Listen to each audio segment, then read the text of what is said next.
Hey, everybody, welcome back. It is a Monday evening. It's August 5th already, 2024. And it's Monday night, guys. Welcome back to the cafe here with me. I appreciate you all so very much. I kind of wanted to catch up on what's going on around the world here in the true crime vicinity. We haven't looked at the Sebastian Rogers case in a while. I kind of want to catch up with that real quick, whether it be something big or small. I've heard a couple of things that I want to look into, see what's going on possibly in Idaho, and just catch up with a little bit of everything. Keep everything on track so we're up to date with everything, guys. So please, and thank you for joining me. I do appreciate you all so very much for being here. Let's catch up with this stuff and see what's going on. We've been bringing out a bunch of different stuff lately, so that's why. I do appreciate you all so very much for being here. Grab a coffee, grab a tea, come on and sit down, please, and have a conversation with me. I appreciate you all so very much. Let's get this show on the road. Here we go.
Hello, everybody. Welcome back. How are ya?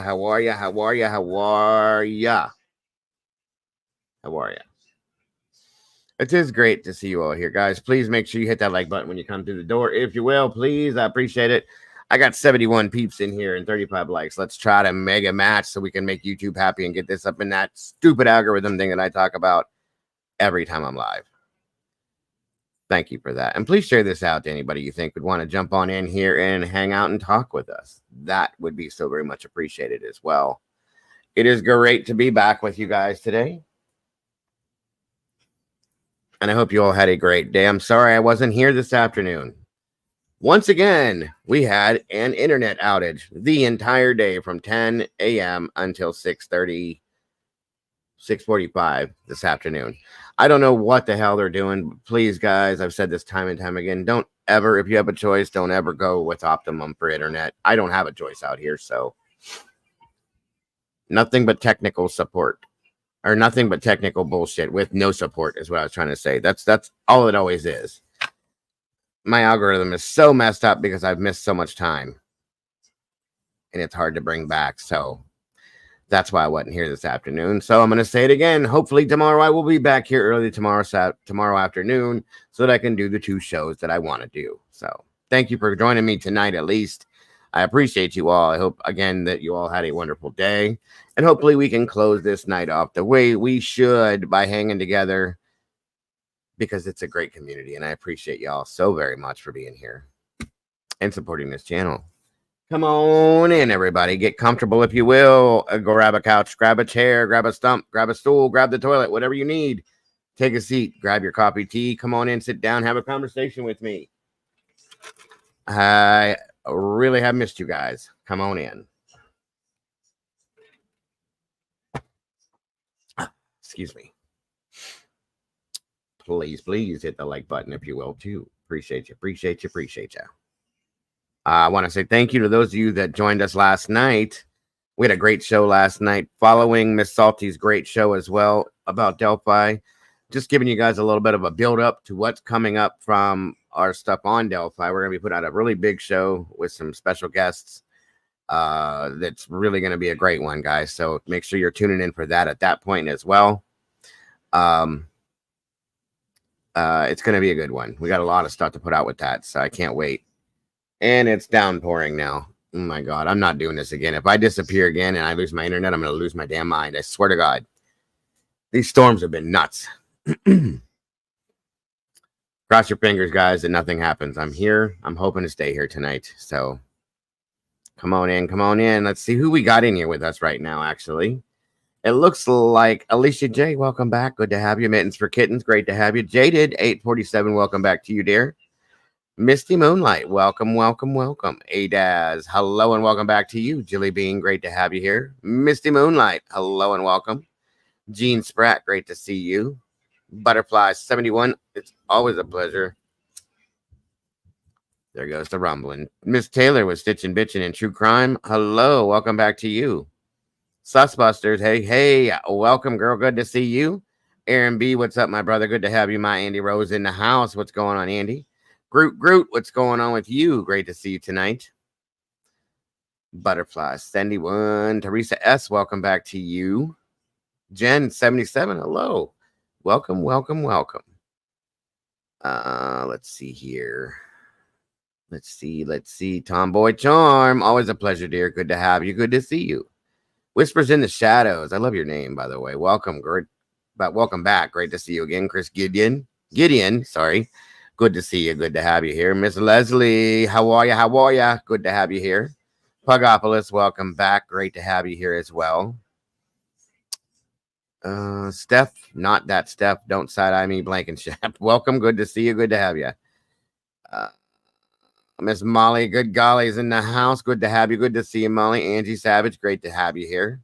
Mr. James Tate, welcome, my friend. Great to see you. Great to have you back, sir. Gene Spratt, always a pleasure. Great to see you, ma'am. Thank you for being here with us. Mr. Joe Schmoes in the house. Welcome, brother. Good to see you. Great conversation with Mr. Joe last night. I appreciate him so very much. I'm grateful to have met him and grateful to have him popping into the community now, as was Salty, I do believe. We were very grateful for him. So welcome, Joe. Elizabeth Lander, welcome back to you. Dragonfly, great to see you again. Jilly Bean. Always like saying your name. Come on in, guys. We got 81 peeps in here now. 44 likes. Let's try to catch that up if we can and make YouTube happy. Adaz in the house. What's going on with you? Good to see you tonight.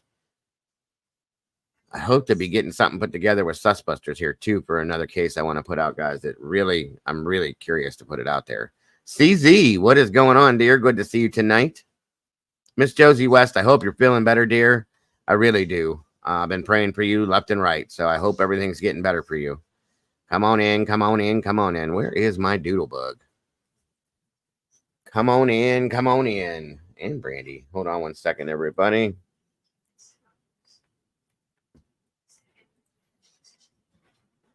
Come on down.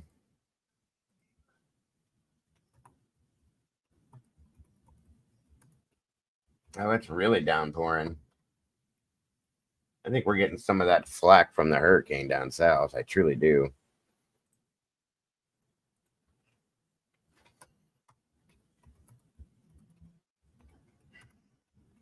Again, guys, share this out if you can throughout your social media to see if we can get Anybody interested to pop on in here with us?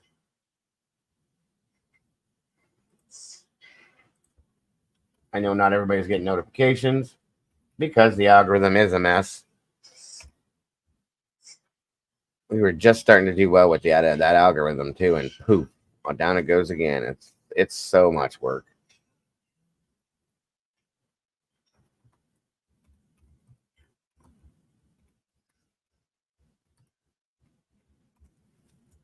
Come on in, everybody.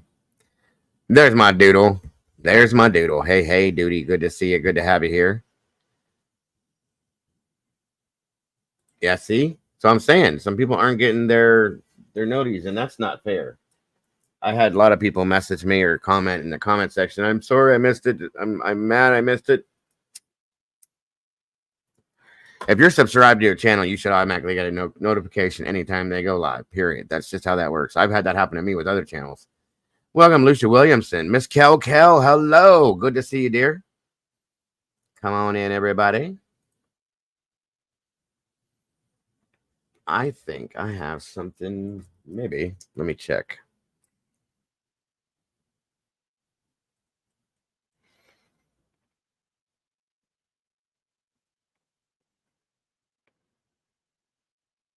Come on in.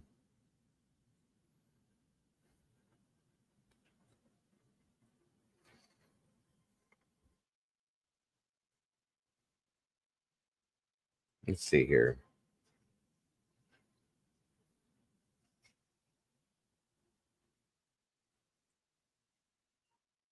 Nope, wrong one.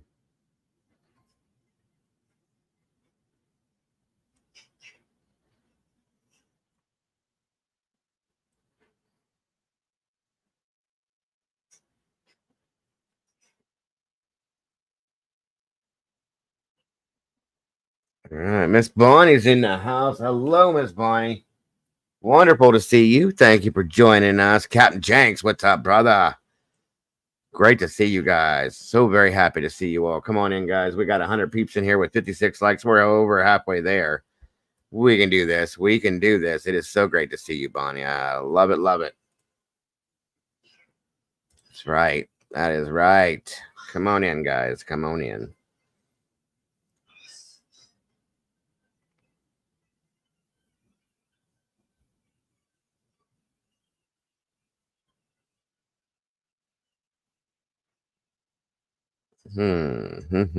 Welcome, Steven's Adventure. Miss Cassie H. Hello. Thank you for joining us tonight, Cassie. Hope you had a great day today. 9 months. It is great to have you here, Bonnie. It really is. And making it in the house. Hey, to you. Welcome back. Good to see you. Or welcome. It's the first time.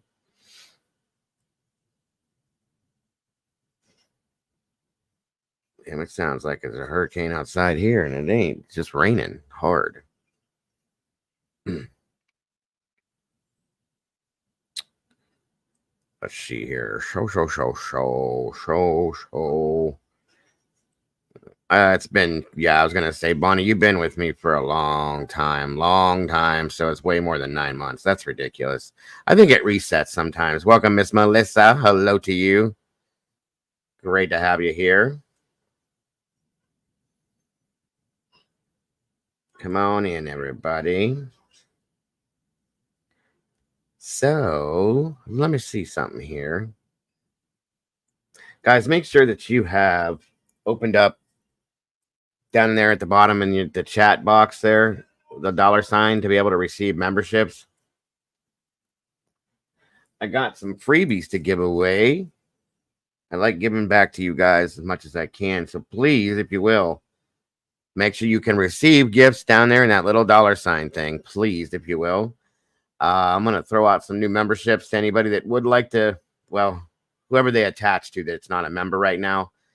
So let T2014, welcome to you. Let's see what we can get out of that, guys. Let's see who picks them up. If we can.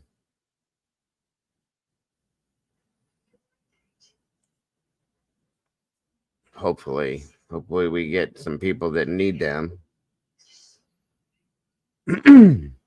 Libby Chicken, hello. Cool name. I like that name.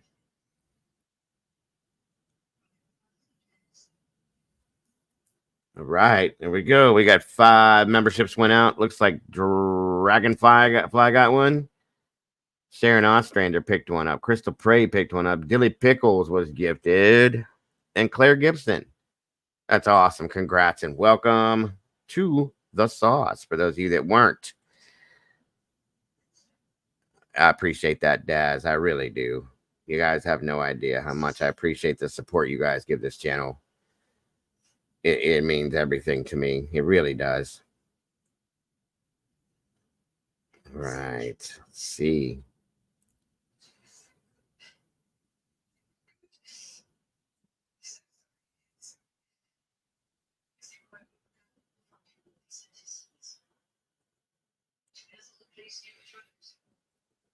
I think that's it for this month, I think, or at least for now.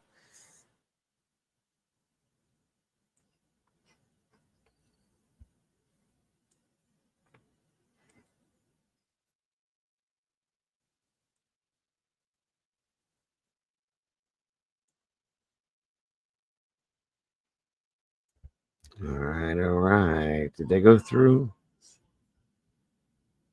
Wait a minute. What happened? What happened? Yeah.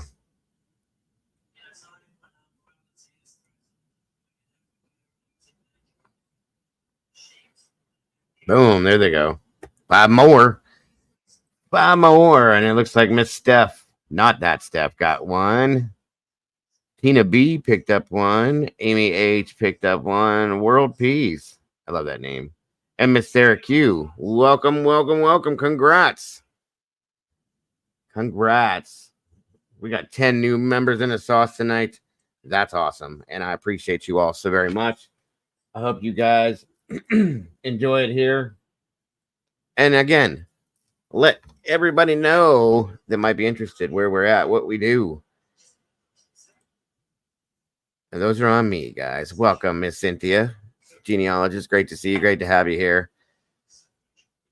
Come on, guys. Come on. You guys are awesome. I do appreciate you all so very much.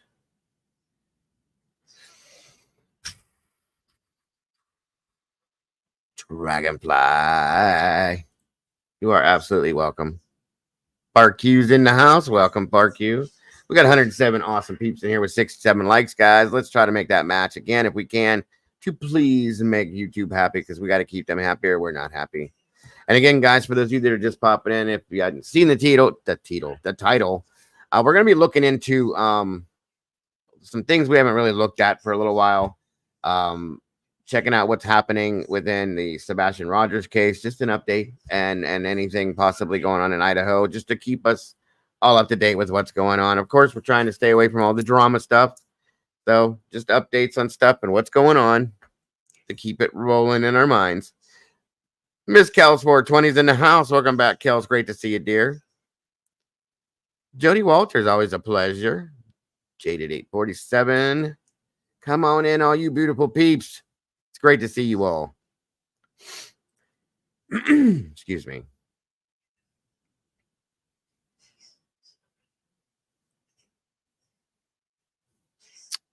Yes, Lucia. Looks like Butterfly's been a member now for 3 months. That's awesome. I think it was longer than that, but that's okay. And we love you loving this community, Butterfly, and having you here. Absolutely happy to have you here. Unhooked woman on a loose. And if anybody's interested in any True Crime Cafe member or merchandise like these here shirts, we got all sorts of stuff here. There's a link right there Miss Cass just dropped.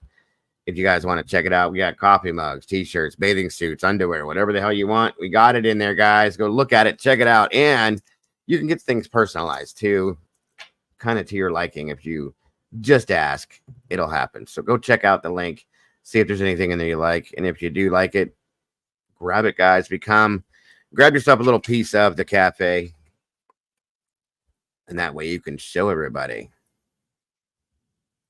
I highly doubt anybody bought that bathing suit, Jaded. It's hilarious. I would die if I saw somebody wearing it. Welcome, Miss Kimber. Good to see you, dear. Thank you for joining us tonight.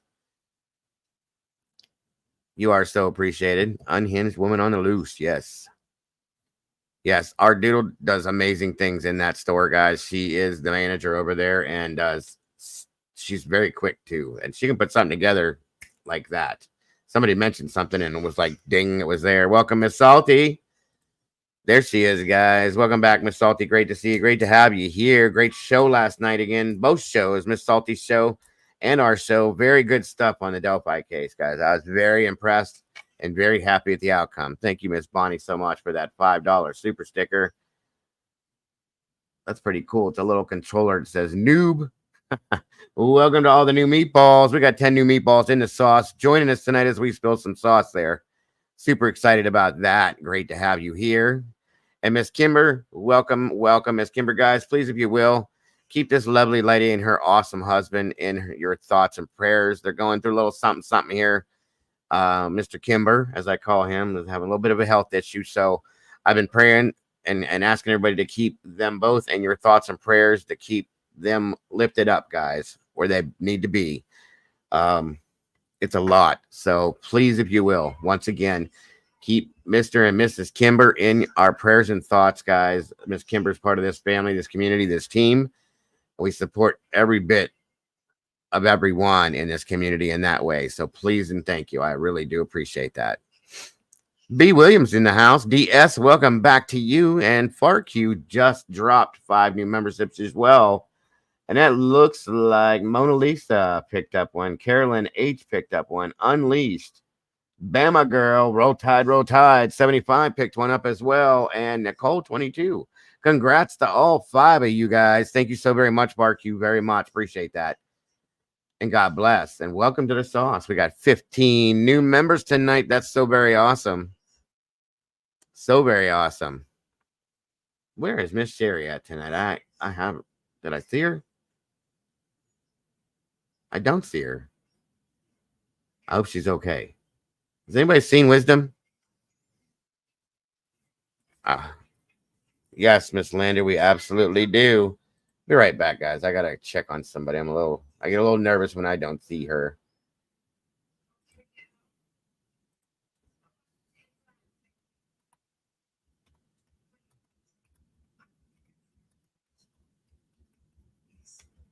Okay.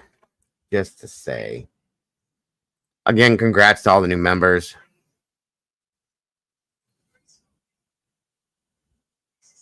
She might be busy too. That's okay.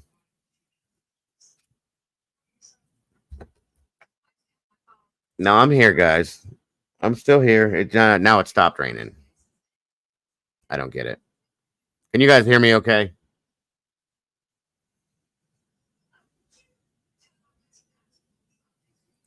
Miss Taylor says she's fixing to get married. Well, hey. Congrats to you. Congrats to you.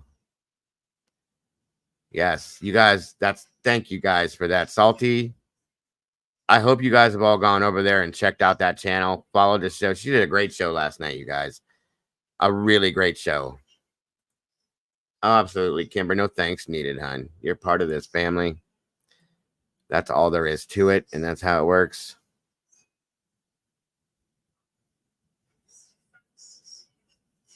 Thank you so very much, Whispers. I hope you guys enjoyed it. I did. I enjoyed it a lot. I was grateful to have Miss Salty there, and we had some really Sleuthy Goosey joining us, Mr. Steve joining us, Joe Schmo, who popped in here tonight as well, joining us. I was super excited about that. Great show, great info, great panel. I was very impressed with it last night. So, nope. And I'll be kidnapping Arctic Fox. Hey, Arctic's a great guy too. He really is. He's a great friend, a great person. Be great for whatever you want him to be, I'm sure.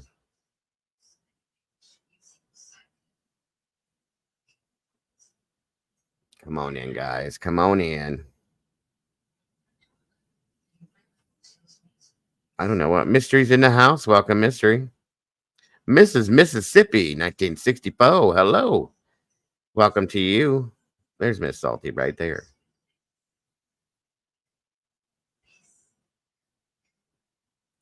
I know. I haven't been able to do. I tried to do this this after. I was going to be live at 1 o'clock this afternoon, and poof, out the internet went again. So tired of it. And they have no explanation as to why. Thank you, Sus. They definitely need him right now.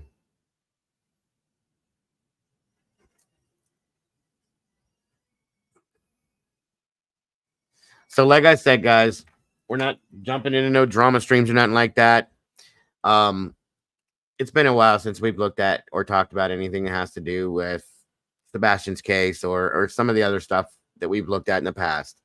But definitely that one. And I just kind of wanted to do a little update on it,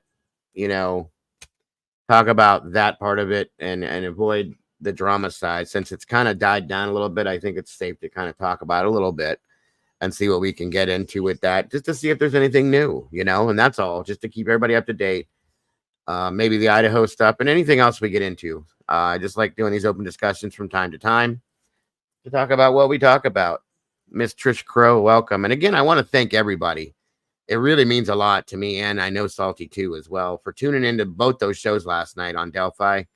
I really appreciated the input from the chat, the involvement with you guys. It really means a lot to us because it shows the interest in that case and that you guys want to know. You want to know facts and the truth and all that stuff. That means a lot to me. So please do, guys. Can we also please drop Salty's link in here again? If you will, just to make sure that anybody that has not been able to click that link, jump over there, subscribe, and show some love to that channel. We'll be able to do that if we can. Please and thank you. Miss Bonnie, Dago, it's my what, hon? What are you talking about? What happened? What happened? What's going on? CZ's in the house. Welcome back, CZ. Good to see you. Good to have you here. Come on in, everybody. Dorman, yes. Yes, I did see that too, Butterfly. That was horrible. That's right here where I'm at, Chad Dorman.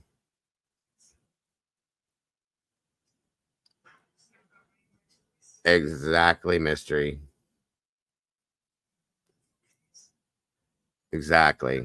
We're going to talk a little bit about it. Hola, Miss Annie Ruler. Welcome back to you.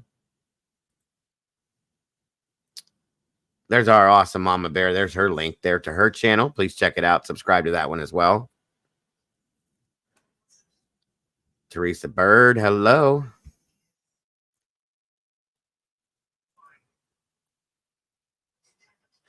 Thank you for that, Joe. Appreciate that very much. Miss Sherry, Wisdom Speaks. There's a link for her channel as well. Thank you, Doodle. Again. Well, I appreciate that, Miss Bonnie. Oh, yeah, we're definitely making it. If you're new here, we're definitely a Delphi channel, for sure. This channel is, Salty's channel is. We want to make sure that we can bring facts and show what's really going on there and the way things shouldn't be done, which is what's going on over there right now. So absolutely, Dragonfly. Thank you for being here. We appreciate you. That's awesome, Mystery. That is so very awesome. Oh, I get it, Bonnie. I get it. I understand completely. I get it.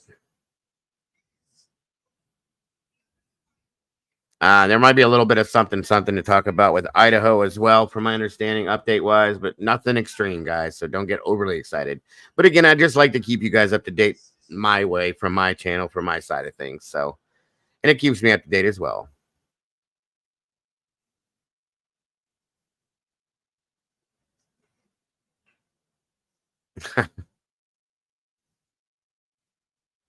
Andy's in here. Did I say hello to Andy? I hope I did, Andy Rose. I appreciate my mods, the Blue Crew, being here doing what you do, because, of course, I would not, could not, nor should not ever do this without you, and my producers as well. Thank you for being here, and God bless every one of you guys. Thank you. We just covered the Tabitha Tudor case not too long ago, or started to. There's really, I mean, we did about what we could. There's really nothing new on it that's any different, truly. It's a very sad one as well.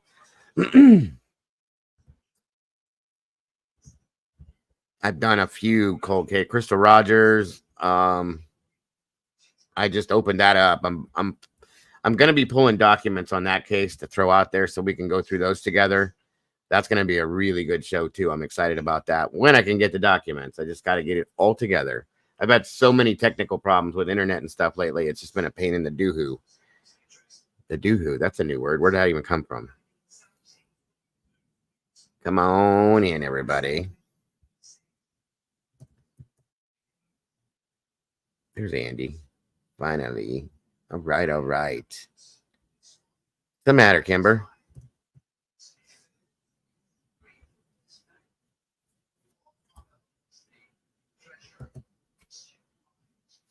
Yeah.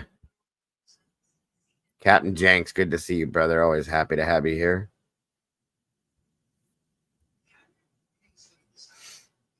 I see what you're saying. So my understanding is that they're the newest stuff in Sebastian's case. There's really nothing new. We still don't know where this child is. It's been missing since February 26th. Like, we're moving towards 6 months. Oh, Doodle. No way. She didn't do that on purpose. Green beans. Hell yeah.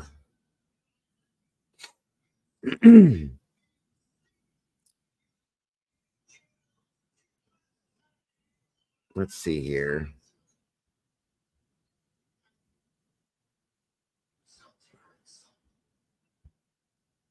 Absolutely, Jaded. Absolutely. They still come in the mail.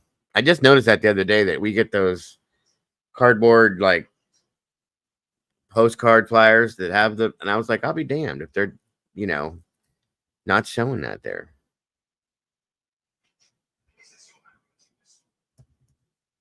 Miss Leslie's not contagious anymore. That's good. I hope you're feeling better, Leslie. I really do. I would love to see you do Molly. Molly Miller, Colt 8.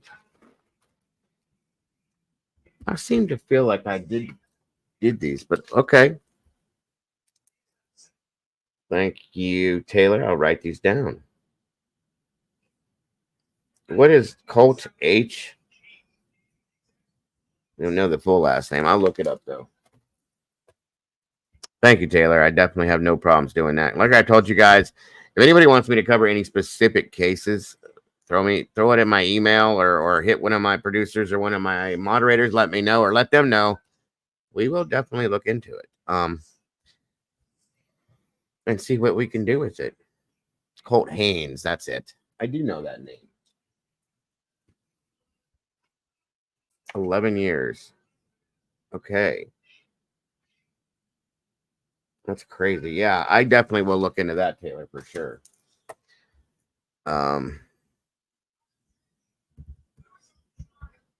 Oklahoma.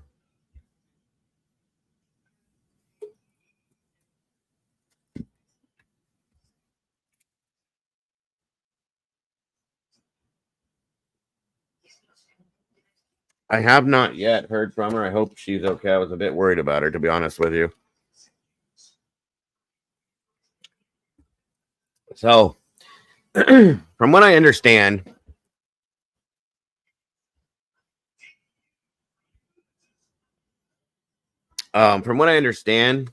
is like I said with Sebastian's case, there's no new good news. Okay, as far as them finding him or knowing something more.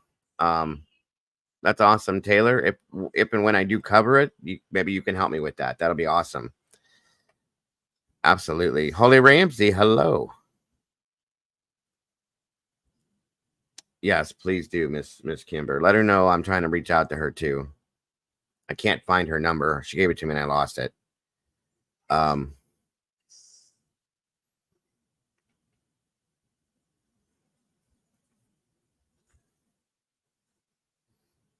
So my understanding is nope.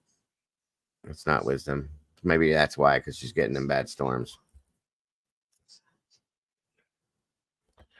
We're gonna look at a couple little videos. My understanding is that there has been a TPO maybe put against another creator from the Proudfoot family, which is interesting because that should have happened a long time ago. Um, I don't know, Miss Teresa. That's kind of what we're going to talk about a little bit. Like I said, as drama free as possible because there's a lot of it. It looks like Mr. Joe Schmo knows something about the Idaho case too. That's awesome. Yeah, yeah. It was mine. I think Kimber, you're right. The Bullhorn Betty got hit with a TPO from that. So it's like, okay, okay, good. Leave the people alone.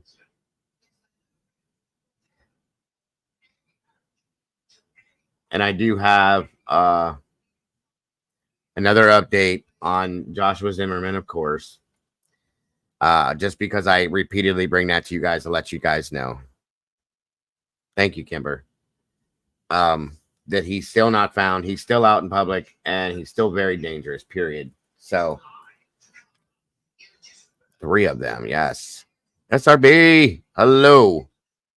Virginia, hello. Welcome, welcome, welcome, all of you. Again, thank you guys so much for joining us tonight. Appreciate you. We got 95 people with 91 likes, guys. We're almost to the 100 point. We need 8 more guys to hit 100 and get this in the algorithm. Please, if we can, let's do that. Sunshine's in the house. Paige, hello. Welcome back. Walt Harris. My troll. What's happening, brother? Good to see you tonight. I hope you're not getting hammered with this rain we just got, Walt. Oh, wow. That's interesting.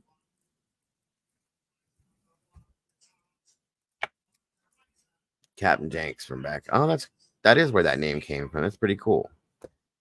Logan Tucker. We'll have to look into those.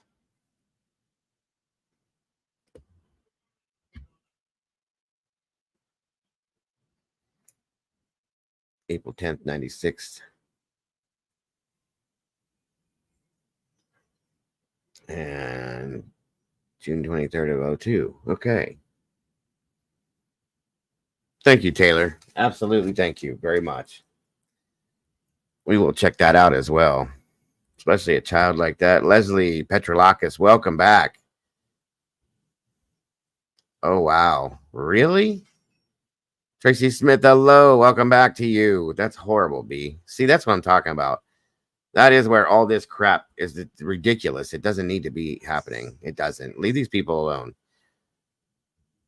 If there's ever something that Dixie Marie, hello. If they did anything wrong, remember this. If these people did anything wrong, law enforcement's going to handle it, okay? Until then, leave them alone. Let them figure out where their child is and deal with that. They don't need to be bothered. In Stitches, hello. I've heard that. I've heard that. I was talking about the Proudfoots page. Tree Nuts in the house. Welcome back to you. 110 peeps, 98 likes. We only need 2 more guys to hit that 100 to get this in the algorithm. Girls in the house. Welcome back. Thank you, Kimber. God bless, hon. Thank you so much. Let's see. What did she send to me? Oh, okay. Interesting. I got some of this stuff too, but we'll check this one out.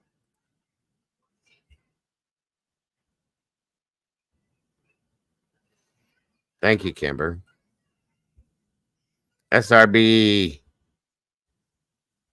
Good to see you, SRB.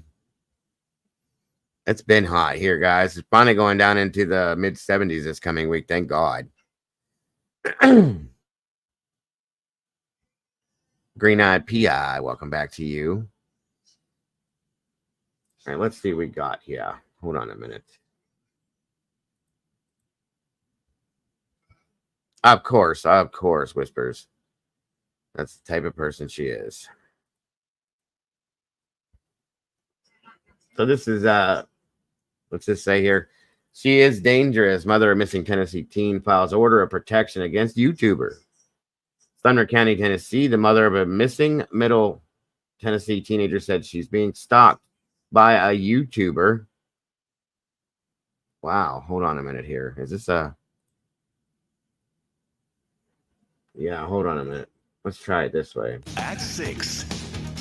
A missing teen's mother claims she's being stalked and falsely accused by a YouTuber. So now she's taking legal action.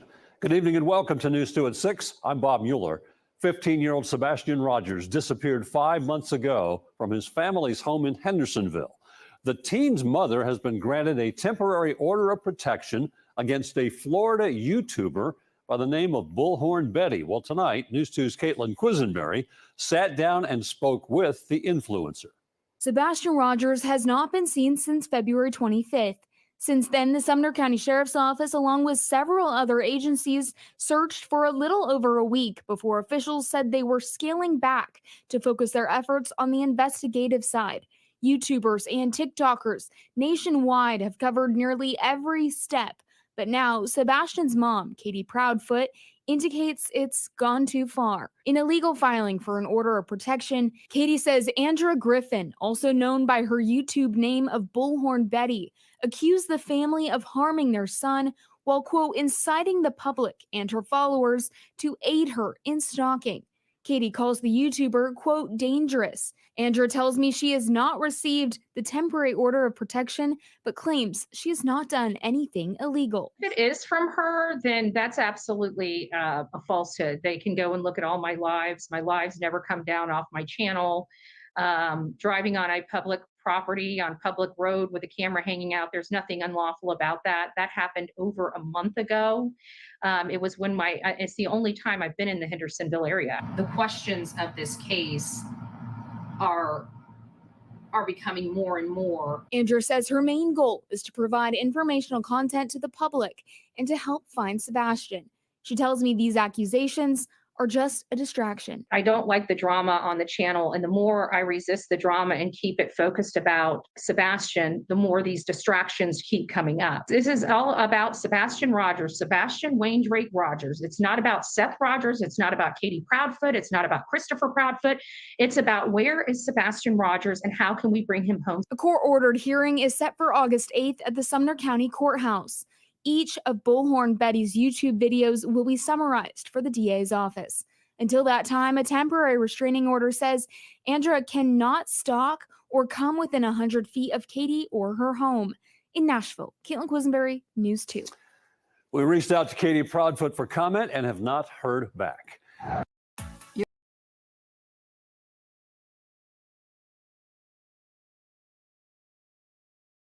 Wow.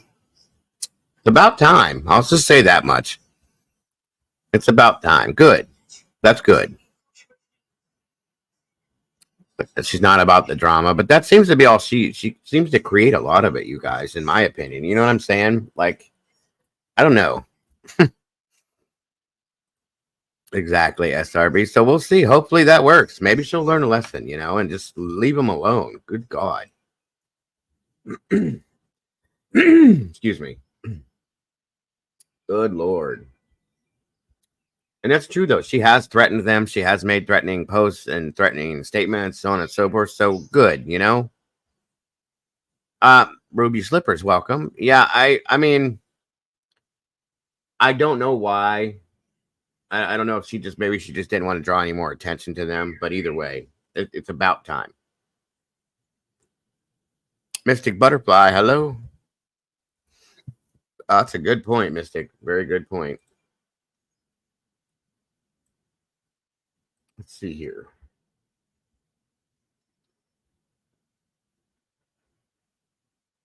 The thing is just take it. Stop hiding from them. Take the paperwork. Go to court. If you didn't do nothing wrong, prove that you didn't and be done with it. That's all I'm saying. You know what I mean? I mean, it's that simple. But obviously, there's probably a reason why that's not happening. Let's see here. I think I got another version of that. Maybe.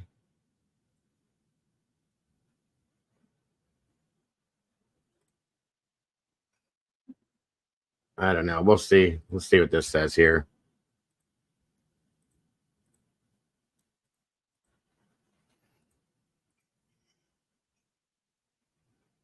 Oh no, but I seen documents B. We seen this a while back, I think, Doodlebug, didn't we? But yeah, there's something that was put out. It's fact. So let's see what he's got to say here. Is that Evil Exists channel put this out? Time again, but I will never understand the actions of Katie Proudfoot after her son, Sebastian Rogers, went missing. She left the last known place he was seen at and went hours away to stay with her husband, Chris Proudfoot, in their camper. She let Chris do a lot of the talking, even though he claims he wasn't even at home that night. Chris also had a lot of inconsistencies in his story. For example, he says he only hit Sebastian once with the belt, but then contradicted himself later on. Chris also never shed a tear for Sebastian, but says he treated Sebastian as his own son. There has been a huge twist in this case, when a few days ago, a warrant for Katie was going around on social media. Our hearts dropped, as many of us thought there was some break in the case, and arrests were being made. Turns out that there is no warrant out for Katie, but rather she has filed a temporary order of protection against Andrew Griffin, who many of you know as Bullhorn Betty. Katie said she is being stalked by Bullhorn Betty, and even described her as dangerous. Katie and Chris have really been keeping out of the media eye for a while now, and we know that Chris's biological daughter, Faith, was with them for the summer. So, despite maintaining their privacy, Katie says she is being stalked and harassed. Katie said that Bullhorn Betty is inciting the public and her social media followers to aid her in stalking the Proudfoot family. Katie said that Bullhorn Betty also accused the family of harming their son. Bullhorn Betty responded saying that it's an absolute falsehood. Her lives never come down on her channel, so they can go look at all that. Driving on public property, on public roads, with a camera hanging out, there's nothing unlawful about that. That happened over a month ago. It's the only time she's been in the Hendersonville area. I've always wondered that too, Captain. Like, what it just shows it, there shouldn't be anything that should affect the case in that at all. So yeah, I've always kind of wondered that as well. That's a good point, sir. Bullhorn Betty said that she's never seen Katie in the flesh, never reached out to her by phone, email or text messages. She never even responded to any of her Facebook posts. She also said that she doesn't like the drama on her channel, and the more she wants to resist it and focus on Sebastian, the more the distractions keep coming. Bullhorn Betty expressed that it's not about Seth Rogers, Katie or Chris Proudfoot. It's about Sebastian and where he is. The court hearing is set for August 8th, and her videos will be summarized for the DA's office. For now, Bullhorn Betty Exactly, can't come within 100 feet of Katie or her home. Well, Tony Mathis hit back at this too, posting in a Find Sebastian Facebook group. He said that Bullhorn Betty is one of the most supportive creators they've worked with, and if people have anything negative to say about her, then they should save them the time and show themselves the door. Sebastian will be missing for 6 months in August, and Seth Rogers and other community members will gather in Sumner County to bring awareness to Sebastian and some of the unanswered questions. We continue to pray that Sebastian is found. No child just walks out the door and vanishes into thin air.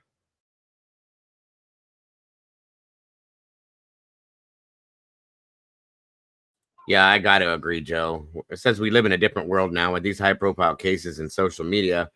BHB in this case, and Bullhorn Betty in this case, and Turtle Boy in the Karen Reed case. It's crazy that the justice system has to do it. Is it? None of this should be this way. That's truly, in my opinion, how it causes problems. I think, and I think, in my opinion too, as it takes away from what we're really trying to do. That's the whole problem with this. It's pretty crazy, guys. It really is. I do agree with you on that for sure, Joe. Wow. Crazy stuff. Very crazy stuff. Oh no, the wind's blowing. I gotta check.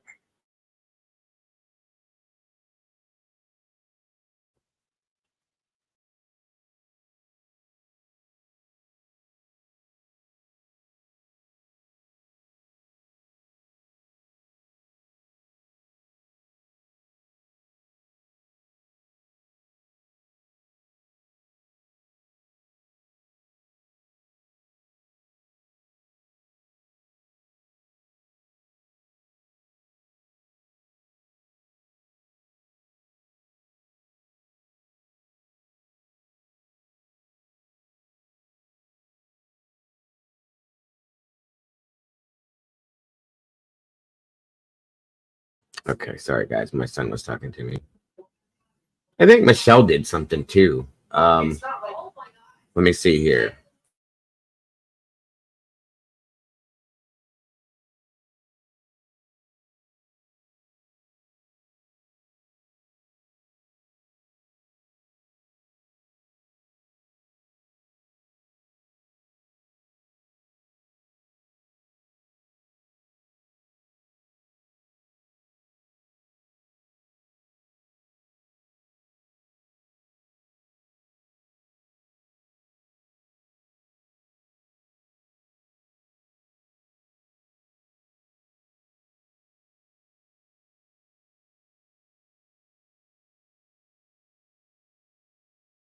I don't know how many of you guys follow Michelle After Dark.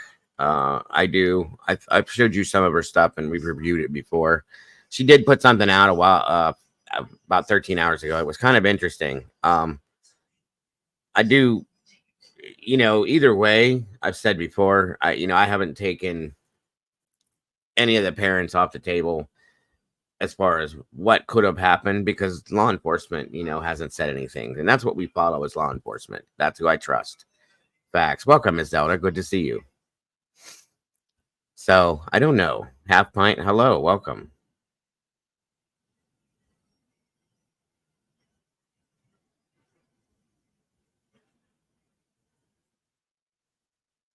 Teresa.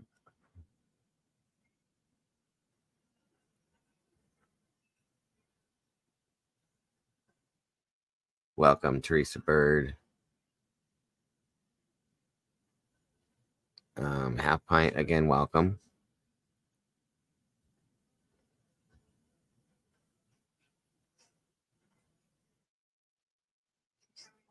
The plaintiff would be Katie, and the defendant would be Bullhorn. Absolutely, Half Pint. Welcome. I love your name.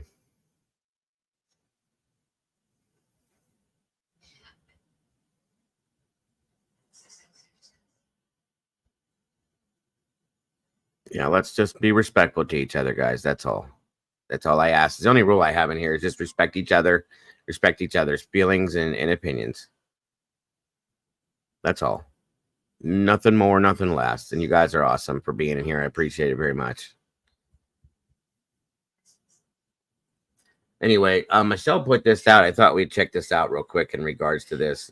Other than that, you guys, there really is nothing new other than the fact that we're moving into 6 months that Sebastian's been gone. That's really sad to me. And I just want to keep putting his name out there, showing his face. I don't cover this every day like I was. And I won't because there's nothing to put out there. You know what I mean? It's okay, Half Pint. I understand. Understand. Some people just need to hear it more than once. Sometimes it's okay. No big deal. We appreciate you being here, though. I do. Very much so. Both of you. But anyway, so I'm not going to be running this every single day and talk about every single. There's nothing new to talk about. When there's not, there's not. That's all there is to it. We can't keep respinning the same stuff again and again and again, guys. And that is nothing typically but what the drama is that's coming off of this. Okay. What I want to talk about is the child's name, so it's not forgotten, so it doesn't go cold. Showing his face, so that doesn't go cold, so on and so forth. That's the kind of stuff that I want to do.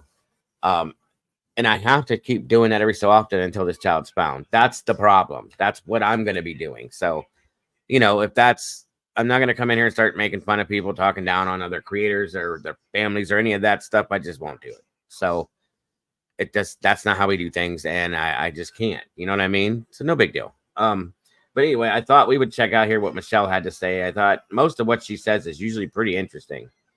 I have to turn the subtitles on. Sometimes I don't understand some of the things she's saying, but let's see what she got to say. Good morning, everyone. My name is Michelle. I hope you're doing well. Welcome to another video. I definitely got to slow that down or we won't understand her. Hold on. So It is Monday morning, the 5th of August. While my country descends into riots and looting, I thought I would It check does, out some of the Butterfly. cases that I've not spoken about for a while, but that I've been following closely. One of those is 15-year-old Sebastian Rogers from Hendersonville in Tennessee. We covered this case from the very beginning, and for the longest time now, there has been no updates whatsoever by law enforcement. Nick Barris, a journalist for News Channel 5 Nashville, I think it is, has been updating periodically. So I thought I'd check it all out and see if there's anything new. Let's go.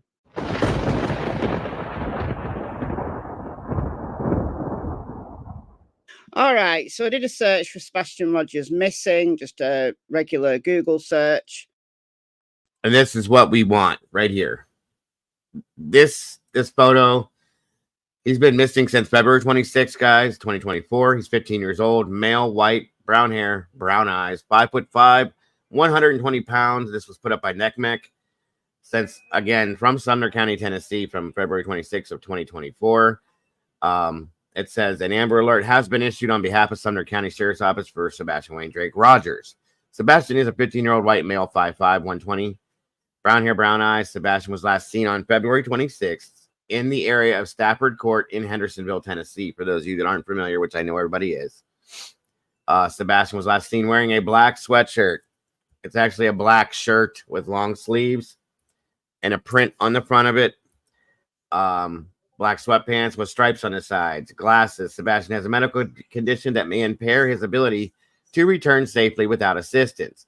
If you have seen Sebastian or have information regarding his whereabouts, please contact the Sumner County Emergency Communications Center at 615-451-3838 or the TBI at 1-800-TBI-FIND. 6 months, you guys. 6 months.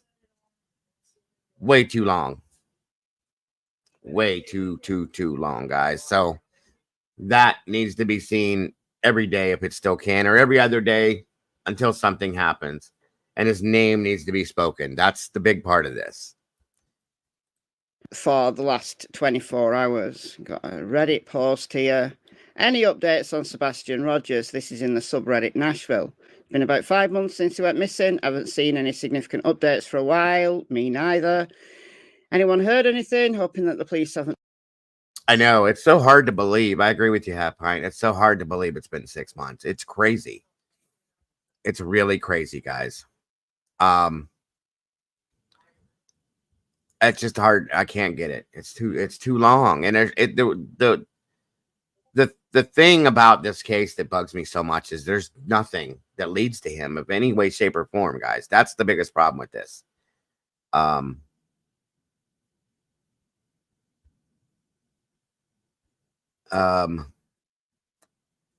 Yeah, absolutely mystery. I agree with that too. So, and this case turned from a missing child case. Like I said before, if I would have came in here new, saw this case, I'd have never guessed this was about this child missing. It was about a whole bunch of other stuff that we don't even care about. We don't need to know about. It doesn't have anything to do with him. And it didn't. And it ruined a lot of things. It's very sad. So that's why we're doing this this way. What is the prayers for summer streams going on? I don't know, Taylor. I'll have to look at that, though, because that is another case that I cover and have covered from the beginning is Summer Wells as well. And another one that, you know, no answers, no nothing. And I can't stand that kind of stuff. It's crazy. We need to bring these kids home. We do. Yes, grown-ups fighting over a child. It's ridiculous. And he's not getting the attention he should. That's the problem. That's what we're doing right now. Just dropped it. Well, they haven't dropped it, but I've got concerns. There's no new news. It might be going a little bit cold. Parents know something. Okay. Nah, they just moved to Colorado immediately after he went missing for a job, obviously. That's another problem, is there's so much. Miss Victoria, hello, welcome back. Good to see you tonight. There's so much misinformation that's been put out too. They haven't moved. They didn't sell their house. None of this stuff, like that stuff is the stuff that drives me nuts. They're in waiting for this child to come home, trying to live their lives. Period. They've been harassed, stalked, followed, threatened, all of that kind of shit, you guys. And it's not anywhere near what it's supposed to be. It is like high school Mississippi. It really is. It's sad. And there's a lot of misinformation. There's a lot of distractions. There's a lot of this. And none of this has anything to do with this child. We need him home. Right, Mystery. That's kind of what I thought too. But that's what I'm saying. Somebody hears something, they run with it, and 3,500 other people say it. Welcome, Miss Sharon. Good to see you tonight. It's crazy. No, they didn't. No, they didn't. No one's moved to Colorado, dear me. It's entirely possible the police have a lot of information. Suspects that we aren't aware of because they don't clue the public in on anything right away. Not always, of course. Think about Sebastian often. Look, while that's true, I hope it's the case, but they've continually said there's no signs of foul play. So don't hold your breath. You got the Daily Mail. Bizarre updates in case of missing Tennessee teens. Miss Gina. Hello, Miss Gina. Welcome. Missed you. So good to see you. It's been a while. I didn't know you were still around. There's Miss Sherry. Hello, hello. No drama, Miss Sherry. That's the one thing we're pointing out here, that these things aren't true. The drama's not there. We're just doing updates on this child. If there are any, we're trying to find them. And that's why I'm going over what Michelle put up, because she usually puts out nothing but the good stuff. So that's what we're looking at. I'm glad you're here, Miss Sherry. I hope everything's okay with you. I hope you're safe and sound. Miss Brandy B in the house too. Good. Good to see you guys. Yes, we missed you, Brandy. Always do. I didn't get to say your name today. That's it right there, Mystic. There is absolutely zero traces of this child, and that's what bugs a lot of us. It's great to see you, Gina. I hope you're doing well. I hope your family's good. Definitely missed you. And that's the thing, guys. If law enforcement had anything on this, we would have to know something. At least a little something. Welcome, Wildfire. I think we would know a little bit of something, okay? We don't. We don't. And they haven't said a word, so they don't, you know? That's it. That is it. Thank you, Molly. I'll check it here in a minute, hon. Sebastian Rogers, as mother makes frightening claims against YouTuber. Now, I did see this a few days ago. Nick Barris posted about it. Look, I haven't been watching live streams and videos regarding Sebastian Rogers lately because whilst there's been no updates, people have run out of content or got bored or whatever and started a whole bunch of drama. And because I've been covering the Jay Slater case, I've been covering the Southport case, I've been covering the riots, I can stay away. Thank you, Molly. I can stay away as long as I need to, and then just pop in periodically like I'm doing here. And she's doing the same exact thing we're doing. See what I mean? We've been staying away because it's nothing that's going to help define him. It doesn't have anything to do with him. Nothing at all. So she's doing the exact same thing we're doing, which is why I picked Michelle to see, because she had an update on her thing. I'm like, okay, let's see what Michelle says. I trust Michelle. She puts out good content, and I like her. And I know she's not in that drama, so that's why we're doing this with her. But 3 days ago, Nick Barris from News Channel 5 posted, "What's going on? Several of you have messaged me after seeing this notice regarding a warrant for Katie Proudfoot. She's the mother of 15-year-old Sebastian Rogers. I know many of you have strong opinions about what happened to Sebastian. That's fine. I understand. You are entitled to your opinion. I've edited this post so as not to explore or share unsubstantiated theories." Now, I didn't see what he posted originally. Thank you, Ms. Zelda. So I don't know what he posted. Just want to tell you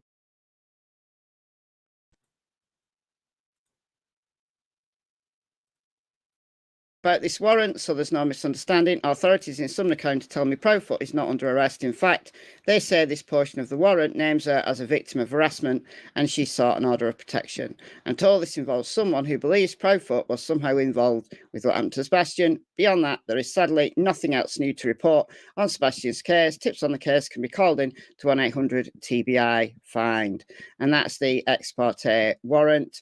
Apparently, this is an harassment case that Katie Proudfoot has filed against Bullhorn Betty. the YouTuber. So Sebastian's mother, Katie Proudfoot, secured a temporary order of protection against Bullhorn Betty, preventing her from coming within 100 feet of her home. She threatens us and posts lives while driving by our home. Hey, Demon, She's thank you for dangerous joining and us. threatened my family's safety, telling her followers to do the same. Well, I haven't seen any of that, so I can't comment on the accuracy of that, but that's what she's claiming. Sumner County Sheriff's Office said there's no evidence of foul play and that the case remains open. But Bullhorn Betty claims Sebastian's parents are not telling the truth about his disappearance. Well, it's not just her that's saying that. But anyway, this is a quote from said YouTuber. Everybody is noticing the lack of caring for Sebastian and their... Absolutely. Great to see you, Robert. That is what has happened. It's changed it with this case. You know, that's why I only do the updates on it. If there are any, this is it. There's not much to talk about. That anybody that finds more than just this bit to talk about with it, it doesn't make sense. You see what I mean? Yeah, Annie's in here, Sherry. I just saw her earlier. Preppy Bestie, hello and welcome back. More concerned about them and their reputation to the point that they're willing to lie under oath. I'm not going to be a victim of their criminal enterprise. They already look horrible as it is, but to intentionally make themselves look even more guilty than they were, they're exuding problematic behaviour. Well, there will be a court hearing, and Katie's going to have to prove what she's saying. If it's all out there, then she can prove it, can't she? But I don't know. I've not seen those videos. I don't know. The person, in my opinion, that has been the most problematic beyond any YouTuber is Seth Rogers. In my opinion, Sebastian's biological dad, having that, special relationship with the case because he's Sebastian's dad, has been the most problematic. Told News Nation in June that finding his son doesn't feel like a shared goal. Absolutely. With Sebastian's mother and Tracy. stepfather, Chris. There has been no contact between me and the Proudfoots, he added. It's like I'm the only one who misses my son. Doesn't help Seth at all, especially when he goes and fires PIs who are working day in, day out on Sebastian's case, and he brings in that numpty TikTok Tony. At that point, I checked out. I was like, nah, this is too much. Covered it for a little while. Said, nah, this is too much. No, these are not updates about the case. Anyway, I got this. I'm going to read part of this comment. It's quite a long comment. I'm just going to read kind of the latter half of it. This is in my comment section on YouTube from 2 days ago. So this is talking about a podcaster, Law Lodge. I hadn't heard of this podcast, but anyway, at the end of his third podcast, he puts forward his hypothetical scenario as he sees it based on evidence that he's accumulated and presented. This presenter hasn't got everything right in regards to the dog searches and cameras. Well, if you can't get the dog searches and the cameras right, then I'm sorry, you're either willfully not researching parts of the case, or I don't know what to tell you. I know what to tell you because it's all out there in the dispatch audio, all the cameras and stuff. So I don't know what to tell you. Anyway, let's carry on. But he has presented court findings regarding the family members around him, and I believe they are worth a look. I've covered those court documents in early videos when they first came out. So, okay. Although he states that family members have been caught out lying on several occasions, they have changed their story, especially Seth. Katie and Chris said Sebastian had no access to the internet, but then we know that he probably did. And they added some stuff. Katie added the thud, but it was actually because the police wanted her to give minimal details, and she kind of let that out. And she was trying to be brief, and that's why that happened, I think. But Seth has changed his story loads, to the point where we've now heard that Sebastian was staying on his own when he was with Seth, staying on his own for hours and hours and hours, while Seth was on a 12-hour shift. That is very true, Mystic. Sadly, but sad but true, yes. I think we've only gotten 2 updates through TBI and Sumner County in this entire 6 months, and there was nothing. It's really nothing. That's all it is. So this is where we're at now. So there's just nothing happening here, and it really bugs me at this point. I said a long time ago, because this case hit me pretty hard, that I did not want this case to end up like another Summer Wells case. Do you know what I'm saying? That's what I'm afraid of, and that's where we're going, in that direction. I'm really, really hoping that something happens soon, that it doesn't end up in that same box. Do you see what I'm saying? That's what worries me.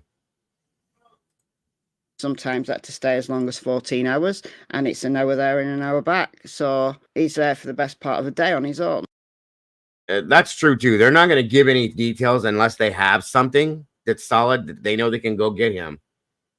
That's just not. She's right. That's not gonna. They're not going to do anything with that at all. So, thank you, Zelda. I appreciate that very much, and thank you to anybody that supports the channel by donating and supporting that way. God bless. We appreciate that. We definitely don't expect it, guys, but we do appreciate you very much for that. Thank you again, Zelda.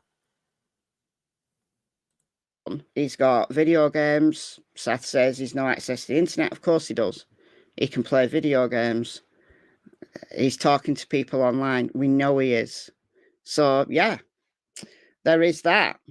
Does it mean that Seth is responsible for Sebastian's disappearance? I don't think so, personally. But anyway, it would be interesting if you could watch his latest podcast titled Why Are the Missing Teens' Parents Lying? The Sebastian Rogers Case. I believe your followers will be interested in your thoughts regarding this podcast. At least this follower will be intrigued regarding your feedback. Well, my feedback's this. Yes, we've covered on this channel all of these issues. We've covered Seth at length, ad nauseum, to the point where I just can't cover him anymore.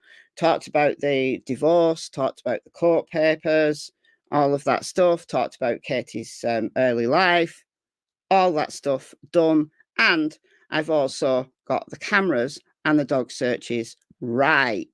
So here's one I prepared earlier. These are my pins and stuff on Google Earth. So we've got Sebastian's house. This is Stafford Court. And based on the dispatch audio, and Jessica Danielle, the YouTuber, put in 11 hours worth of dispatch audio from the early morning on the 26th of February when Sebastian was reported missing, all the way up to the evening. Condensed it because in dispatch audio, there's lots of dead air where no one's talking, or also that dispatch audio for that day will cover all the other cases that they've been called out to and everything that they're doing. So condensed 11 hours of dispatch audio on your 20-minute video, one of the most useful videos I have seen on this case. So well done to Jessica Danielle. Based on the dispatch audio, I put all the pins in where the cameras are. And bear in mind, this is just the first morning where they did a neighborhood sweep. And this is just the first morning that they checked all of these cameras. Those two, in my opinion, are the most important. That one is the house on the corner. Yeah, he definitely would be on the internet, Captain, to do homeschooling for sure. Absolutely, for sure.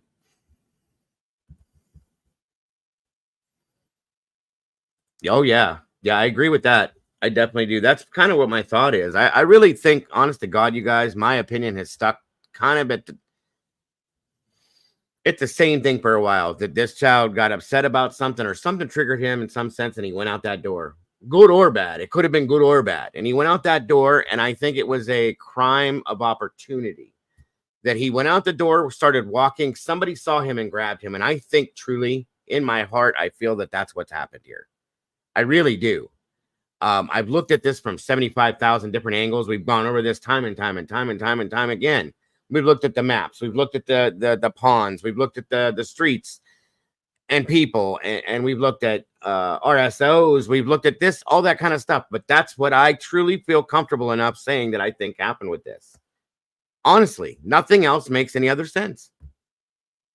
I don't believe the parents either on either side had anything to do with anything that had happened to him. Okay. I don't believe any of that any of the relatives did. None of that, guys. I don't. I just think that he walked out of the house for whatever reason he did, whether it to be to chase a cat because he got upset about something, because something came to his mind. He walked out the door, and I think he was walking and somebody picked him up. That's it. That's truly what I feel. And sadly, you know, I would love to believe, and I'm still going to believe this until it's proven that it's not, that he's with somebody else. It's not a good thing that he is, but that he's safe with somebody else. He's still with us. You know, there is a possibility, and, you know, we got to be realistic here that he's not anymore. And I get that. I don't want that to be the answer to this, but I do believe that it can be what it is. You know what I'm saying? I still feel in my gut that he's somewhere, somebody's got him, and he's good.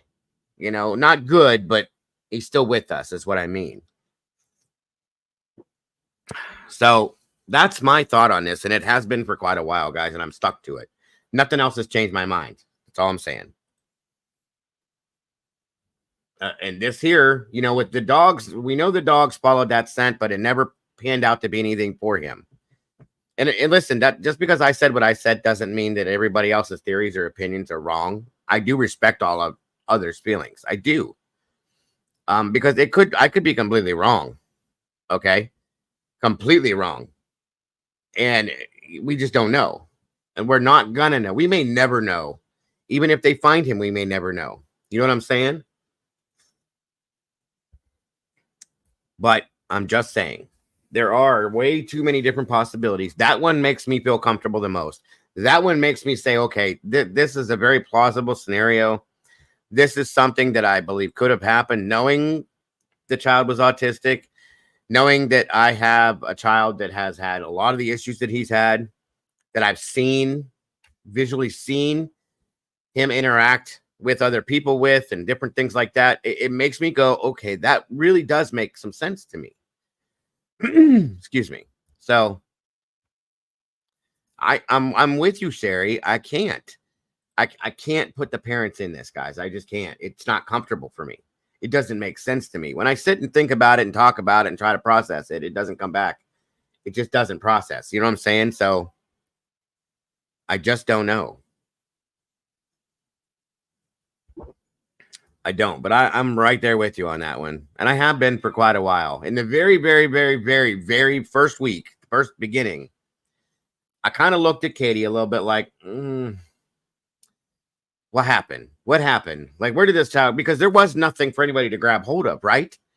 And I'm like, what happened? What happened, Katie? Like, and then as I watched, things open up, and that's what we should do, guys, before we make a testimonial judgment on something. As we should see what happens, okay?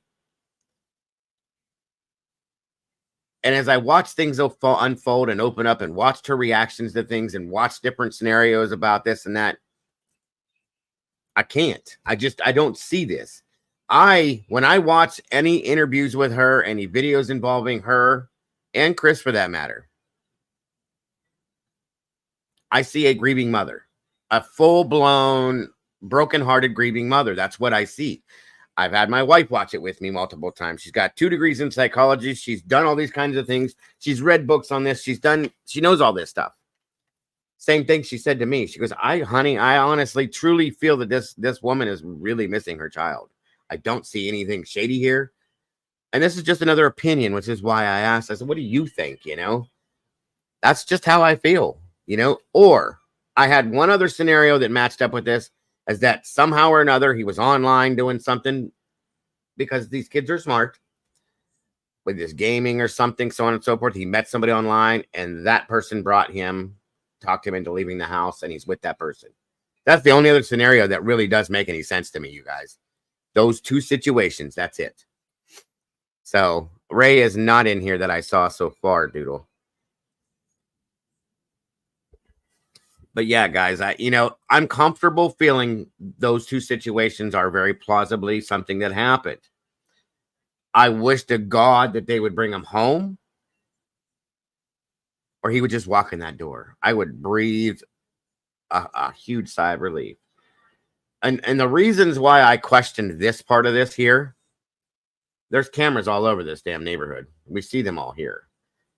The thing about this that kills me is that not one camera picked this kid up walking anywhere. Not one camera, you guys. That's what I can't get past. I can't understand that. I just don't. That's what has like clouded my mind on this from the beginning. It's crazy. Let me let Michelle finish what she's saying too. Honor that caught those lights, which allegedly is a garbage truck over on Honeysuckle. If you believe that, I don't know. But these cameras, so this one on the corner of Stafford and Kellyn, this one on Kellyn, and this one on Kellyn would have. That green-eyed is something that goes right along with him walking out of the house that night. That's a theory I came up with too. Was when Chris and Katie were on the phone talking, did Sebastian hear part of a conversation that triggered him or upset him, and he decided he was going to leave? That's something I said a long time ago, green-eyed, that really felt like that really could be a situation right there. That does make sense to me. It does. So I appreciate that comment. I very much do. And that's the other thing. That's why I could never understand how everybody's this one did this and this one did that and this and Robin this and that and blah blah blah. Like, everybody in this family has been being watched and followed and looked into. They gotta be. I mean, this is how this works. So yes, again, Sherry, I'm with you on that. That makes perfect sense. Just saying. Picked up the lights of any vehicle leaving this neighborhood. And from Sebastian's house in a vehicle, there is literally only Welcome, Virginia. Well, good to see you, brother. Go. You can't go up there or in a vehicle and get out down Kellyn. You just can't. There's houses. It's a cul-de-sac. You just can't go. That is exactly what I'm talking about, Mystery. We did hear for a fact from the parents. And that's the information I like to go with. It's stuff that I hear either from them or from law enforcement, because there's so much in the rumor mill on this one that it's just spinning. Sebastian did not want to go to his father's to be homeschooled. That upset him. Okay. I don't know if it's because he finally got comfortable, got some friends, and was happy with his situation in the school he was in. And hearing that, it triggered him. He did not want that to happen. So in turn, it's very believable to think that he said that conversation was happening again between Chris and Katie. He heard it and said, I'm out. You know, it was a jump to judgment on his part, but that happens. You know, he was thinking in the now about the future, and it bothered him possibly, and he walked out that door. That is something, that I believe for a while, truly. Go down there. Watch.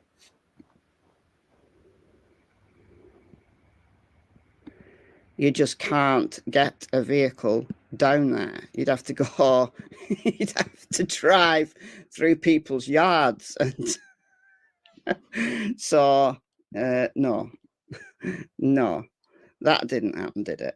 No, but it would have caught the lights, even if it was dark. We know that camera would.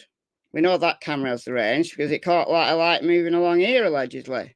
So we know that camera would pick up any vehicle. Now, you might say, well, what if they turn the lights off? And yeah, that would be more difficult, I guess. But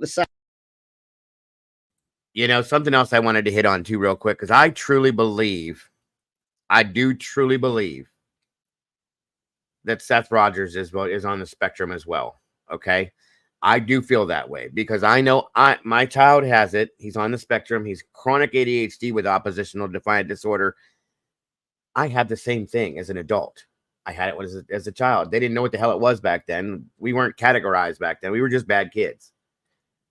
I have it too. These things are hereditary. And I personally feel when people say that Seth is weird sometimes, I agree with that. He is. He comes off strange at times. He says things wrong. He makes weird decisions. I agree with all that, guys. I don't think that makes him a horrible, horrible person as a father.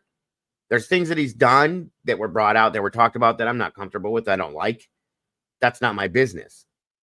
Okay? My business is to report his son missing and to show his face so that people know that he's still missing. That's what my job is. None of the other stuff is my business, my job, period.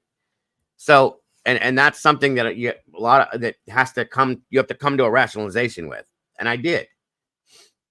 I don't care what has happened in their lives, who they're married to, who they're not, who they're cheating on, who they're not, who they're with or who they're not, what they've ever done. Okay.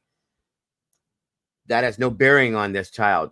The only things that I really paid attention to was how certain people acted with this child that could have provoked him to maybe run away, or circumstances or situations in the family that could have provoked him to maybe run away, or things like that we've looked at. That's what I'm saying, okay? At this point, 6 months into this, with not one little, not even a tiny little piece, at least on our end of things, of evidence at this. There's one thing that was said that really caught my attention, and it was hard to ignore it. Okay, it was an interview that one of the neighbors gave about speaking with this house, the person that owns this house right here on the corner that had a camera that supposedly, and this is completely, in my opinion, because Ellie's never said it, a rumor, okay, that there was a vehicle here seen on this camera. And knowing that this car's here, the lights are on at 3 a.m. or whatever hell time it was, I don't remember right now. And this is their house. That there is a possibility that that could have happened, okay? But that also could be that somebody was just there at that time. Again, crime of opportunity, okay? That Sebastian came out the back or walked around and went for a walk. And that's what he was going to do. And that this person in this car, if it existed, is the person that committed the crime of opportunity, in my opinion. That is a very plausible situation. That stuck in my head, as well as a comment that was made the first week in my chat that I've never been able to let go of. And then that was that there was somebody that was very close to this neighborhood that may have had him, an older woman that had a teenager, an older, early 20s, 20-year-old type son that may have grabbed him, and they have him at that home. That's something that stuck with me that I could never let go. But there's no facts pointing to that. So I can't really say, hey, that's real, okay? But it's something that is in my mind that I'm going, okay, wash that away now. Wash that away now. And every time I do, it comes back. It comes back. It comes back. You know what I mean? That's all I'm saying with that. So I don't know. And that's a great point, sir. You cannot make good decisions when you're overwhelmed and stressed. That's facts. And this child is autistic, okay? High functioning, yes, but he's still autistic. These are facts, folks. These are facts. And that's what this should be based on, is facts. It's a missing child. There's no criminal case here as of yet. There has been nothing put out there to make this a criminal investigation as of yet. If there is, then there is. Then we have something to talk about at that point, like in that realm, okay? Just saying. That's a good point too, Captain. Thank you for that. And thank you, Doodle, for that as well. Sides of a vehicle, I think you'd still see it if it was on this road, because you can see the vehicles in the drive very clearly. So I think you would see. You might not be able to identify the make and model, but I think you would see. And there was no vehicles that passed these cameras. People. And then one more thing to go along with that. If there was a vehicle, you guys, law enforcement knows about that vehicle. They absolutely know about that vehicle. They're not going to tell us. They'd be dumb if they did. But if there was, and that's real, then they do know that that vehicle's there. The problem might be that they don't know who it is. If the person didn't have a plate on the vehicle on purpose, people do that. They've done it around here. If it was picked up, barely picked up on the camera, and it just was a blur of something, I'm just saying, we don't know what that looks like because we've never seen anything. So that, again, is another issue. But I do feel if that vehicle exists, that law enforcement absolutely does know about it. And that's my opinion. Have said, well, if Sebastian had left the house and either went this way or had gone through the backs of the houses or gone this way, then these cameras on Kellen, these are just the ones that were mentioned on the dispatch audio, they would have picked Sebastian up. No, they wouldn't, because the detectives from the FBI agents walked up and down this. Are you taking off, Butterfly? Have a great night. Thank you so much for joining us. I'm sorry you're leaving. I hope you have a wonderful night, and I hope to see you again soon. Thank you so much for joining us tonight, Butterfly. We love you.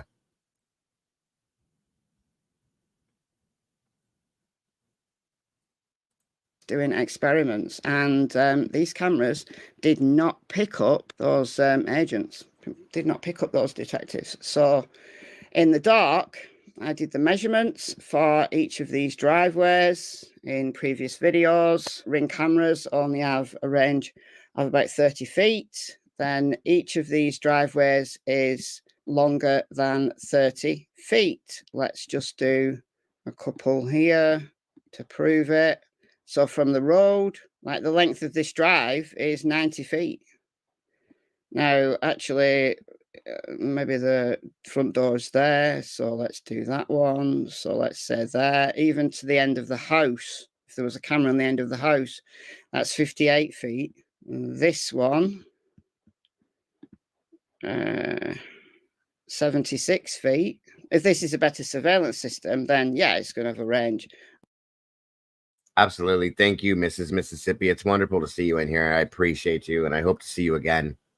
Of more than 30 feet. But it would still have to pick up someone wearing black walking along the road. It didn't. These cameras didn't pick up the detectives. Didn't pick up the detectives, so wouldn't have picked up Sebastian. Because we know he went this way. How? Because of the dog track. Now, people either don't know about this dog track or more likely will say there was no scent. There was no scent from Sebastian. I agreed, Tracy. Actually, on the dispatch audio, we heard Max, the German Shepherd from Sumner County, track all the way to this retention pond. This is where the retention pond is. Now, people have said, well, maybe Max was tracking human scent, but not Sebastian's. Okay, well, what about the other dogs that tracked? Who, I don't know for sure whether Max had a scent article from Sebastian. He was with the first responder team. He might have done.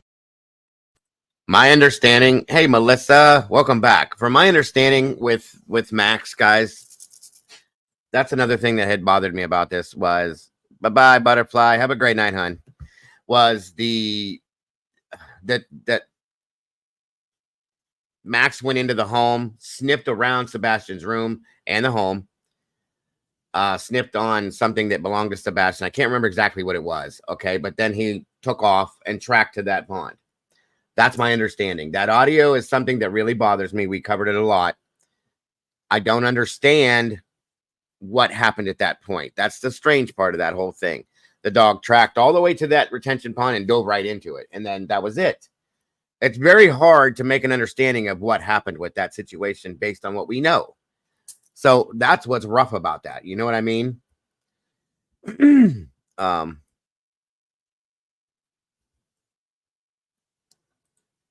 Either he left out in the common area, he walked out the front door, down the driveway, into it. It seems that way, Stitches. It really does. And I agree with that, too. It's been 6 months. I hope he's okay. You know, the best thing in the planet for this case, and it would change everything about this whole drama scenario. If that child showed up alive and healthy and good to go, and went home with his family, that would change everything out here on this, guys, because everybody would be so celebratory about that. Well, most people should be, and I know I would be, and so happy about that. I think it would change the whole what this all turned into. I really do. Okay. And I pray that it would. I'll say that much for his sake, because if and when he's found and he does come home, he doesn't need any of this. None of this. None of them do. They need the time to recoup and heal with their child. That's what they need that for. There doesn't need to be any more drama. He's home. He's found. He's happy. They're happy that he's healthy. Everything's good. That's what it should be, I hope. And it's done. It's over. We move on. That's what I feel it should be. That would be, yes, absolutely thrilled as well, Mystery. Hey, Miss Music City Mom, good to see you. Done. If he did, then he was tracking Sebastian's scent. But the other dogs, a bloodhound, a blue tick coonhound, and then there was another dog from another team a few days later who also followed the same track. So from his front door, down the fence, back up, through his neighbour's backyard, and then up Kelling, and then through a right here, did another right. So following this approximate path. Now, this is actually not grass anymore. This is construction site. This is from last year. So this hasn't been updated for a year. So, but he followed this trajectory to here, to the retention pond. And then his scent disappeared. So the question is, where did he go? Why did the dogs lose his scent there? That's the question. Not that there's no scent. The actual question is, why did the dogs lose his scent there? That's the question that you all should be asking. All right, guys, let me know your thoughts in the comments, and I'll see you in the next video. All right. Thank you, Michelle. And that's it, guys. There really is nothing else other than that TPO that's been put against Betty. I don't blame the family for that. Leave them alone. Let them be. Let them find their child. Let them deal with that. They don't need all this other stuff. None of them. And it's just ridiculous, in my opinion. And sad. It really is. Let's see here. Thank you, Mr. Jenks. Appreciate that, Captain, very much. 999 super chat. That is so very much appreciated, sir. I had something else about another. And again, I'm just getting some updates in. Just to keep us all up to date. I really like seeing your guys' input on this, though. It means a lot. I'm glad you guys are still following this, too.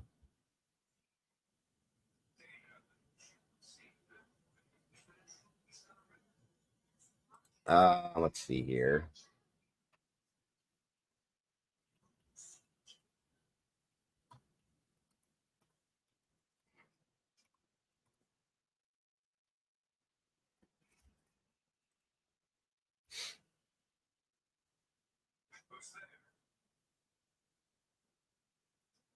No, maybe not. Hey, Glitter. Good to see you, dear. No, thank you, Captain, for being here. I appreciate that. And I appreciate you just for being here so very much. Mystery says, I think Sebastian has been, of course, autistic, but just recently documented. Just like my, yeah, oh no, of course he was. And they just now had it diagnosed over the past year. So yeah, you know, in a lot of ways, you don't know. They probably didn't know. Hey, Kaylee, I see ya. Didn't know what was going on with him, why he was acting and doing certain things. And that can explain a lot of things. It did for me when Caden was diagnosed at 6. From the time of his birth to the time he turned 6 years old, a lot of things all of a sudden fit in and went, okay, now I get it. You know what I mean? And we were able to deal with them then, because then we knew how to treat those situations. Then we understood why Caden did certain things that he did and why he acted and said things that we were like, wait a minute, what? Hold on, that didn't fit right. And then you get to change your lifestyle and the way things are dealt with to fit him. And it changes things. It makes things better. It takes time, but it does work. Mr. 12 Gauge in the house. What's happening, my friend? Good to see you, brother. I hope you're doing well. I really do. Guys, for those of you that aren't familiar, another awesome creator here, Mr. 12 Gauge Investigative. Please go over and check out that channel, guys. If we can drop his link. There it is right there. Thank you, Andy. Appreciate that very much. Another great gentleman, great creator. Got his heart is in the right place, and he does the right stuff, guys. All about true crime. So go check him out if you will, please. Definitely appreciate that, Andy. And great to have you here, 12 Gauge. Great to see you, brother. I don't think her location for the retention pond is correct. If you look at Google Maps, there are address numbers there, which means it's been, I don't know, that's the way I understand it, Joe, is it's right on the other side of, or was, I don't know if it's changed now, but it was right on the other side of the last house at the end of that road, the very last house, Right on the other side of that was that retention pond. That's my understanding from what we were told by people that were physically there on scene and showed us where it was. That's how we understood it. DKM, hello and welcome. Thank you for joining us.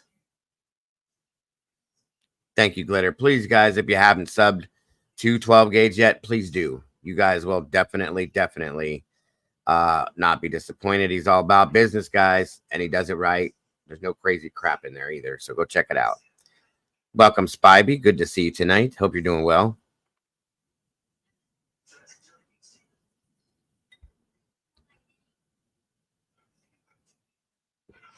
Rose in the house. Welcome, Ro. Good to see you tonight, hon.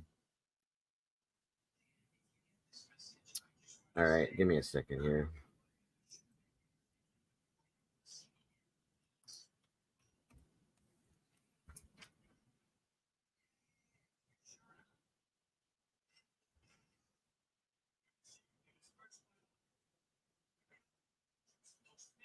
Okay, so the first thing I'm going to do real quick is, as I do every day, we're going to check real quick on the Joshua Zimmerman update, just so you guys know what's up real quick. We're not going to stick on it long because I know it's boring. Do you know how the sheriff, what sheriff died, Glitter? Sumner County Sheriff? Is that what you're talking about?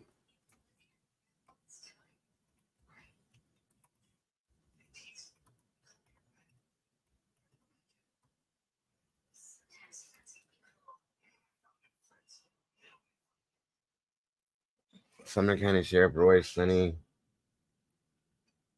Oh, wow. Hold on a minute. Hold on.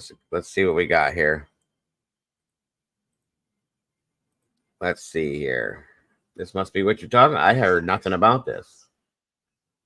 Tonight, the interstate bathed in blue as fellow law enforcement escorted Sumner County Sheriff Roy Sonny Weatherford's body back home from East Tennessee. Weatherford was a beloved and dedicated public servant who loved his community. He died suddenly this week. Good evening and welcome to News 2 Now at 10. I'm Bob Mueller. Sonny Weatherford served his community for more than 4 decades. He began his career with the sheriff's office in 1985 and took over as sheriff in 2010. Sumner County's government page posted a lengthy statement tonight calling Sheriff Weatherford a person of deep compassion and empathy. We spoke with State Representative Johnny Garrett, who represents parts of Sumner County. He told us Sheriff Weatherford was unlike anyone else.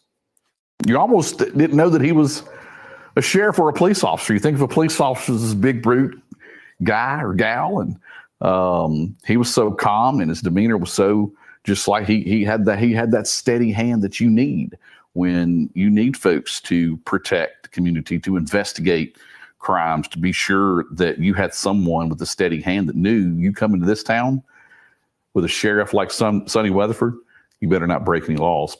House Majority Leader William Lamberth was close with Sheriff Weatherford. In a statement, Lamberth said the unexpected loss leaves a tremendous void in our community and in our hearts. This now a live look at the picture as the body of Sheriff Sonny Weatherford being escorted back from East Tennessee over in Pigeon Forge, where he passed away this week. He will be taken through home, escorted by his fellow law enforcement officers. This procession has been going on all day as officers across the state show their respect for this man's dedication to law enforcement.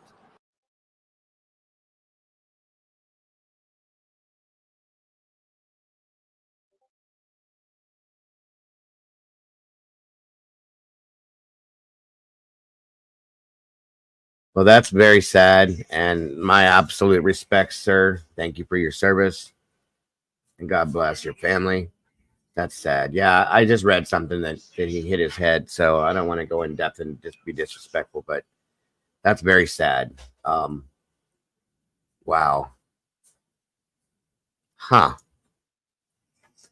And my understanding is that I think what everybody called Sheriff Hottie took over, so yes.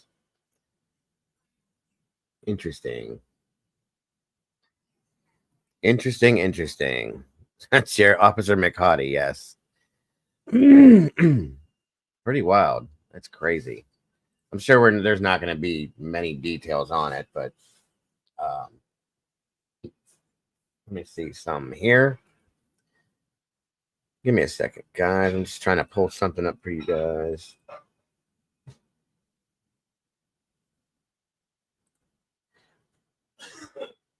Okay.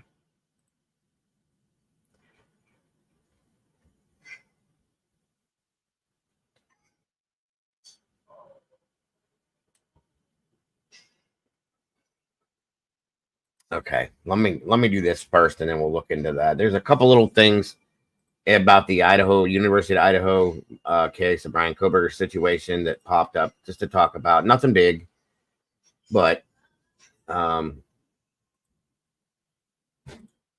first thing I want to do is just give you today's update on Joshua Zimmerman's manhunt scenario.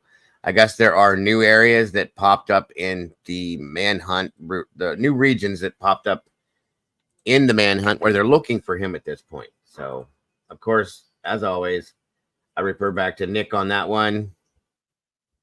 And he seems to have all the info on this. And again, I show this to you guys every day because this guy is very dangerous and he could be anywhere.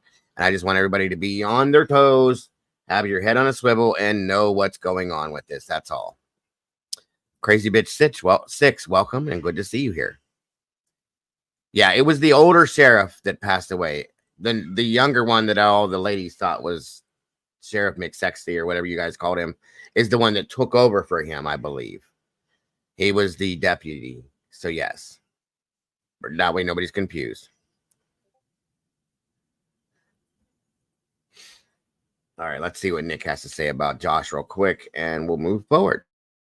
For Joshua's Zimmerman escaped from DeSoto County on June 14th. There are no updates as to Joshua Zimmerman, 0 updates, but I guess a little recap just to keep the name going, and we have to alert Atlanta, Georgia, and North Carolina. You guys are officially on the list. So what that means is Zimmerman might have already visited your region, which is good because he might have left. Obviously, there might be bodies behind. So if a loved one went missing in Georgia. Now, this list, you guys, there's been multiple states that have been put into this list of states that he may be in, come through, hanging out with, and being around. And that's why I showed this to you guys, because he's all over the place based on what this list of places he could be going or staying at is showing. And that's why I show you guys about this. So I just want everybody to be aware. That's really what this is about, is just awareness. Absolutely, 12 Gauge. Absolutely. Thank you for being here, brother. I appreciate you very much. Georgia and North Carolina, and they have no leads. Pass the mugshot of Zimmerman over so they can run DNA, because his DNA is in the system, and they should be able to get a match if it's Zimmerman. But there is a chance that he already killed. There is a good chance that he already raped. He's going on, week 8? The guy is a sex pest. He couldn't last in jail without sex. He raped inmates. So him raping is not far-fetched right now. Him killing is obviously on the table. In Mississippi, he tried to kill a man to take the car and get away from the murder charge. But now he's got death row. He's got that attempted murder charge. He's got an escape charge. So when he shot the... Well, thank you, Miss Taylor. Appreciate you being here. I'll have to go over there and check out Miss Daisy again. I haven't seen her in a while, but let her know Diggle says hi and sends his love. Thank you for joining us, Taylor. Guy in Mississippi, right? He was, I'm not gonna say only facing murder. It was murder in the first degree, but he tried to kill him and steal his stuff so he can elude police. A spree killer, right?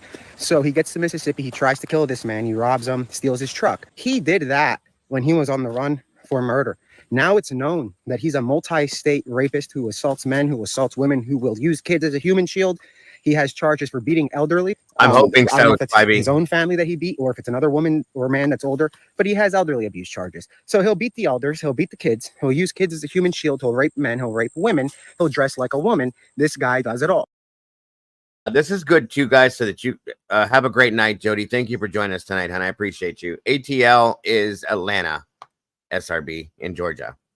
Get a good look at this here, because this is all the possible different variations of his disguises he could be wearing. So I'm glad that he put that up there so you guys can see that he can look like about anyone, and he could be anywhere. That's the scary part of this guy.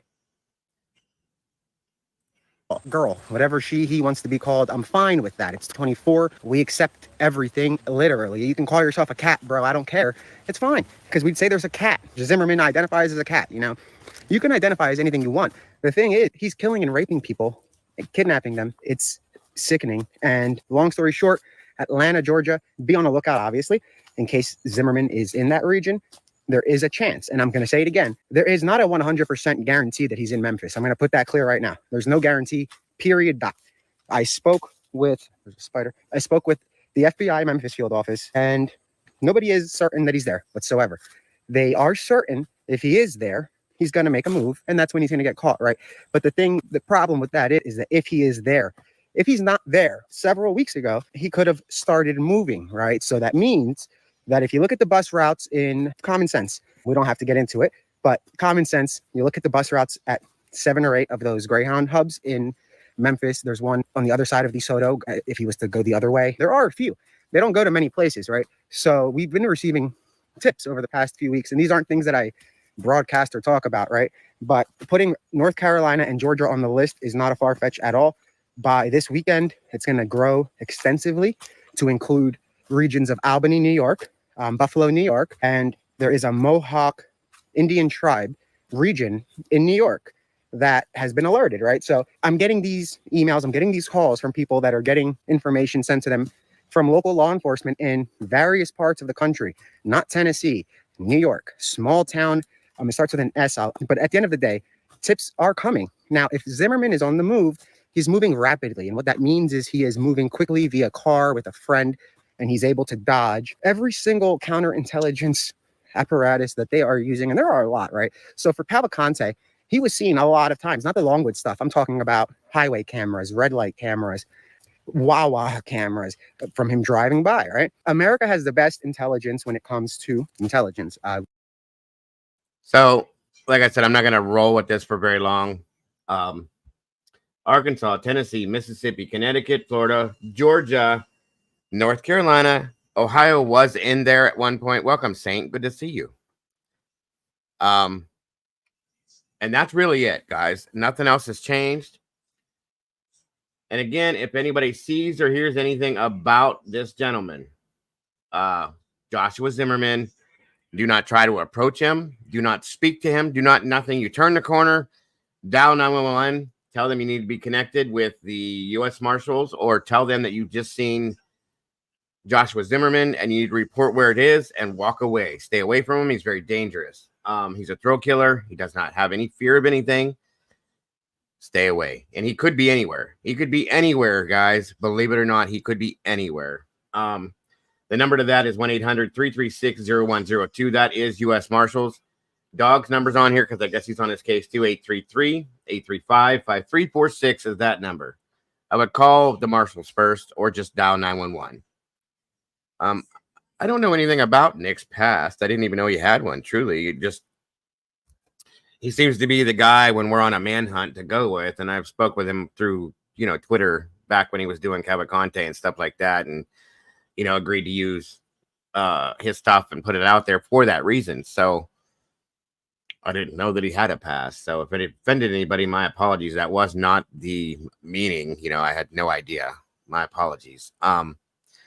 Thank you, Jaded. I try to bring awareness to everything I can in that sense. I really do, guys, because I do care about people and, society. And when you have something like this going on, it's just something that needs to be known. Just like when Danoa Cavalcante went out, I covered that for days live with the scanner and everything and with Nick. So that's why I did that. Because, again, this man could be anywhere. Definitely anywhere.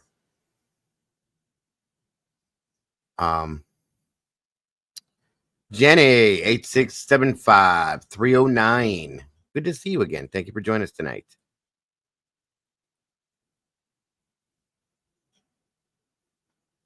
Yeah, that is one thing I will say that drives me nuts is he's constantly moving and just he reminds me a bit of JLR. I'll have to say that, but Nobody else is putting out any information on this guy. Nobody. I've looked. I've tried to find it. There is nothing else. It's pretty wild, to be honest with you. But anyway, so that's that about Joshua Zimmerman. Just keep your eyes open. He is, Stephen, a lot like him. He really is. Keep your eyes open. Keep your head on a swivel. Keep your ears open. If you hear anything, see anything, that way you know. See, I didn't know that, Spivey. That's crazy. Jesus. That's crazy. Oh, wow. Really? That I didn't know either. Good God. What is with these people? And that's true. It's luckily it's not about Nick. It's about this crazy killer here that is very dangerous. So I will keep that stuff in mind though, Spivey. Thank you though. You know, I don't look into some of these people because I don't have any reason to. Just saying.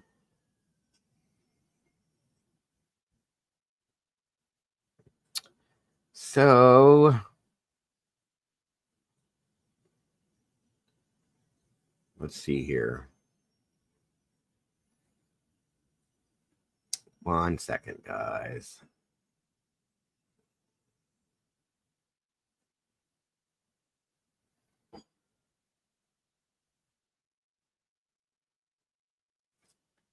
Okay.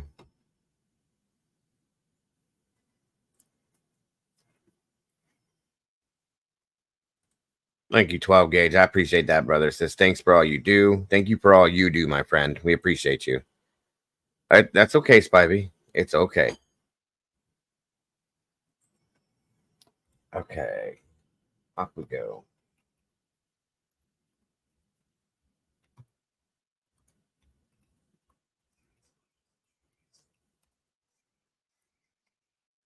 Okay, Jilly. See, yeah, I never followed any of that.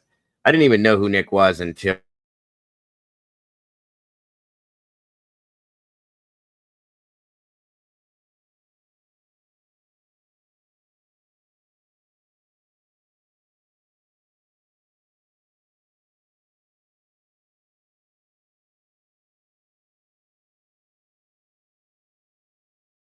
I am definitely covering Lady Bird Lake.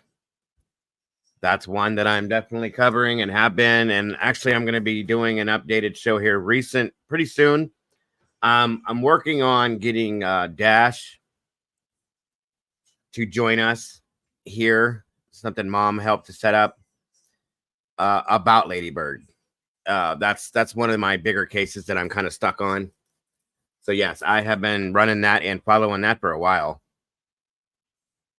That and another one that I kind of match up with it. For those of you that are interested, Saint and Flickery. Yes. Yeah, we're definitely over here running that one and looking into that deep. It takes time to get some of the stuff that I haven't covered already. I saw that 12 Gauge. Thank you, sir. Yeah, I saw that too. I was going to show you guys that update as well, bro. Thank you. For those of you that are interested, that have been following it. The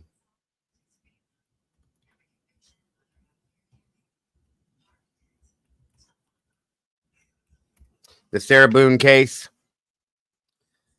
Yeah, so Saint and oh my goodness, great. Jaylit, hey, how are you, hun? Flickery, if you guys are following that case, stay tuned because we are definitely running it. So I'm going to show you guys the update on the Sarah Boone case, the motions hearing. This case has been crazy, guys, and I just been doing up any case I've covered. I try to throw the updates in there for you guys. Jen Urbic, welcome back, hon. Good to see you. Let's see here. Oops, sorry. Okay. All right, so let's get this update in real quick and catch up. Like I said, the title, we're going to catch up on some stuff we haven't looked at in a little bit. And Miss Sarah Boone is one of them. I know this case is crazy. It is, yes. Yes, it is definitely Miss Wisdom. It is a Daryl Brooks 2.0, 150%. This woman is out there. Yes, thank you, Doodle. Thank you guys so very much for joining us tonight. We do appreciate each and every one of you guys so very much. So let's see what Miss Sarah has going on in her life now. Of your phone, if any, that we seek to introduce at trial. So it may be texts from December 2nd, 2019, whatever it is. We will identify those pages, we will identify those files, because obviously your entire phone, however many.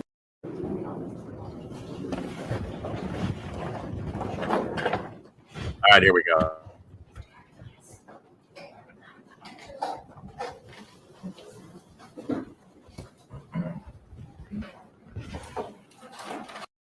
And honestly, guys, the only reason why I'm covering this stuff is I covered this from day one, from the 911 call to the interrogation. So I have to stick with it at this point. And it is a little crazy. It's crazy. Hot mess, yes. So this lightens things up a little bit when you watch this, because this is a horrible situation. But there's something about her that is just like, what the hell is going on? You know what I mean?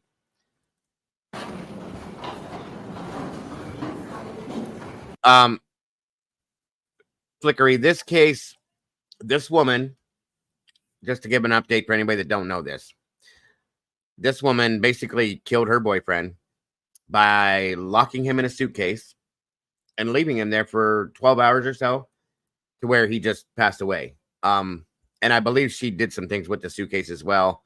She was drunk and she filmed it. She basically told on herself, and has been through 8 or 9 attorneys at this point, to where the judge finally said, you're going to represent yourself. And she's just way out there, Tracy. It's crazy. And that's why I've stuck with this, because the psychology behind this is interesting to me to watch. Yeah, she does remind me of Letitia Stotch. She really does. And she says that they were playing hide and go seek, which is why she did this. Wow. That's all I can say. Yeah, psycho. Psycho for sure. Yeah, she's a lot crazy. Exactly, Joe. Like, woo. This one is definitely got some rattling going on up here. Okay. That's all I'm saying. Just watch here. Just watch how she is, how she talks, and how she reacts. I'm gonna let this play. I'm gonna be right back, guys. I got to run to the little boys' room. But I'll be right back with you. This is crazy, folks.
Case number 2020 CF 2603, the state of Florida versus Sarah Boone State.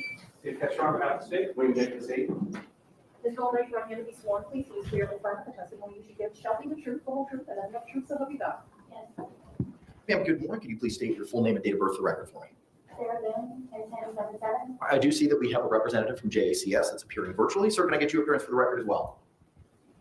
Yes, Your Honor. Christian Lake with the Justice Administrative Commission. Okay, very good. All right, we've got a couple of things that we're going to be addressing this morning. The first is the motions, Ms. Boone, that you had made reference the last time I saw you. The court has reviewed all of those motions. I've reviewed also JACS's reply, specifically their response to the motion seeking due process costs that was filed on July 30, 2024. State, have you had the opportunity to review all of Ms. Boone's motions? Yes, Your Honor. Okay, all right. Ma'am, I want to go through each one of them and hear from the state, from yourself, and from JACS. We're going to start first with y'all can be seated, don't need to stand, thank you. The defendant's temporary motion for reservation of proposed costs to acquire investigator for defendant's defense and trial dated July 18, 2024, received July 29th. That request seeks to reserve any and all costs proposed to be incurred to acquire investigator. The defendant's temporary motion for reservation of proposed costs to acquire all witnesses for defendant's defense and trial dated July 18, 2024, received July 29th, 2024. The request is to reserve any and all costs proposed to be incurred to acquire all witnesses for trial.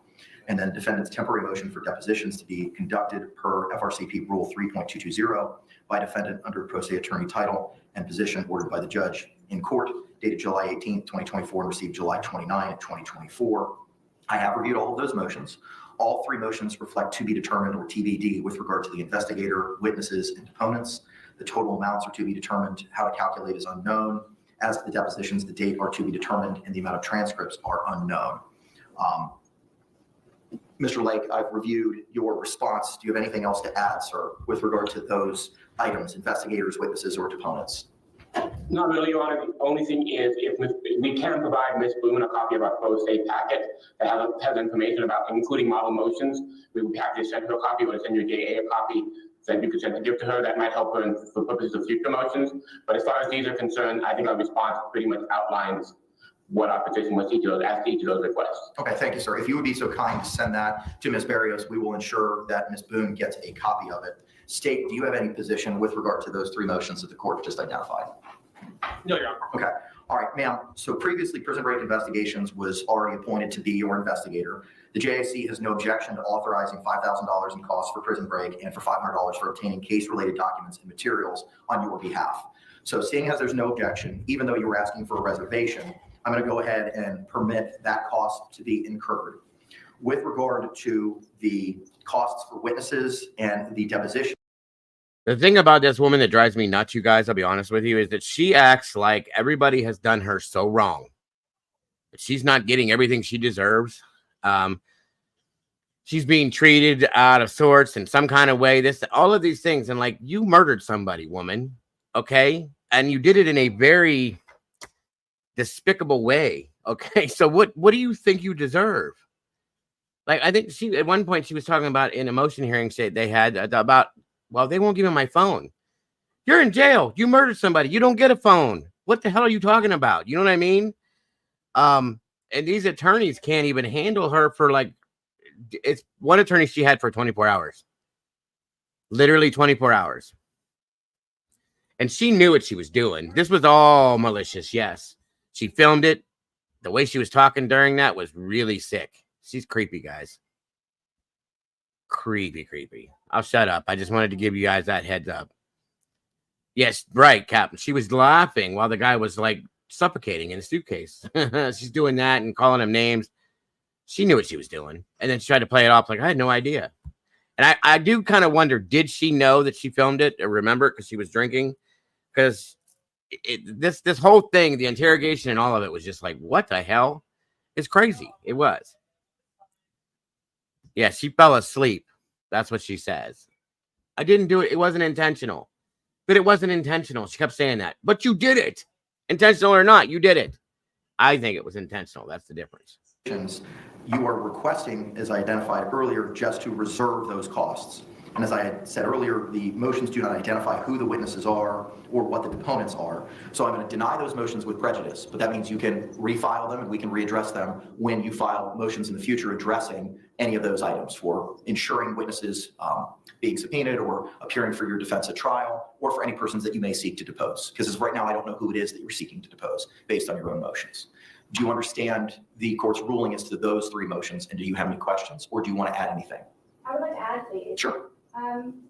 with your delegated due date of July 22nd, for all of my pretrial motions to be submitted, I have yet to receive my discovery, so I was trying to beat that deadline or at least meet it. So I don't know what I'm supposed to ask for, who I'm supposed to ask for, and again, I have yet to receive my discovery, so I don't even know who it is I need.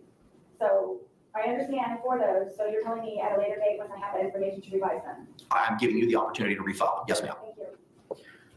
With regard to the defendant's motion for reservation of proposed costs to, hang on. With regard to defendant's motion for reservation of proposed costs to acquire expert witnesses for defense in trial dated July 18th, 2024 and received July 29th, 2024. Mr. Lake, anything else to add other than what is identified in your response? No, Your Honor. Again, the issue here is with the exception of the mental health expert that's already been approved, there would need to be much more specific motions for these costs. Ms. Boone needs to include essentially what we included in our response. And again, the model motion that we will be sending to will have that information. Without specific information, neither us nor the court can make an informed decision on whether the requests are appropriate. Okay. Ma'am, the motion fails to identify any specifics. It has to be determined for your expert witness or witnesses. It does not identify the type of the witnesses. It doesn't identify the amounts, and it's difficult for me to identify the particular showing of need, which is what's required for the appointment of that expert. So again, I'm going to give you the opportunity to refile in the future a motion pertaining to any specific experts, identifying the specificity that JACS has requested in their response. So at this point in time, that motion is denied without prejudice, and you'll have the opportunity to refile it. Lastly is the defendant's motion requesting immediate relief to the defendant by appointing effective standby counsel to aid in support and preparation of a criminal case for trial dated July 18, 2024 and received July 29, 2024. The request, ma'am, that you were seeking in that motion is to provide immediate relief to defendant by. Amen to that one, Joe. I gotta agree. He says she was drunk and he was drunk. They say alcohol is like money. When you have more than you need, your true self comes out.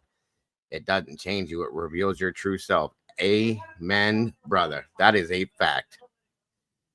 That is a fact. And she spoke what she, as I said that when we first watched that, I said, those are her true feelings. That's how she really feels about this guy. Regardless of what he could have done to her. Okay. Because it was claimed that he was abusive at some point in their relationship, but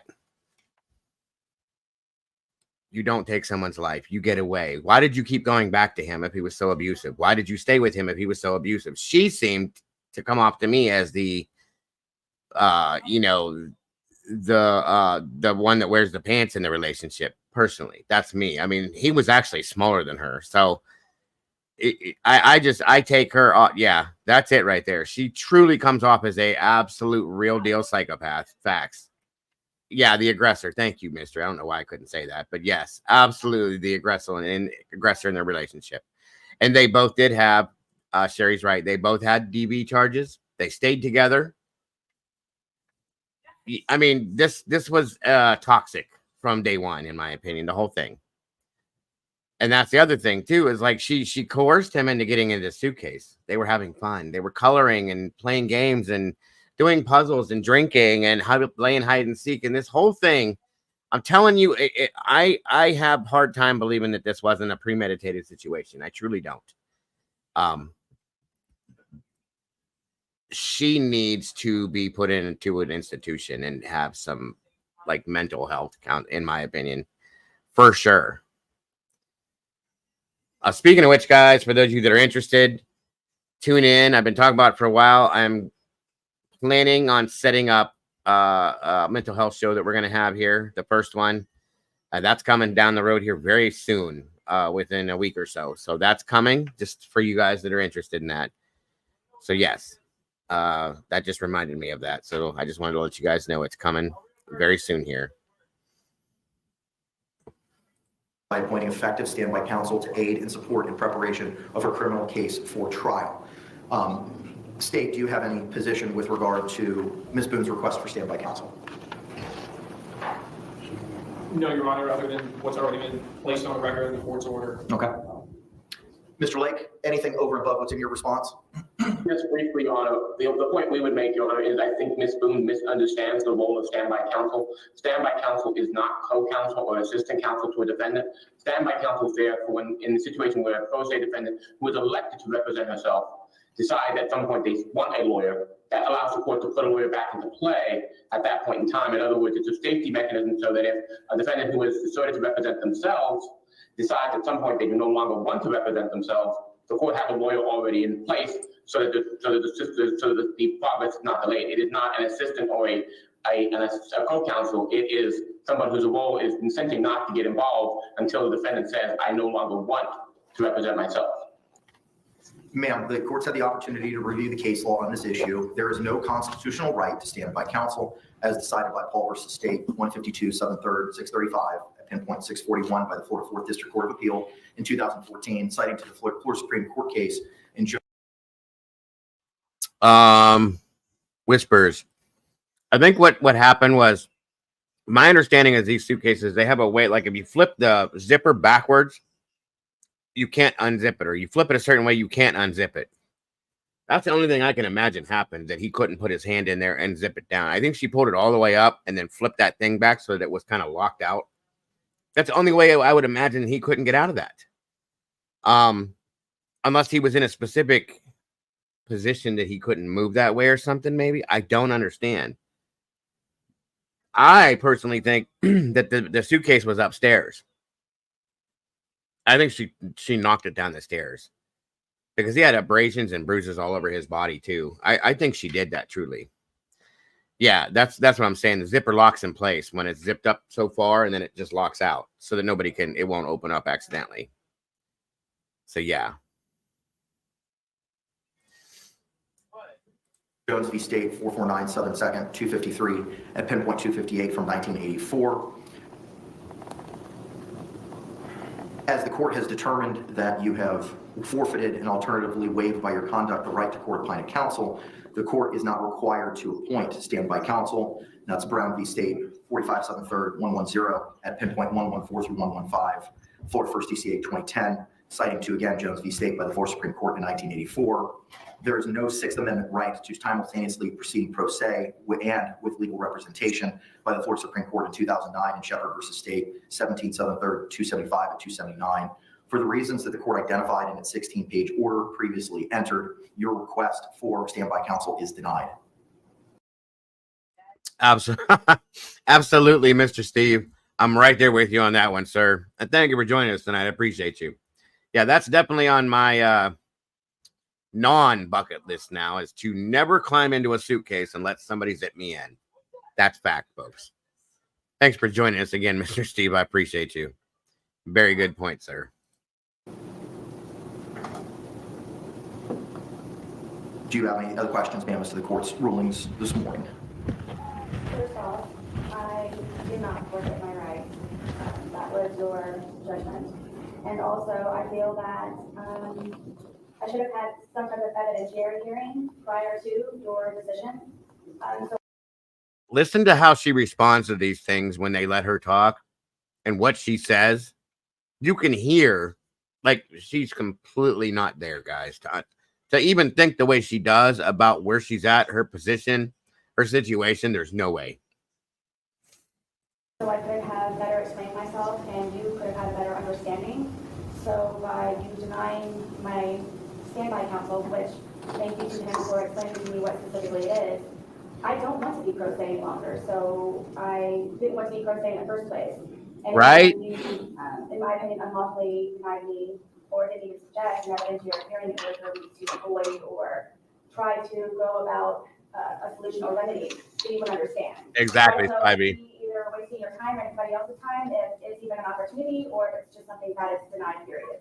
It is denied, period. With regard to an evidentiary hearing, that seems to be in the realm of the Ferretta inquiry where a criminal defendant is seeking to represent themselves. And I would inquire of that person and have an evidentiary hearing as to the rights and remedies that you were forfeiting and the... That is too funny, Bobby. That is absolutely too funny. I love it. And welcome, Bobby. It's good to have you here tonight. That's awesome. Absolutely. Same here, Joe. You got to have a big suitcase if you think I'm getting in that thing. And if I can get in it, then I'll get in it for you if you find one that big. That's all I'm saying. Exactly. Good point, Joe. That was great, Bobby. I love it. Exactly. And that's the thing. There's no way that this woman can argue that she had nothing to do with this. Everything is on audio and video, guys. It's completely proven. She even stated what she did. Just saying. There's no way out of this. Nothing. Insanity? Sure. You're still going to be locked away for the rest of your life. You should be. That's kind of my thought too, JC, about his positioning in it. He was a tiny guy and very skinny. And the way he had to have been in there, he was probably bent up a certain way that he couldn't reach to do that. You know what I mean? Next, she will say he was a magician and he couldn't. Yeah, right. Exactly, Captain. Pros and cons of proceeding representing yourself and the benefits of being represented by counsel. Due to the Florida case law that was provided in the 16-page order, no such evidentiary hearing is required.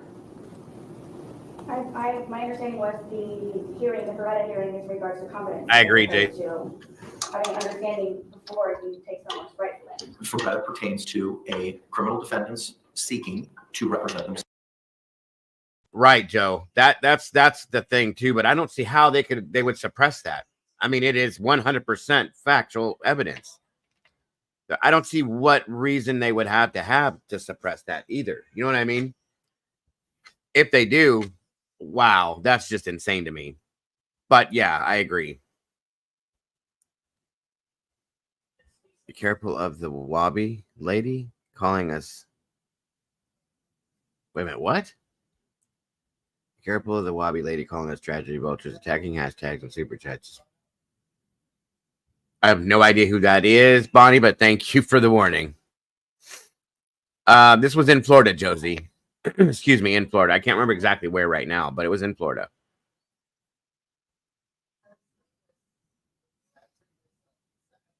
Yeah, Virginia. Good point. That's a good way to put that.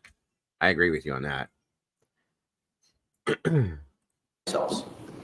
Ferretto was not applicable to your situation, and that's identified in the case law citations that were provided in the 16-page order.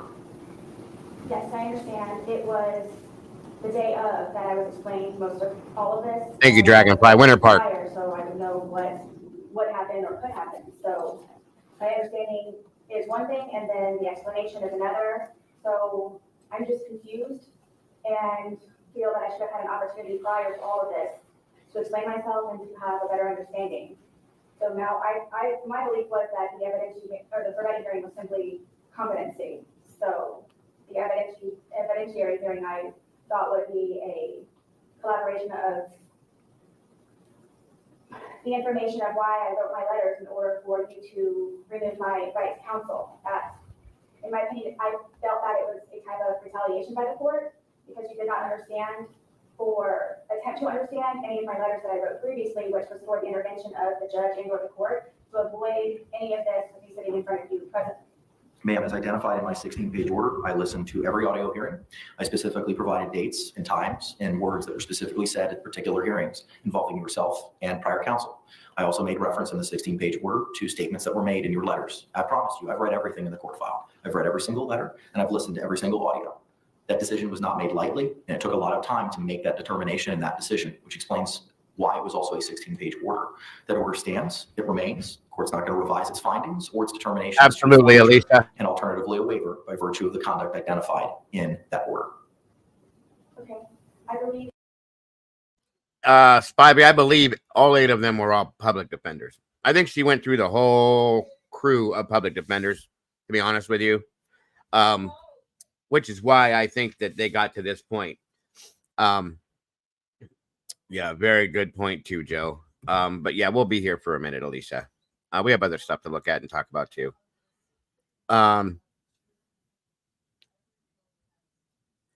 Yeah, amen to that one, Captain. Yeah, this woman literally thought at some point that she was getting her phone back. She complained. Nobody's listening. Nobody's listening. Nobody's listening. It was on one of these motion hearings. The judge looked at her literally like she was insane when she said this too. Why my attorney won't let me know, or why my attorney One of the reasons why she wanted to have her fire one of her attorneys is because they would not set a bail hearing for her. The judge said, "You're not getting one. This is a murder charge. You're not getting a bail hearing." Sorry. As if anybody that she could afford what they would have set it at anyway.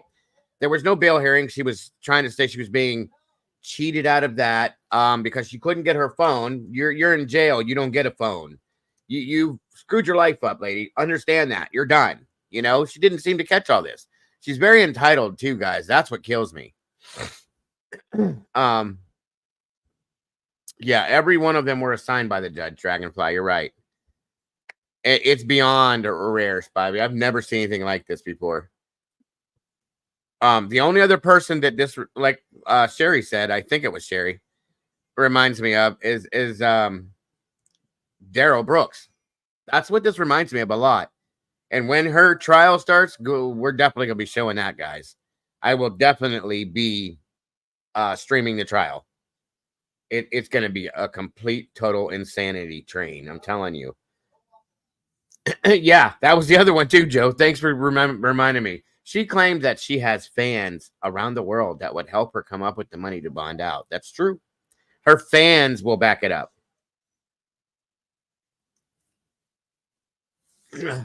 Okay, Manson. This lady is way out there, guys. She should have asked for a popcorn machine instead of the phone, giving her more credibility. Yes, good point. Good point, Captain.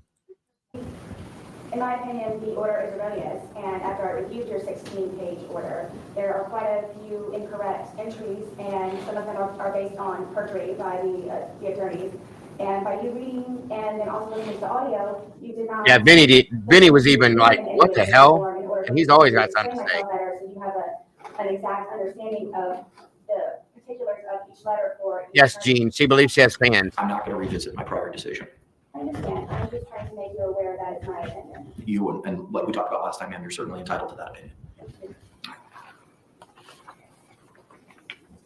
I don't know if you guys heard that, but why? All right.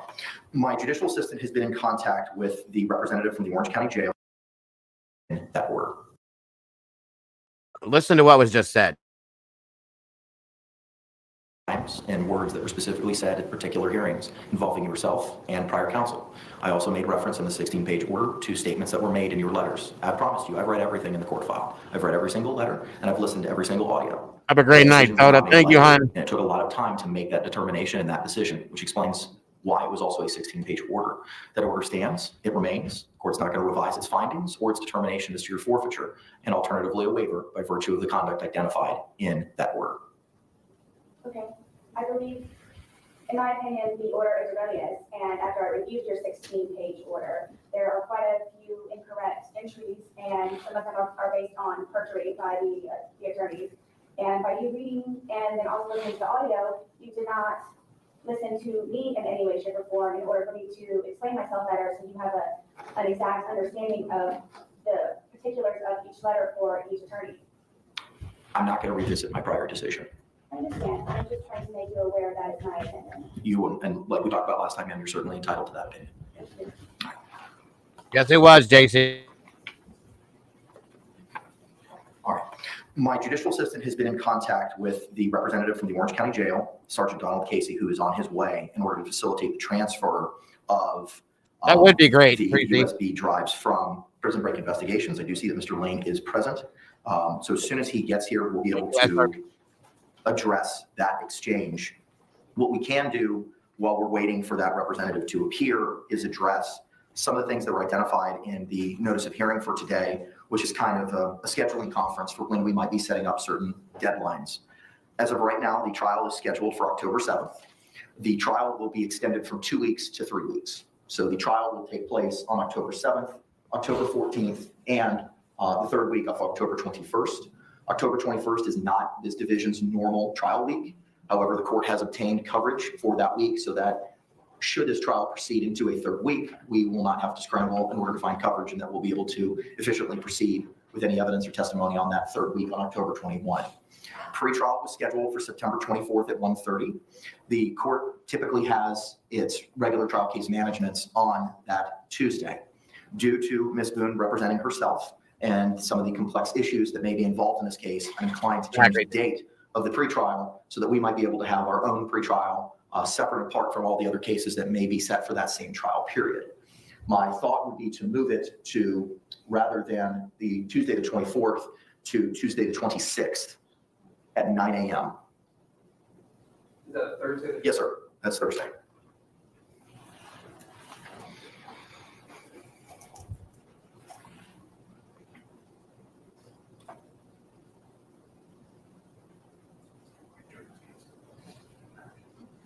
That's acceptable to the state.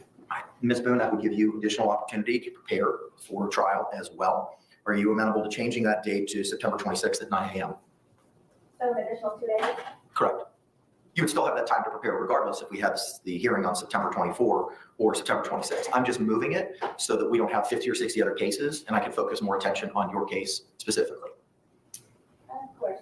Okay, all right. So pretrial will be rescheduled till September 26th at 9 a.m.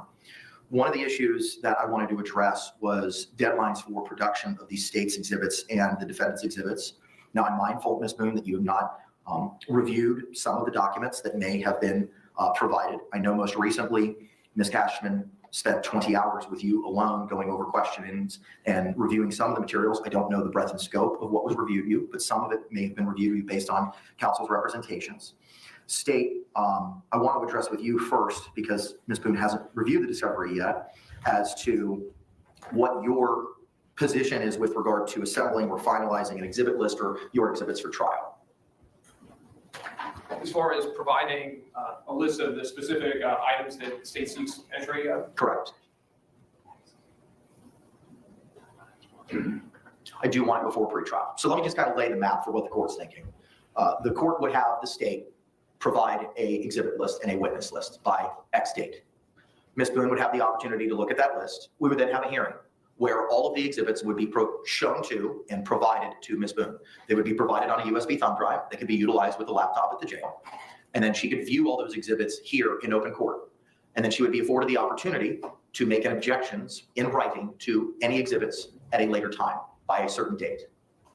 I guess one of the concerns would be that if the state identified specific items that we would seek entry of, depending on the course of the trial and the questioning, there may be other items that have already been disclosed in discovery that may necessitate being entered in, would potentially not be part of this original witness exhibit list. Items that were in the discovery, but if that makes sense. That does make sense, yeah. And I understand what you're saying.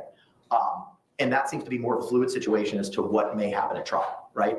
Sure. I don't imagine the court's intent would be for the state to just produce the exact witness lists that have already been sent in discovery and just make a notation of every item of evidence. The idea would be to try to pare down. That's exactly the idea. Now, obviously, that wouldn't foreclose you if something was produced in discovery and something that would not be relevant or admissible at a certain stage of the trial, but maybe later became relevant or admissible due to something that happened or something that was said. I would not foreclose the state, nor would I foreclose Ms. Boone from attempting to move that piece of evidence into evidence for the jury to consider.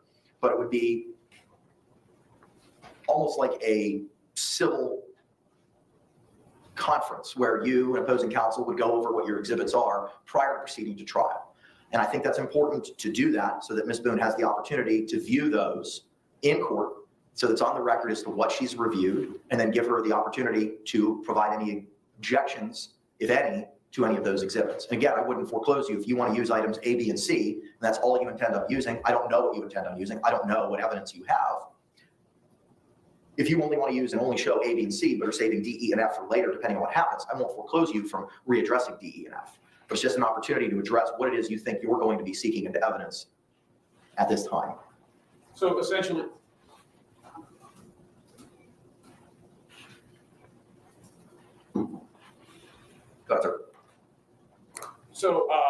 I think we could accommodate that if we could go around September the 1st for that, and then that would give her an opportunity to review that USB and lodge any objections, and then we could potentially address those objections and go from there. Okay, and that would be September 1 to. Do you guys know how long this case has been going on? Honestly, this is insane. And they're still pushing this to September now. We're going on like 5 years here, you guys. This is absolutely insane to me. Yeah. She has no idea. None, Dragonfly. This is going to be a complete disaster. Completely. What's up, Nacho? This guy doesn't feel comfortable enough to take his trench coat in court. Please, sir. You're making me. Yeah, I got you. Yeah, this is going to be crazy. But we're going on 5 years with this case, guys. Like, what the hell? Literally. Have the evidence viewing, for lack of a better word, or for the list to be provided? For the list in the USB. Okay. If we're going to make this work for an October 7th trial date, Judge, I think September 1st is probably about the right time frame to have this in-court hearing to begin lodging those objections if she has any. My next question is, are you expecting the physical evidence to be brought here into court by a CSI so that she can potentially open it? Or are we just talking about digital evidence and giving her a list of the physical items? If there's physical evidence that's sought, I want her to have the opportunity to review it. And we should be looking at the top of the month. Absolutely, SRB, it absolutely is. Ma'am, do you understand that what it is that I'm discussing right now, so that you have the opportunity to review the evidence that the state may be seeking into evidence in your trial? Is it my understanding that they will supply me with a USB drive and then I am to review it while in court? No, ma'am. So it's kind of a two-step process. So anything that's digital, that's not forensics or CSI or something that's tangible, will be provided to you on a USB drive. We also will have a hearing where all of the evidence, including any digital, electronic evidence, or any tangible evidence, CSI materials, will be shown to you in court. I'll be honest with you guys. I think that she's done everything she can do to avoid this trial the whole time. This is my opinion. Everything she can do to put a monkey wrench in this, okay, to push this as far away, because she knows she's screwed. There's no two ways about that. She knows she's done. And that's why I think she's pushing this, okay, and has constantly done something to make this take forever. Thank you, Dragonfly. Exactly. February 24th of 2020, you guys. We're heading towards 5 years, like I said. This is insane to me. It's going to be a huge mess, Spivey. It's going to be, it's going to be something. That's why we're going to be watching it. And yes, SRB, she absolutely, you guys are on the same track with me. Yeah. She knows that there's no way out of this. And like Joe said, the only way she could possibly even remotely even come close to getting out of this, and it would still be questionable then, is that they suppressed the video evidence. It's not going to happen. Okay. Welcome back, Alicia. So it's just been a waste of tax dollars. Like Jada just said, wasting everyone's time. Every bit of this. Just so she can delay going to prison. And she's going to get wasted in prison, you guys. I'm telling you, with her personality and the way she acts about things, they are going to beat her down, period. Period. She is so entitled and just comes off as, it's all about me. That's mine. That's this, that. Somebody's going to beat her to the ground. I'm telling you right now. And she was stating when she first called 911 and was talking to the detectives that showed up there, that his family was going to kill her. And they are in the prison systems. Just saying. I expect to see something go down with her with this. In prison, I do. This is going to be a huge mess, guys. We're definitely watching it, though, because I'm curious to see how this plays out, how she does representing herself, and to see what she gets as a sentence for this. I really do. So we will be definitely watching this whole trial. I pray to God that they televise. I don't see why they wouldn't, but they should. If they're doing all this, I see like no reason why they wouldn't. Play to you in court, so you have the opportunity to review it here as well. Anything else will also be given to you on a thumb drive for you to review at your leisure based on the hours of 8 to 4 by the laptop at the Orange County Jail. And then we will have a deadline after we have this evidence viewing for you to identify in writing any objections that you have to any of the evidence that's been Welcome, Tina. So it's not a matter of any type of confidentiality. It is all done in the courtroom with everyone? It would be in the courtroom, correct? Are there going to be news cameras and photographers? That's something I need to address. I do not want Because our jury pool is going to be coming from Orange County, I have concerns about the media's presence in the evidentiary. Here we go. So I may have to enter an order which would prohibit media access for the purposes of that hearing due to the nature of what is being produced and reviewed, so as to further prevent intimate details of the case being released prior to trying the case. I understand that, Judge. Ms. Boone, not to turn the page completely, but I think it's pertinent to this discussion, has indicated through some counsel that have met with her recently that she wants to talk to the state out of the jail. And I was going to discuss that at the end, but perhaps to not waste the court's time, I don't know about bringing physical evidence out to the jail, but as far as the digital evidence, which will include autopsy photographs, which will include crime scene photographs, which will include videos, perhaps a different suggestion, especially since she has an investigator from Prison Break, is that we identify those files that we intend on introducing at trial so that they can review that digital evidence on their own in the jail, and we're not publishing all the digital evidence here in open court. That should allow her the opportunity to lodge any potential objections, such as duplicative or any other objections she may want to raise about autopsy photos, so on and so forth, without exposing all the digital media to the public. As far as the physical evidence, the state doesn't have any real concerns about the media covering that. She can open those exhibits, or somebody with scissors can open those exhibits for her if there are any exhibits she wishes open in the witness box where it's concealed from the media's eyes. So those are my suggestions. And then later we can turn to her request and put on the record how we would go about going out to the jail and meeting her. The only concern that I have with that is I don't have a record as to what it is that she reviewed. My suggestion would be that because this is in the context of plea negotiations potentially, I would be out there, Mr. Caatch would be out there, and our investigator would be out there, and we would record it. The conversation that we have, of course, and that would all be protected because it would be in the spirit of plea negotiations under the evidence code. And then we can all file in writing, the state can file in writing, these are the videos that we are going to use. These are the particular photograph numbers from the crime scene and from the autopsy photographs that we're going to use. And then we can have the defendant sign off on that as well, so that it's documented as to what was told that she would be facing at trial. And either she can review it with her investigator or she can review it with us being present. And then that way the digital evidence is now open. Okay. Ms. Boone, what are your thoughts on that? I'm a little lost. So it's an option of reviewing what the state has with my investigator and then be able to come with the objections and everything. That is correct. I'm unclear on having all of my evidence being in sealed bags and for me to be able to inspect them to be here in the courtroom. I don't know how the attorneys have done any of this prior, but I don't believe that it was in the courtroom. So I'm just trying to protect myself against the media.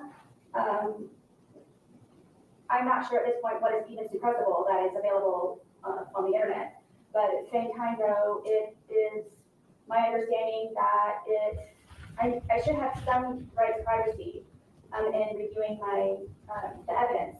So I didn't know if my investigator and I are able to collaborate prior and view and then come to court, but that can be finalized and ready to go with answers. Her investigator. I'm interested. Well, if she has pushed discovery hearing to 4.5 years after the fact, she has outperformed many defense attorneys. Agreed. Agreed. 100%.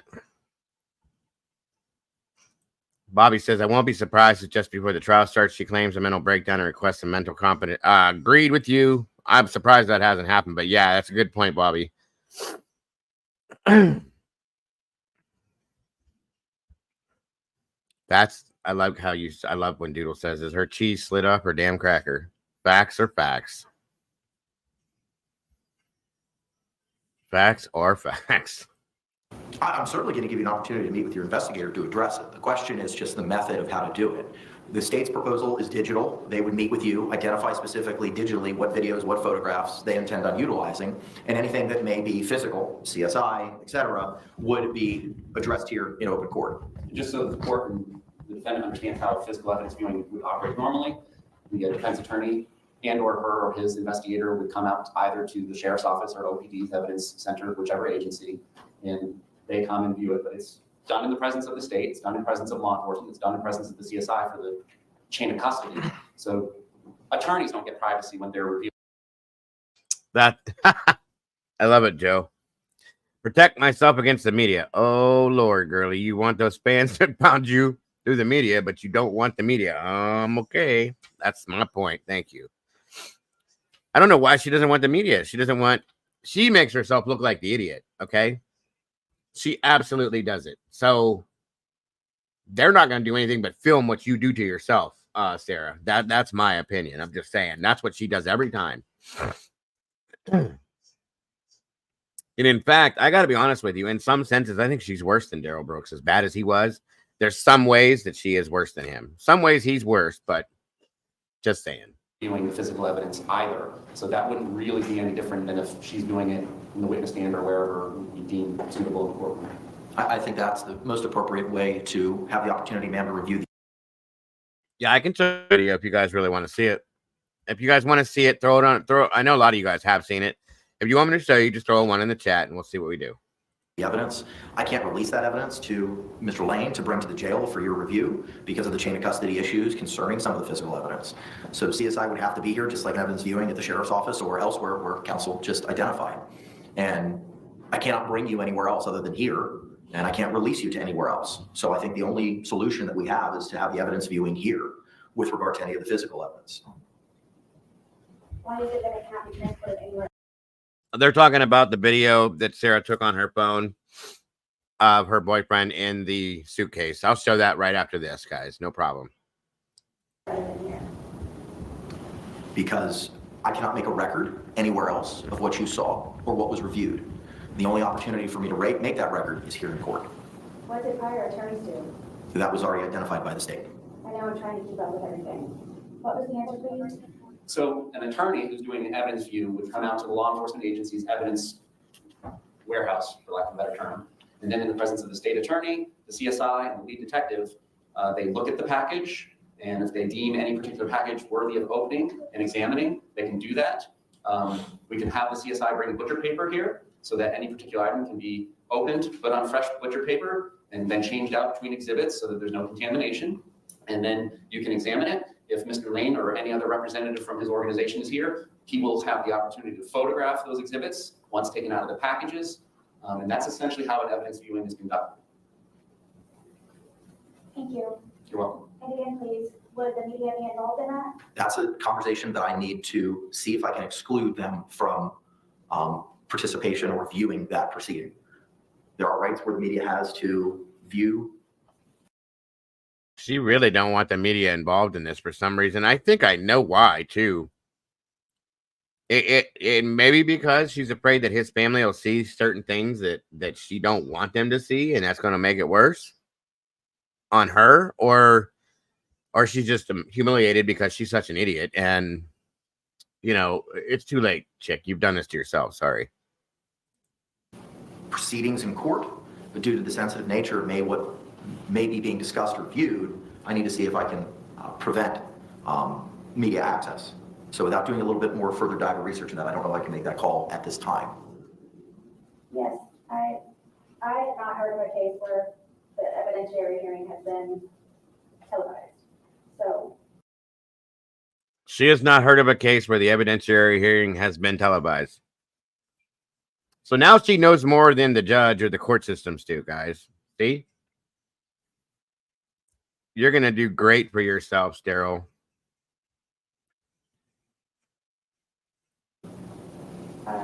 if you could please look into that, because I disagree with the media being involved in that. I understand your position, and again, for the reasons that I stated earlier, I'm trying to prohibit as much as I can from dissemination to the public, especially some of the exhibits that the state may be seeking to utilize. We are going to go ahead and set the evidence hearing. The first is Sunday. September the 1st is a Sunday, and that is Labor Day. The court would be setting a hearing for Tuesday, the 3rd at 9 a.m. to have the physical examination here in court. At that time, the USB drive or the absolutely do here in court states at your position to then have that meeting with Ms. Boone and her investigator, and your investigator under the plea negotiations or settlement discussions, auspices to review all of the digital and identify what it is specifically?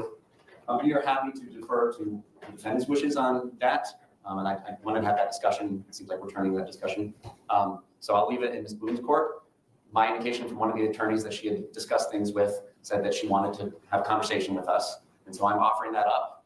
In the past, with female defendants at the Orange County Jail, there are classrooms, or at least one classroom there, where we could arrange to meet. It would be a big enough room for 4 or 5 of us that would need to be there. And then we can discuss that, whatever it is she wants to discuss, and it would be recorded. And again, those portions of the conversation that are about plea negotiations and the evidence and whatnot in the trial, I believe under the evidence code would not be admissible to be used against her. So now she wants to have a private meeting with the prosecution. Anybody have any ideas or any guesses as to what that's going to be about? Anybody? Just take a guess, guys. She wants to meet with prosecution by herself. She doesn't have an attorney, obviously, but she wants a meeting with prosecution and has wanted one for a while. Does she think she's going to like talk them out of this or something? You know, like sit down and go, guys, it's just you and I now. Listen, I know what happened was bad, but it was unintentional. I'm telling you guys. I'm telling you, this woman's gone. Like gone. One more reason to prolong it. Good point, Jaded. Yeah. Doodle. Oh my God, Doodle. I wouldn't put it past her at this point. I really wouldn't. I'm sorry.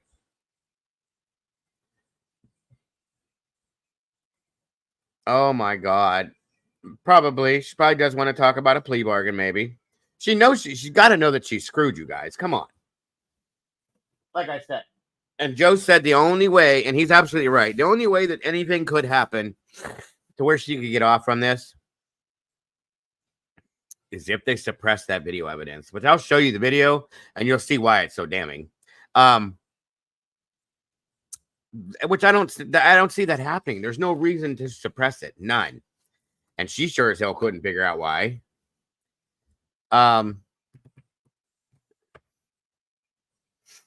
Hey, what's up, 12? I'm not a lawyer, but I play a damn good one in chats.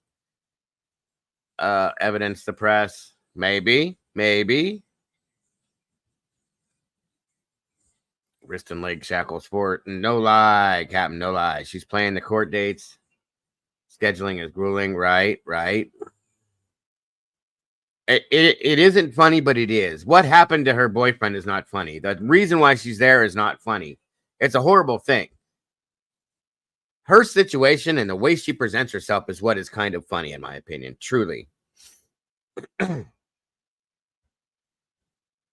That's what the question right there was, Tracy or Flickery. How is locking someone up in a suitcase and leaving them there to die unintentional? Thank you. And I can leave it to her when she wants that to happen. We can make arrangements to try and accommodate that. It should not take us very long at this point, given the age of this case, to select and identify which digital evidence exhibits we're going to use.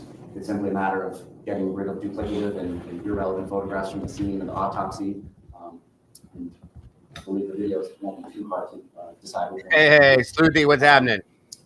I don't know that there's a whole lot of other digital evidence. Okay. All right, ma'am. Do you have a thought on when you would like this viewing to take place at one of the classrooms at the Orange County Jail under the concept as identified by the state? So this meeting is separate. This is prior before everything else. What I would envision, to not waste anybody's time, is we can go out there and have this discussion. If there is a discussion we had about plea offers, one of the other topics was other matters, so that's kind of ambiguous. I'm not sure what other matters are. And then also we can let her know and probably provide the court in writing a list of the digital evidence. Okay, so I'm guessing that part of this is about plea offers then. Okay. So it's obvious. Like I said, she has to know she's done. Like there's nothing that's going to save her in this. Just saying. That's probably part of what it is. True. I'm sure. Again, thanks for joining us, Sleuthy. I appreciate you. That we seek to introduce, and then that way If she wants us to review those digital evidence items together with her in the presence of everybody, we can do that. Or we can let her, with the list of the digital evidence that we plan on introducing, review that. Joe says maybe if she had cooperated with just one of her 8 public defenders, maybe one of them could have found an argument to suppress the AB evidence, but no, they won't file a motion for bond. Oh, right. Exactly.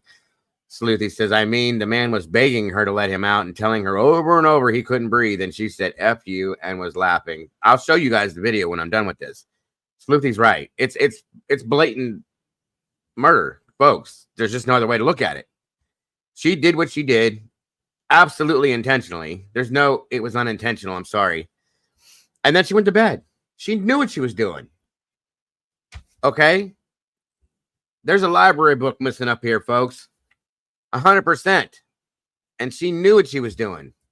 And now she's trying to play the system any way she can. So yes, this is 100%, 150% a Darrell Brooks 2.0 situation. And it's going to be, which is why I'll be showing the trial, because it's going to be a mess, a complete, total mess. There you go. You got the mannerism on point. Yeah. Well, I'm just saying. But if you don't see it, you can't. Yeah. I'll show the video here in a few minutes, guys. It's crazy. And listen, I've been drunk. A lot of us have been drunk at times in our lives. You don't do what she did and not know that you're doing it. Drunk or not drunk. Sorry. That's just my opinion. It's pretty wild. On we go. As many times as she wants by herself and or with Mr. Lane. I understand. So what I need. Yeah, that was my understanding too, because nobody wants to work with her. Nobody. My understanding, Sleuthy, was that she was told that if she wants standby counseling, that she has to pay out of pocket, which she can't do anyway. So the state will not give her anything now because of what she's done. She's abused the system with it. You know what I mean? So either way, she's done.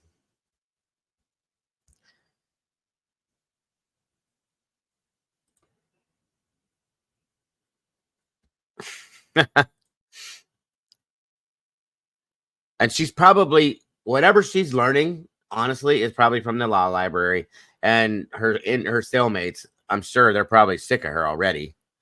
I wonder how many times she's been moved within the jail. I'd like to know that, because I bet you she's been moved. Sleuthy says, yeah, because her actions caused her to lose the right for pay. Yeah, right.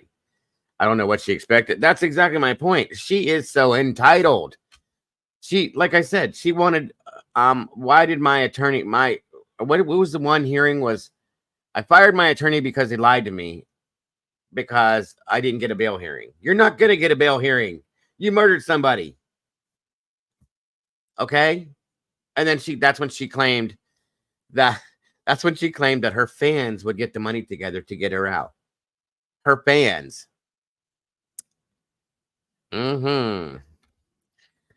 Entitled is a good word. I'm trying to be nice about it, Sleuthy. That's why I use that word. But yeah. You're good, Jaded. Everybody has the right to their own opinions.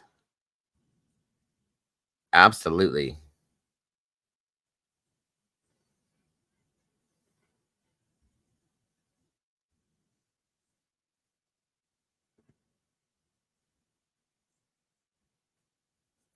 She says that she pulled him out when she woke up the next day and tried to do CPR on him.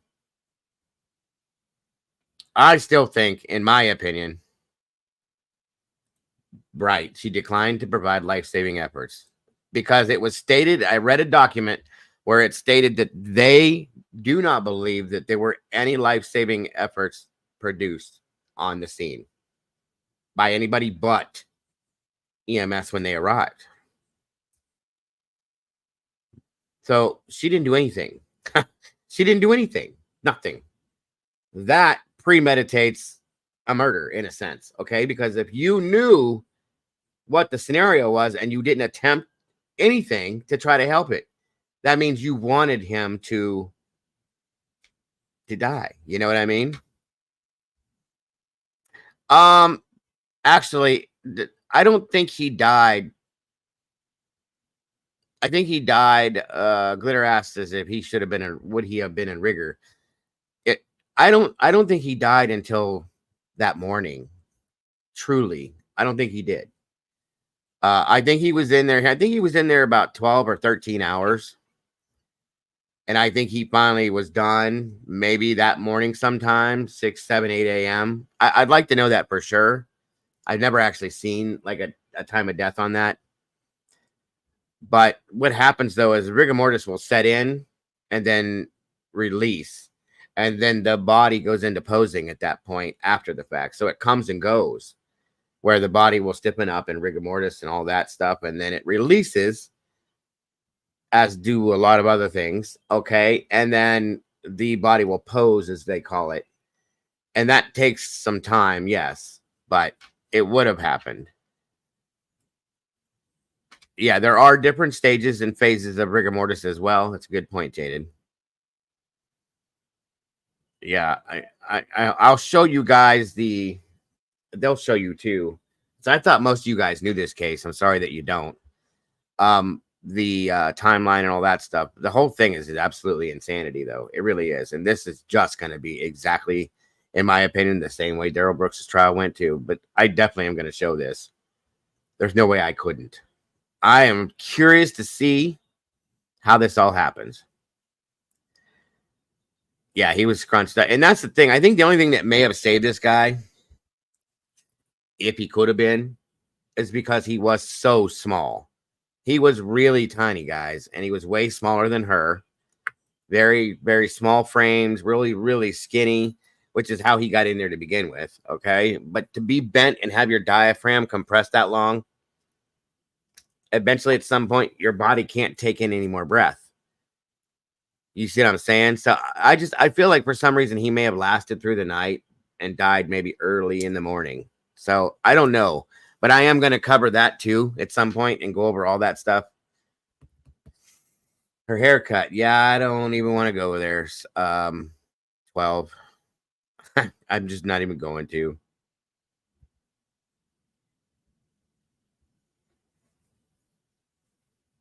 Oh, yeah, absolutely. He was definitely gone at that point. Right. That's exactly what it is, too. Positional asphyxiation. It is. It's beyond horrible. I've never seen anything like it.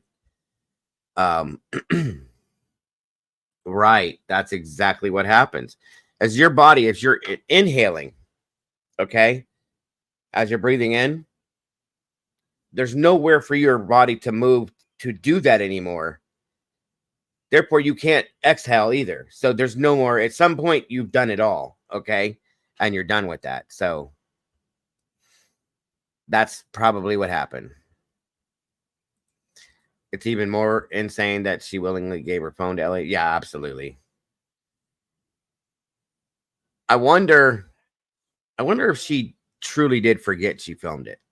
That's what I wondered that when I realized that she gave the phone to them, because I remember her giving the phone to them.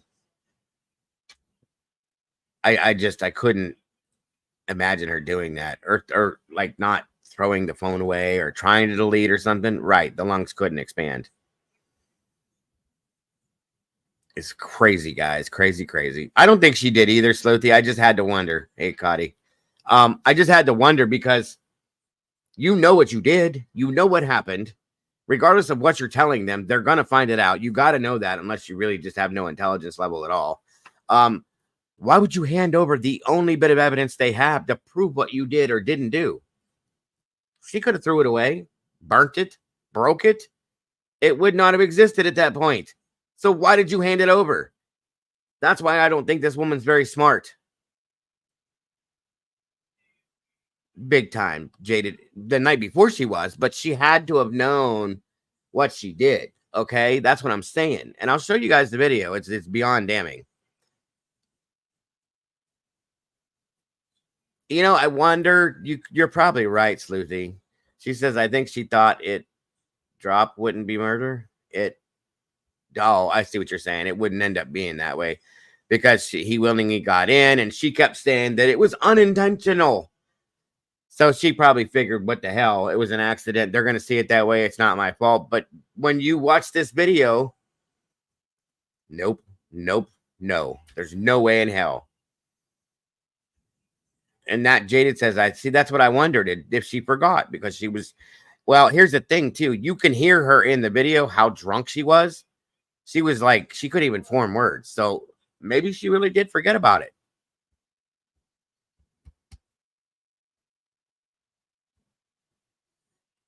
Joe, she should have consulted with Canton PD about discarding it. Yes. She probably would have got away with it then. Probably wouldn't be murder because he got in willingly. I think she thought they would think he was an act. Here's the thing, though. But as she's recording it, he's asking to get out of this, help him, and she's denying help to him. So it turned, yeah, you know. Yeah, you can't even safely play hide and seek anymore. Exactly. Maybe if she inverts the video, it'll confuse them. You guys are funny. You guys are funny. So funny. I love it. Well, amnesia seems to be a side effect of homicide. Oh, show. Leaving with the digital evidence today, or how soon may I receive that? So the state needs to assemble that. So my thought would be to have that meeting, ma'am, on the 3rd of September. So we would have a hearing at 9 o'clock in the morning where the physical evidence would be reviewed here in the courtroom. As soon as that evidence was finalized and reviewed, the state with their investigator, yourself with your investigator, would then meet that afternoon at the Orange County Jail to address as the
All right, let's try something here real quick. I'll do this and then we'll go back to that hearing.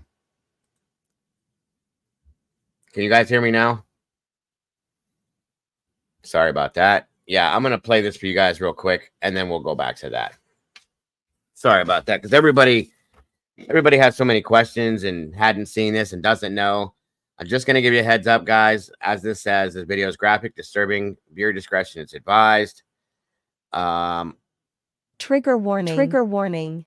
Content may include sensitive or violent content not suitable for all viewers. Feel free to step out if needed.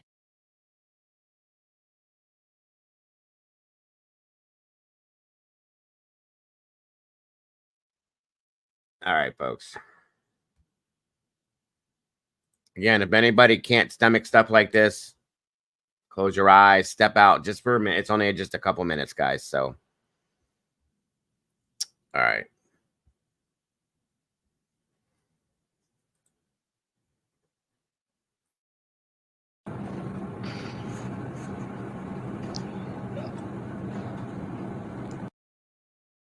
If you listen close in the background, you hear her snickering, laughing. She makes comments. Listen closely to hear what she says and stuff. And you can hear him talking, okay? Just so you know. Sarah.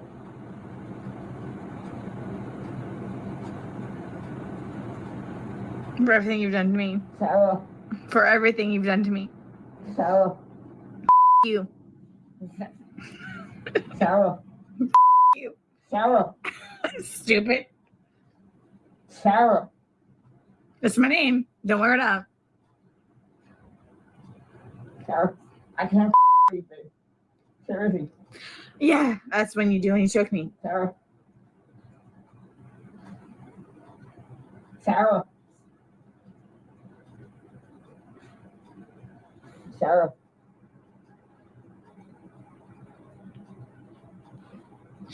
Sarah, I can't breathe. That's on you. Sarah, I can't breathe. It's on you. Sarah. Real or ransom. I want to give it for it extra.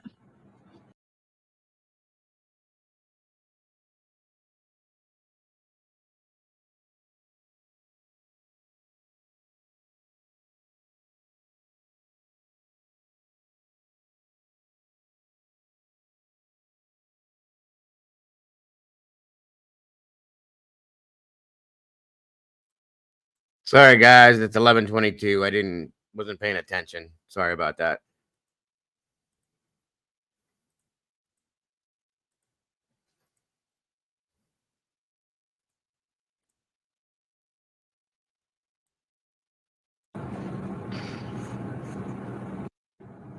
That's what I feel like when you drink on me. Sarah. Sarah. Yeah. You should probably shut up. Sarah. Shh. Can you guys still hear it?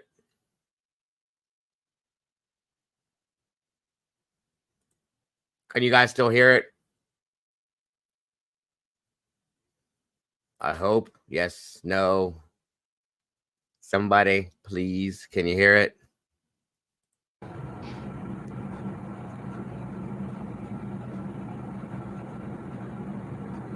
Sarah.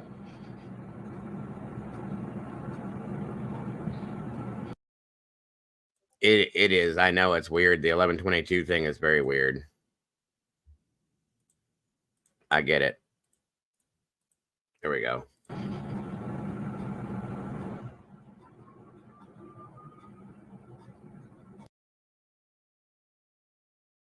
They're a very bizarre situation. So that's the video. Okay. Oh, hold on a minute. What did I miss there?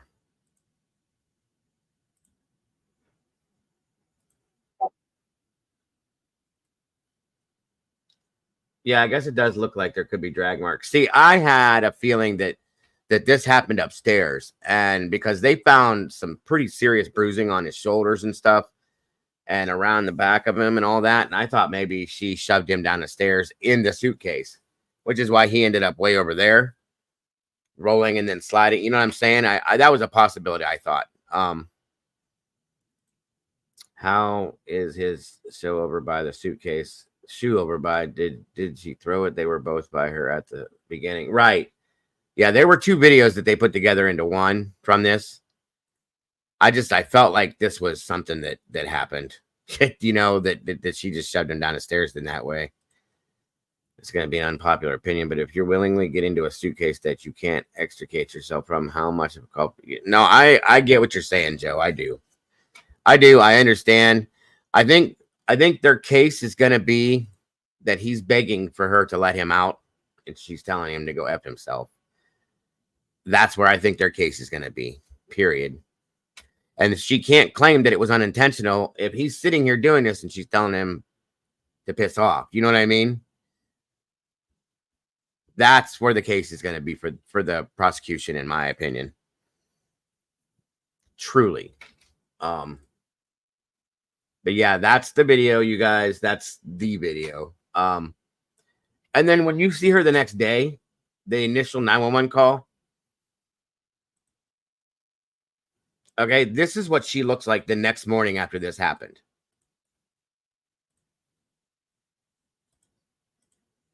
Okay. I didn't know what to do. Okay. I didn't know what to do. Okay. So then he came over here. Here, let's talk in private, okay? I called you guys. I tried giving you something. The problem is I fell asleep. I fell asleep. When did you do CPR? This morning, when I found it. Before you called? Yes. It's 1 o'clock right now. I tried. I was awake, but I actually got out of the bed at like 12:30ish, whatever. So I came downstairs, and I was like, oh, he's in the suitcase still. And that's when I found him, and I took him out, and I tried doing CPR, and then I called him, and then I called you guys. Did he get here before the fire department got here? Who? Your husband? Yes. Your ex-husband? Yes. Okay. Where did he live at? Right down the street. Okay. So you were playing and who did come up and... I did, but then I fell asleep. Okay. You're okay. I wasn't here. I'm just trying to figure out what happened. I fell asleep, so I don't know if he suffocated or like had an aneurysm or a heart attack or what kind of medical conditions did he have? None that I know of. Nothing that you know of. You don't need a medical condition. You were in a suitcase for 13 hours, folded in half. What the hell do they think? None that I know of. No. All we had was a bottle of wine. Literally, just a bottle of wine. Okay. Doing puzzle artwork. Then we decided to play hide and seek. Mm-hmm. That's all that happened. Okay. So I don't know if he had a heart attack or what in there. Like, I don't know what happened. So how long were you doing CPR on him prior to you calling 911? You tried that all morning? Yes. Okay. And then I called him while I was what doing time CPR. did you start? Probably in your ballpark? And she called her ex-husband. She called her ex-husband before she called 911 and said, he comes over and says, you need to call the police, 911, so on and so forth. I do too. I definitely do too. I've always thought that was quite interesting. And the dude's just kind of like, you know, I don't want to in this.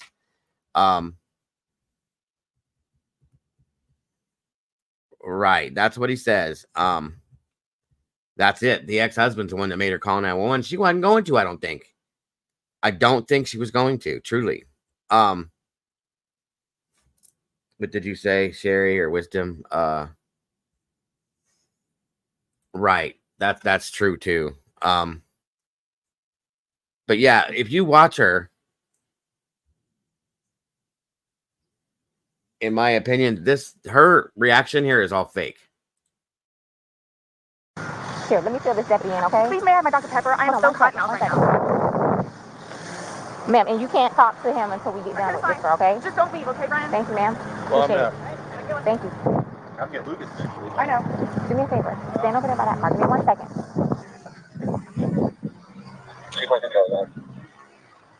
Just give us a second. Okay? Somebody else on that call to break. It's on the counter. I can't move anything from out of the house. Here, I want you to sit down because I don't want you passing out. This is probably a lot for you to deal with, right?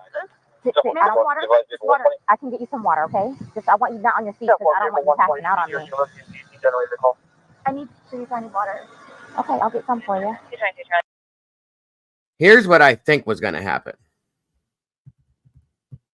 I think that she was going to take him out of the suitcase and put the suitcase away and say she found him that way. That's what I think was going to happen. And I still wonder what conversation her and the ex-husband had. I got to wonder. She's not drunk. She's not intoxicated. She's not on anything. You can tell she's wired, okay? And all she cares about is you'll see real quick. Okay, so you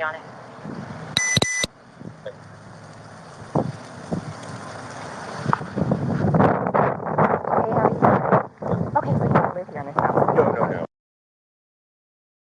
Yeah, if all this video evidence gets into trial, she's screwed point blank. She has to know that, which is why she's yeah, 100%, Joe. That's why we're going on 5 years, okay? And that's exactly my same point. That's exactly what I was thinking, Sleuthy. And watch this guy when they talk to him. This is her ex-husband here. Watch this guy. Watch his reaction to things. No, I live down in Lake Renata Cove. Lake Renata Cove, okay. Yeah. So kind of tell me how you came here today, or... Well, I've been calling... Come down here for that talk. I've been calling since... You've been calling your ex-wife or current wife? Yes. Okay. No, ex-wife. We've been divorced about 1.5 years. About 11:30 is when I started calling to find out, because this is supposed to be her day. Okay. She's generally not very good about always doing it. They called back and said she was still there, or she came back. So I was calling to find out if she was going to be getting him or not today. From school? Yes. Okay. Yes. So I started calling like 11:30, called every half hour or so, and then finally got a hold of her at 12:49. Which is when she told me what was going on and if I'd come over here. So I came over. She called at 12:45. Yeah. Okay. Or 12:49. 12:49. Got over here, told her she needed to to call 911, get somebody over here. And then basically she said she needed to go outside, have a drink and a cigarette. I walked back out the house because I didn't really want to. Who called? Did you call or did she call? Well, I called. She called me back when I was on my way to make sure I was coming over. But I called her. Give me 1 second, okay? But I called her initially. Do you have water in your car by any chance? I don't think so. Nothing? No, okay. I don't. Okay, so she called. You get over here. I called her first. Okay. Trying to find out if she's going to get Lucas. That's what she told me everything's going on. I got my stuff together, put the puppy up in this crate. When I was starting to drive over here is when she called me to make sure I was coming. And then I got over here right after Did you that. go inside and see and then? I walked inside the front. I didn't use the little front tile area. Come on, step this way. I caught legs.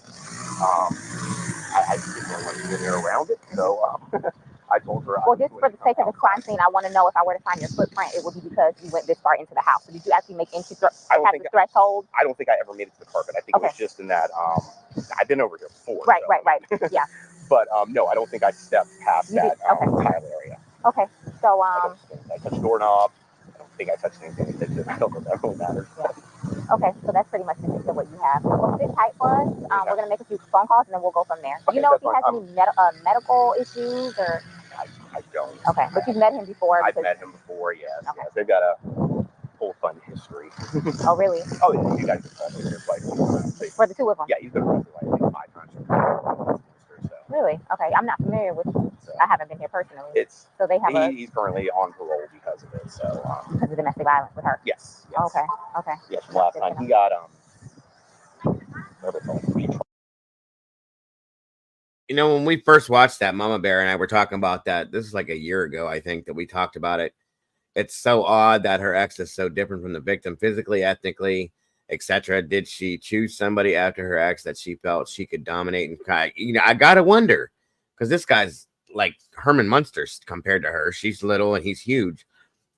The guy, her boyfriend, though, was smaller than her and a completely different person. You know what I'm saying? Like 2 completely different people. It's really strange why they were linked, in my opinion. Trial, something or other. He had to go to a domestic violence class. Okay. I know he was doing it at a parole officer, stuff like that. But I mean, like every time she had him arrested, the next day she was trying to get bailed out. So I don't know what it is. Oh, she's getting water from the tap. Probably gonna pass out on us. Okay. Well, listen, please do me a right. I'll make a few phone calls. I mean, where's your kid need to be picked up? Lakeline Elementary. How soon though? 3 o'clock. 3 o'clock. I Okay. don't leave the house. Let me try and get this going for you because I know you need that.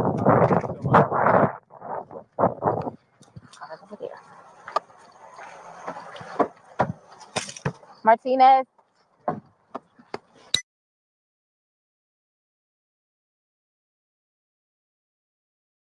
Go ahead and start making the calls. Sam, could you go ahead and give me his last name? Torres. Spell it for me. Torres. And his first name? George. Jorge. Jorge. Jorge. His birthday? Yeah, this policeman woman is very nice. Very nice. Considering how irritating she was to this whole thing here, they were really nice to her at this point. 21378. And this is a boyfriend. Yes. How long? 3.5 years. Living together that whole time? Yes. Okay. And your last name? Boone. Spell it. Boone. First name? Sarah. Sarah. Birth date? 10/10/77. You know, I kind of wonder, Tammy. That's what I was saying. I kind of wondered if she called him to see about, will you help me deal with this? What would you help me do this or that? You know what I mean? I wonder. There is no proof of that unless he comes blade out. If they have him testify in court and he says, she called me and said, hey, she's gone completely done at that point. I don't know. But I do feel like that's why she called him, thinking that he was going to help her to hide this somehow. You know what I mean? Because she knows she's screwed at this point. That's why she's so jittery and jumpy and so talkative. She knows what she did. So you've had a second to kind of collect yourself. Tell it to me again. You guys were playing last night, drinking a bottle of wine. Putting puzzles together, doing artwork. Doing puzzles, artwork. Okay. Had a bottle of wine and then decided to play hide and seek. So just so you guys know, it was more than 1 bottle of wine. Definitely more than 1. What time was that? Do you remember? I mean, I know that I was in bed probably by like what, 12:30. Okay. Well, I went upstairs at least, and I fell asleep. Okay. Forgetting that he was So in you the guys were suitcase. playing the hide and go seek. Yes. And So that alone, guys, is at least 12 hours. She went to sleep. And she went upstairs to bed at 12:30, she said, and passed out, went to sleep, right? She said she laid in bed here until 12:30 this afternoon and didn't call them till 1 something, I think it is. I think it was after 1. Yeah, that's what he said. So yeah, it was at least 12 hours. He was probably in there for a couple hours before that, or at least an hour before she went upstairs, in my opinion. So we'll just say 13 hours possibly.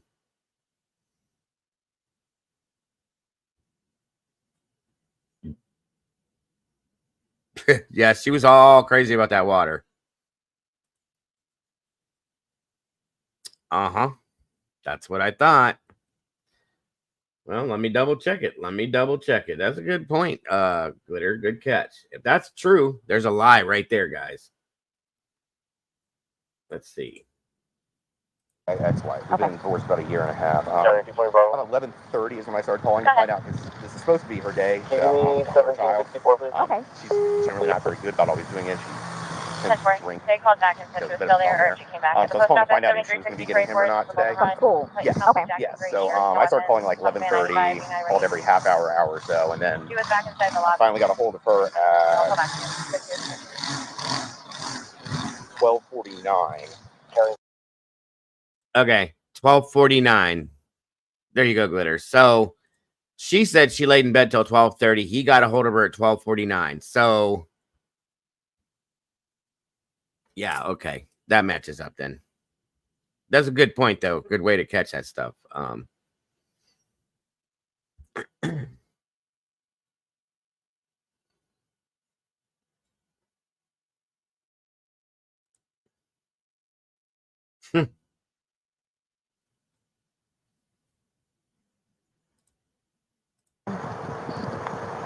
So you've had a second to kind of collect yourself. Tell it to me again. You guys were playing last night, drinking a bottle of wine, Putting puzzles together, doing artwork. artwork. Okay. Had a bottle of wine and then decided to play hide and seek. So he What gets, time was that? Good point, Smoothie. I mean, I know that I was in bed probably by like what, 12:30? Okay. Well, I went upstairs at least, and I fell asleep. Okay. Forgetting that he was So in you the guys suitcase. were playing the hide and go seek. Yes.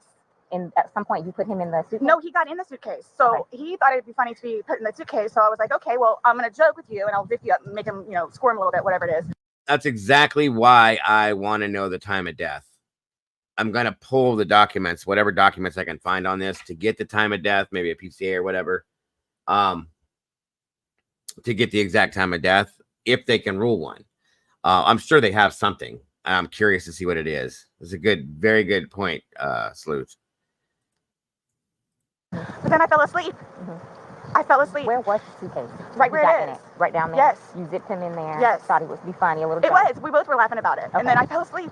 Where did you fall asleep at? Upstairs. In your bedroom? Yes. Okay. Totally forgetting that he was in the suitcase still. Okay. And then you came back downstairs? This morning? Or this afternoon, yes, when I got up. What time? 12:30-ish. I was awake, but I totally forgot that he was in the suitcase. He can tell you there's a lot of things that we have been going through. Jobs. Yeah, he did tell me. Life, all that. See, she's already trying to involve the ex in her alibi, obviously. Unconfirmed. Thank you. Joe always has the answers to everything. That's crazy. Unconfirmed time of death was 11 p.m. Still researching. Thank you, Joe. Okay, so then he did pass that night. So that's crazy then, because she said she went upstairs at 12:30. So she waited till he died, went to bed, and that was that? Wow. And that's unconfirmed yet. We'll wait, but still. Interesting. I did not know that. Thank you, Joe. Eep. Yeah. And we see her filming. I'd like to see the timestamp on that video too. Wow. Good stuff. So I just totally forgot. You began to do CPR on him? Yes. Yes. About what time this morning did you start doing that CPR? No, it was the afternoon. It was afternoon. She said he gurgled. Now, I'm going to tell you right now, from my experience being in EMS, if he passed at 11, the night before. We'll just say that's when there was no gurgle. Sorry.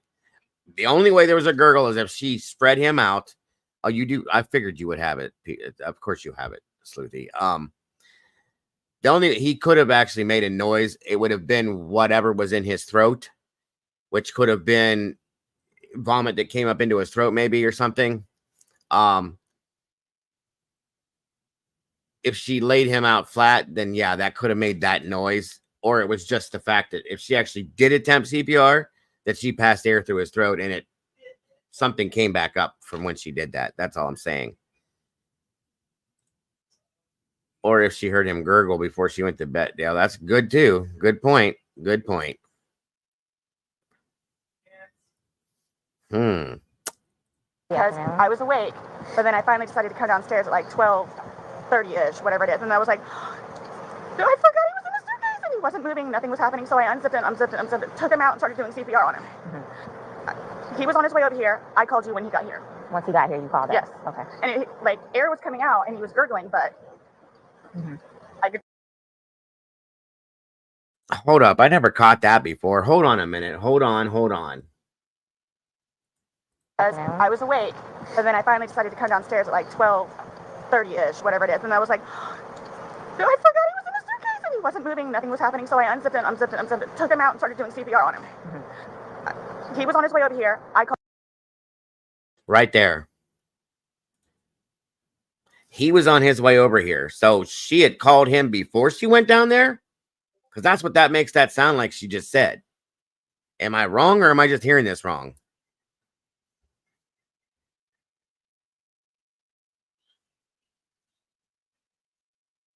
Yeah, Captain, you're right. Yeah, there was another video as well. Okay, so what I just heard is what I heard, right? Okay, just want to make sure because she just lied about that.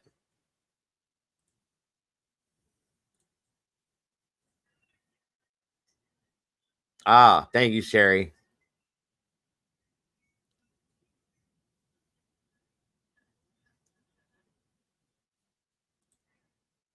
Bingo. Thank you. Okay.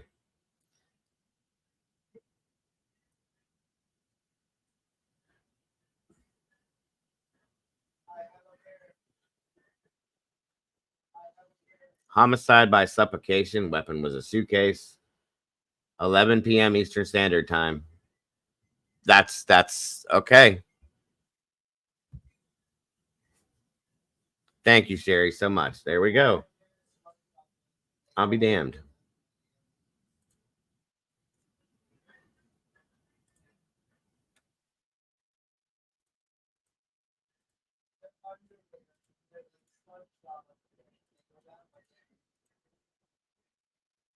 So based on what I'm hearing is that she had already called her ex, almost as if she called him preempted, knowing what she was going downstairs to do. That's what Sleuthy was saying, Glitter. What was she doing for those 20 minutes? And how was he already on his way? I guess she called before she unzipped him. Right. Called you when he got here. Once he got here, you called us? Yes. Okay. And like air was coming out, and he was gurgling, but I could just tell by looking at him. But you knew how to do CPR. You were doing that on your own? Yes. Okay. And then the person that was on the phone with me also, I counted with him doing. And he's got no medical. He doesn't take any medication. I don't know. Like I don't know medical wise. Like I know he doesn't take any medications whatsoever. Okay. The only thing, like I said, I don't know if alcohol had something to do with it, but we had a bottle of wine. Okay. All right.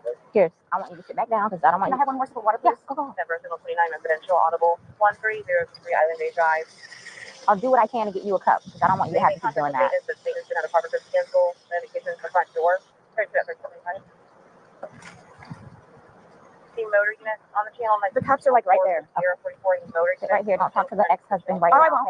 Can I have a cigarette, please? Ma'am, I can't take anything out of the house. It's on the back porch. Nope. All of it. It's secure, okay? I'll try my best to get you what you need, okay? Maybe one of these deputies has a pack from someone, sit down and I'll try and get you what you need, okay? Just cut, please. Okay. I don't want you on your feet. You want cameras? Yeah. Where's the place to talk about? Want to talk over here? Yeah, absolutely, Tracy.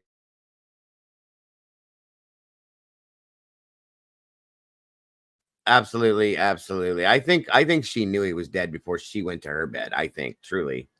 I have to believe that. Why is there Dr. Pepper on the back porch? Did she stand out there drinking Dr. Pepper? She probably did. Maybe that's what she did for those 19 minutes. Honestly.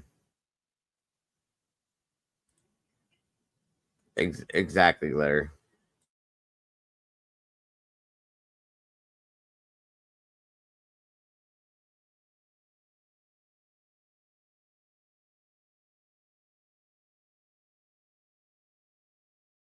He's sleeping on the. Oh, poor thing.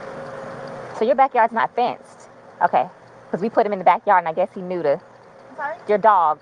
We thought the backyard was fenced. The dogs are outside? No. We have them contained. One's deaf and one's blind. Okay. That's why I was making sure they were under the table. Nope, that's yours. So we just wait for get instructions on what to do next. You got some water, good, okay. Can I please just have a cigarette? They're on the back porch. Not right now. We can't have you go and get anything. Why don't you sit in the shade? You're okay right there? Or maybe a little closer here where the shade is?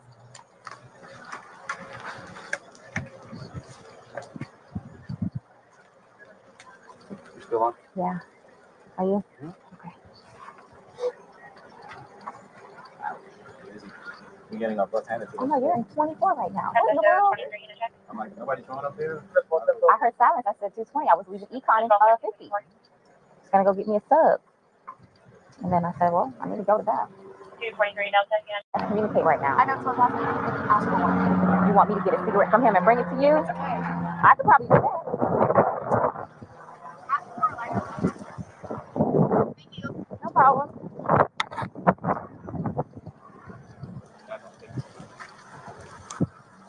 I was going to have him arrange childcare. Okay, good. For the child in school or the street. Okay. Is my name on there yet? No, sir, it's not. I need to get her on there too, and him. Yes. So they're en route already, probably? Did anybody call? No, you want me to call? Oh, I thought you were calling. All right, let me get homicide.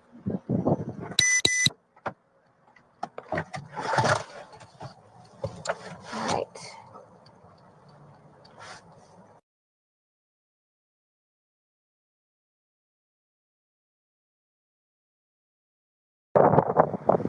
Be a while. I'm welcoming this breeze right now. It's kind of warm. All right, so just bear with us. I know. All right. If you could like give me whatever updates or anything that you know of, that's just how I work, so I know like kind of what. Well, let me look at my computer, see.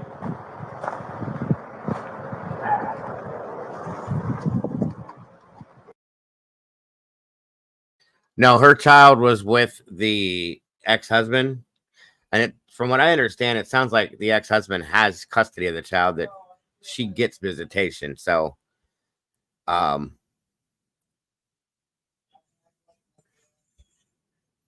yeah, the child wasn't there, from my understanding.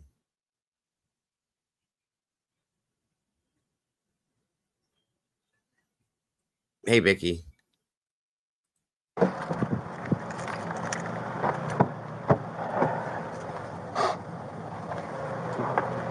We already got a detective on his way. He's on the screen. Okay.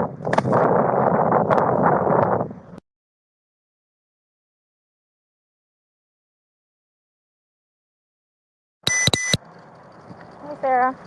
Understanding you reside here? Yes. Okay. Is it just you? And George. Okay. I have a 9-year-old. It's 50-50 with Brian, my former husband. Good Your former stuff, Joe. husband. Okay. But you reside here with George, and then your son lives with you, or lives there's 50-50? Yeah. Okay. So from what has told me, she explained last night that you guys were drinking a bottle of wine, and around midnight, you decided you guys. 12:30-ish, yeah. Okay. You guys decided to play hide and seek. Well, we were playing hide and seek, and then. Was your son home at the time, or okay? No, with mine. With Brian. Okay. Decided to play. We were just stupid like that. Like, sure. We were putting puzzles together, and we were doing artwork. And seeing the puzzle that we finished in there, and then the artwork, and then decided to play hide and seek, just being stupid. Okay. So he decided to get in the suitcase. So I thought it would be funny to, and he was laughing about it too, to dip him up in there. I go upstairs and fell asleep. So this morning when this afternoon when I actually got up out of the bed, I thought for sure he was downstairs on the laptop because he's really quiet. Then I came downstairs and I'm like, where is he? Like, and then that's when I found him. Okay. I don't know what happened. Okay. And then you weren't sure about if you woke up this morning. It was afternoon. I mean, I was or awake, this afternoon. but I just didn't want to come downstairs. So Okay. I'll be honest, guys. I don't think there was any hide and seek. I don't think they were doing that at all. I think this was a whole thing that she made up. Truly, that's my opinion. In the bed for a little while, and then I eventually came downstairs and was confused about where he was, and then I was like, oh my god, he's in the suitcase still. So I pulled him out and I stretched him out and I started to try to do CPR on him. I called you guys. Well, I called Brian. Okay. And then as soon as he got here, which is 30 seconds down the road, I called you guys. Okay. And the person on the phone had me do the concussions continually still and count with him until you guys shut up. Okay. And so as a part of our investigation, we obviously have to go inside the house. Hey, we have Vicky. to look at things. Are you okay with us going in the house and looking at things? Yes. Okay. Okay. And forensics, so we have to have our forensics crime scene investigators come out. Are you also okay with them coming inside, taking photographs and okay. Okay. Can I ask, is Ryan, I'm sorry, George, was he diagnosed with any kind of medical history? Not that I know of. Not that I know of. I don't know. I mean, he doesn't take drugs. I mean, he'll have the occasional bottle of wine here and there, but I don't know. Like, that would be my next question. So you guys don't normally drink? You just drink once in a while, or? well, I'm gonna say like, okay, I guess normal drinking is like we will have like a glass of wine or two, like while we're cooking dinner, or here, and we'll play a board game with him, and we all games in there. But I mean, it's not like a couple of beers a day. Well, but I don't understand though. Like, I think she may have talked him into it in a sense as a joke. You know, let's see if you could fit. I bet you couldn't fit in the suitcase, or let's see if you could do this because he was a little guy. You know, maybe he was saying, I don't know exactly, but I was thinking about that. Like maybe that was the case, but I see what you're saying about the hide and seek thing. But I feel like this whole thing was premeditated in my opinion. But that's a good point, Joe. It is. I think she just did it to get him in there, and then once she got him in there, she had total control of the situation. Then it could have been because they were playing hide and seek, but still, when you're playing hide and seek, you don't help each other hide. That's another thing. You know what I mean? Yeah, I definitely feel like it was planned, that she had the whole thing set up that way.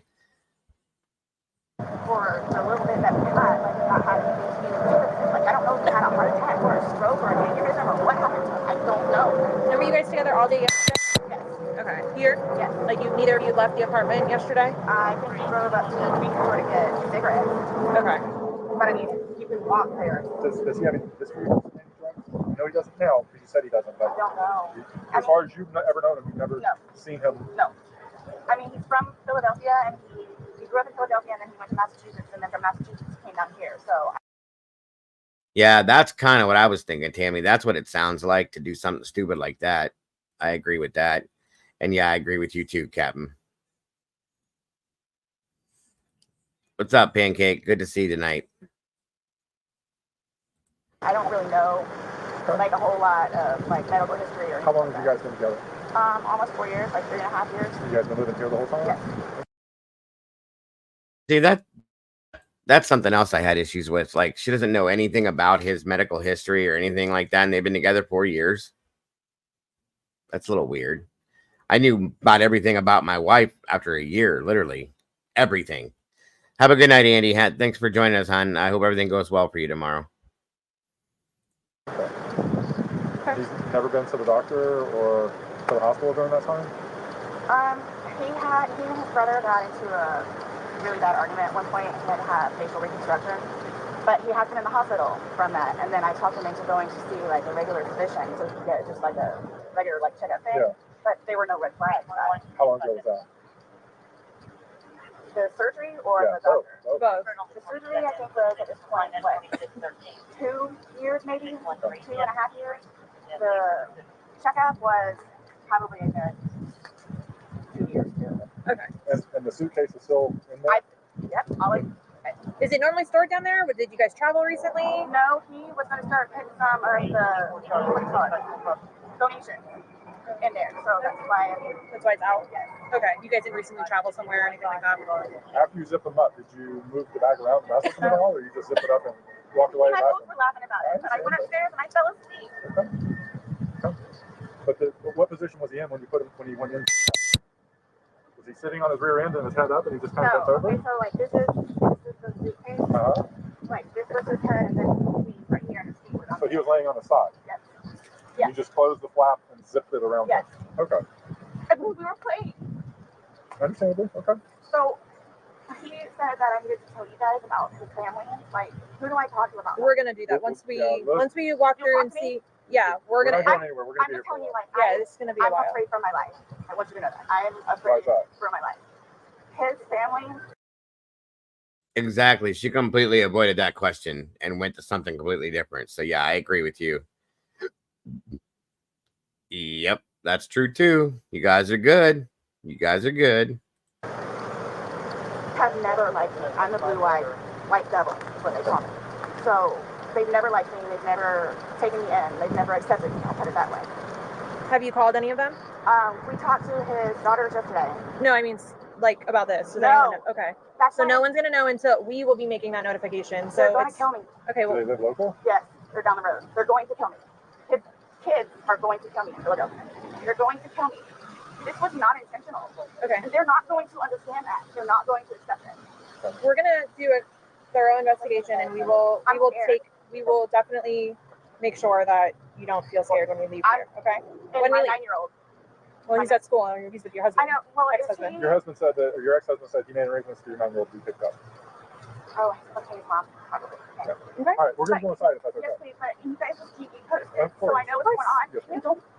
All you have to do is get their attention. If you have a question or you need to talk to us, he's standing right there. She'll be right here. Yeah. Okay, but will you guys tell me, like, so you're telling me, like, you won't call whoever it is without telling me, right? No. I mean, I have all their phone. We're not calling. We're not making phone calls. We're actually going to speak to them in person. Yeah. We That'll are. be later on.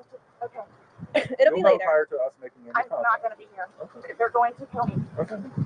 We'll address all of that, okay, before we leave. Okay? This was. Okay. That's absolutely fact right there. If she loved this guy, if she cared about this guy, if she was really like, she wouldn't be able to talk like she is right now. She'd be completely inconsolable. If it was truly an accident, she didn't mean to do anything. And this is every bit of this is me. She hasn't really said shit about George, guys. If you haven't noticed, nothing. Like, yeah, JC, exactly. Thank you. Just stay seated, okay, Sarah? I know you're panicking, okay? Just relax. We'll come and talk to you. We'll keep checking on you.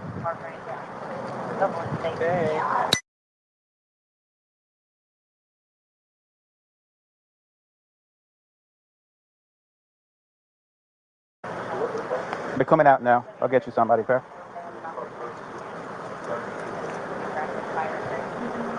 She wants to say something. She wants to talk. I'm on. Yeah.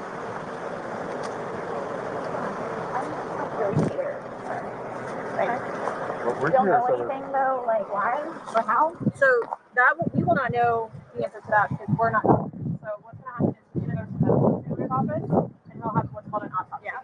That'll be first thing tomorrow morning. I'll know a lot, hopefully a lot more tomorrow morning as far as him. But I cannot. There's no way I could say how, why. So just by looking at him, like, why is he purple? Oh, that's normal when someone passes away. Avidity turn. as soon as the heart stops beating, the blood starts to suck to the lowest points of the body, and then you'll it becomes very pronounced. So that's what's called a public bleed. It happens every night. I'm like really scared. I want you guys to know that. You have all these deputies here, so while we're here, nothing's going to happen to you until we go make any notification. Hey, lighting away. Good to see you. What's up, Willie? Pretty much, you're crazy, bro. Time to leave or do what you need to do. Whatever you need to do. Okay?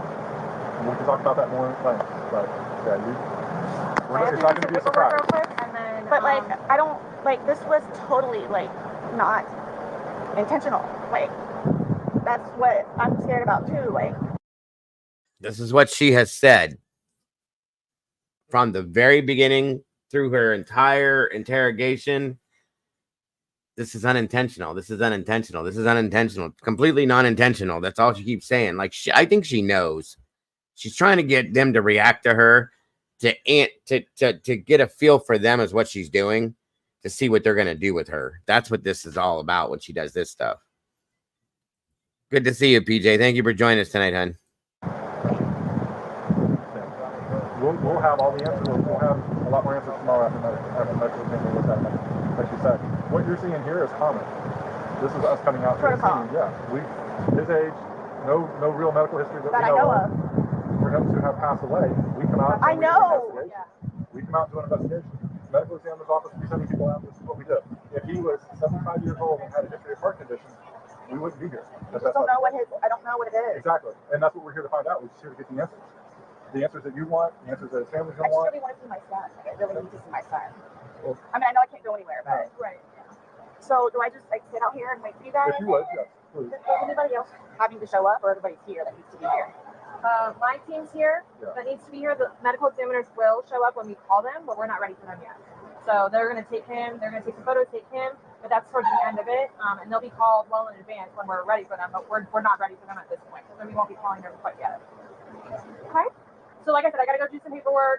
They're going to chat with some people, and then we're going to come back and talk to you if you're okay with that. Yes, so just give us a little bit more time. Like I said, I need to go and do that. And go do so, but you guys tell his family like today or after tomorrow? We have to. So long. We have to go make contact with your family. Once our investigation is pretty much complete here, once we leave here, we will be going to. But again, you'll know. We're not going to just go and do it without you knowing. You'll know. We'll talk to you prior to doing anything like that. But how? I mean, I understand. Absolutely will. Do it. You know. So, but like, what do you just tell him? What do you tell his parents? Like, what's the reason he passed away? We tell them what we know at that point. Yeah. We tell them the truth. And that we're going to be waiting for the autopsy results, and I will get the autopsy in the morning, and hopefully the doctor will be able to give me some of what they think and see. We'll give them their number. They can contact them and get it from them. So yeah, they're gonna know what we're here, what we're investigating, and that they're gonna think I killed him. Why do they think that? They always have said that. They've always have said that. I told you it's because I'm the blue-eyed white dragon. That's what they call me. Because they don't want him with me.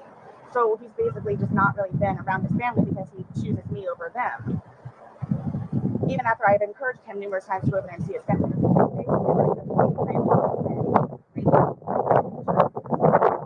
Unforgiving, where they never accepted me, and everybody in his family has to kick my ass.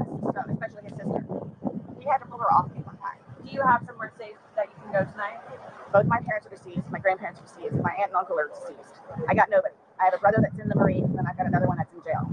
Unless brother that's Marines is local? No.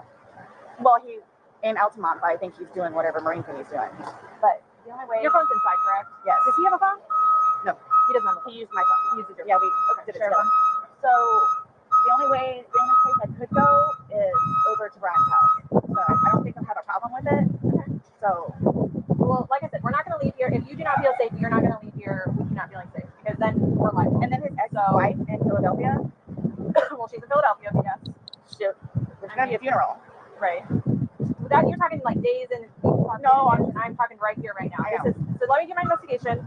Let me go do this paperwork that I'm talking about, because we can go back and forth about what ifs like all day long. I know. I promise we're not going to leave here for you and you not feel safe. Okay. Please. I don't even know what to tell you. It's okay. Just take a seat, have some water, give us a few minutes, let us do our thing, and we'll be back to talk to you, I promise, okay? Like you said, you need us again, just let them know. Okay. Thank you. Okay. Thank you. You're welcome. Martina, do you Yeah. go ahead and type. Okay. Sit down and type with like eyes on. Take care, Cap. Thanks for joining us tonight, brother. Hope to see you again soon. Have a great night, sir. And once again, guys, if you notice how she's making this all about her, there's a dead guy. Her boyfriend's deceased in her apartment. Every bit of this conversation is about her. There's no tears. There's no nothing. Like this is insane to me. Every time I watch this, I've seen this like 5 times and I still can't get past it. Do you have anyone in here? There's nobody here, just me. Okay, that's fine. You're right there, right? Yeah. Sit there and take your fine. I have relief coming, so just get there.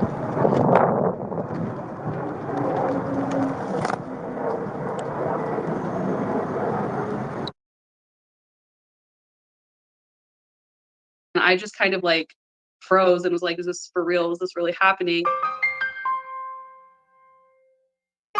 It just kind of stopped, and I was in utter disbelief.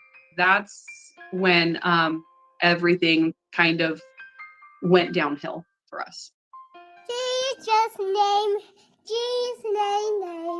Michelle and Corey Green from Washington State shared how their daughter lost her battle with one of the rarest childhood cancers in the world. So Livy, she was such a joy and a light in our life. She was daddy's girl through and through. And she loved quads and playing soccer. She did taekwondo. I think her favorite thing was the quad riding. Hi. You know, that was her peace and her sanity. They noticed something was off with Olivia when she was 6. Her first couple of soccer games, you kind of notice her arm dangling a little bit. And that was kind of the first symptom or sign that we kind of know something's not quite right. So after her second game or third game, we ended up taking her into the doctor because she was asking for help putting her coat on. And we spoke with the doctor down there and he kind of looked at it. Sorry guys. My mouse was froze. I couldn't get it off. Sorry about that. Anyway,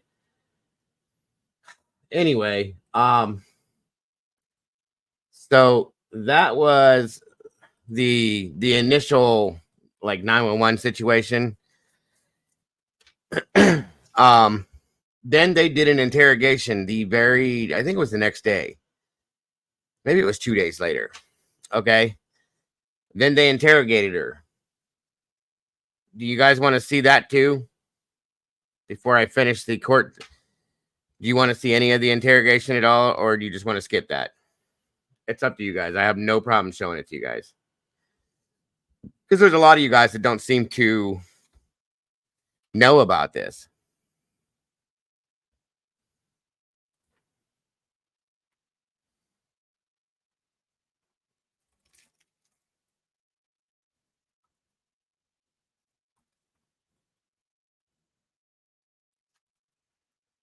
Yes, sure. Skip. Holly, skip. Hi, Holly.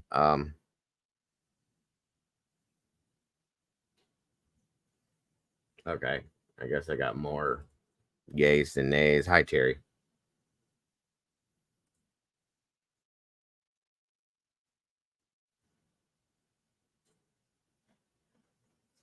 All right, I'll speed it up. We'll just watch that real quick so that everybody understands this. Like I said, we're going to be covering the entire trial. So the more you guys know about it, the better, I guess.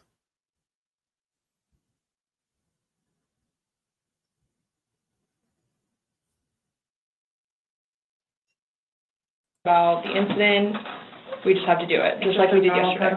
Just like we did yesterday. Remember I read you the rights? Your rights? Yeah, so it's the exact same thing, but since I'm asking you follow-up questions, I need to read them to you, okay? Sure. All right, so you have the right to remain silent. Anything you say may be used against you in court. You have the right to talk to a lawyer before and during questioning without charge. If you cannot afford a lawyer and want one can be provided for you before questioning without charge. Has anyone threatened you or promised you anything to get you to talk to them? This is bizarre too. Just if you watch her behavior, the questions and things she's asking and talking about, just what? What's up, Ringo? Thank you for that. It is quite bizarre and interesting at the same time. It's very weird. She's a very strange and bizarre person, honestly. Wait, no. And do you understand what I just read you? Yes. Perfect. Okay. So this morning we went to his autopsy, and we were informed of some injuries that he has by the doctor. So so he's got scratch marks to his back. I know what that's from. Okay. And it's called a contusion. Do you know what a contusion is? So like basically you're getting hit and then you get a mark from it. You'll get bruising. Like someone hit you or something like that. It's called a contusion. So he had some injuries to his left shoulder. He had a cut near his lip. We could see his mouth was a little. I haven't laid a hit on him. Okay. I also too. He fell off my son's bike Okay. So I don't know. And he's notorious for running into the wall or the hall tree. So Okay. What about the scratches?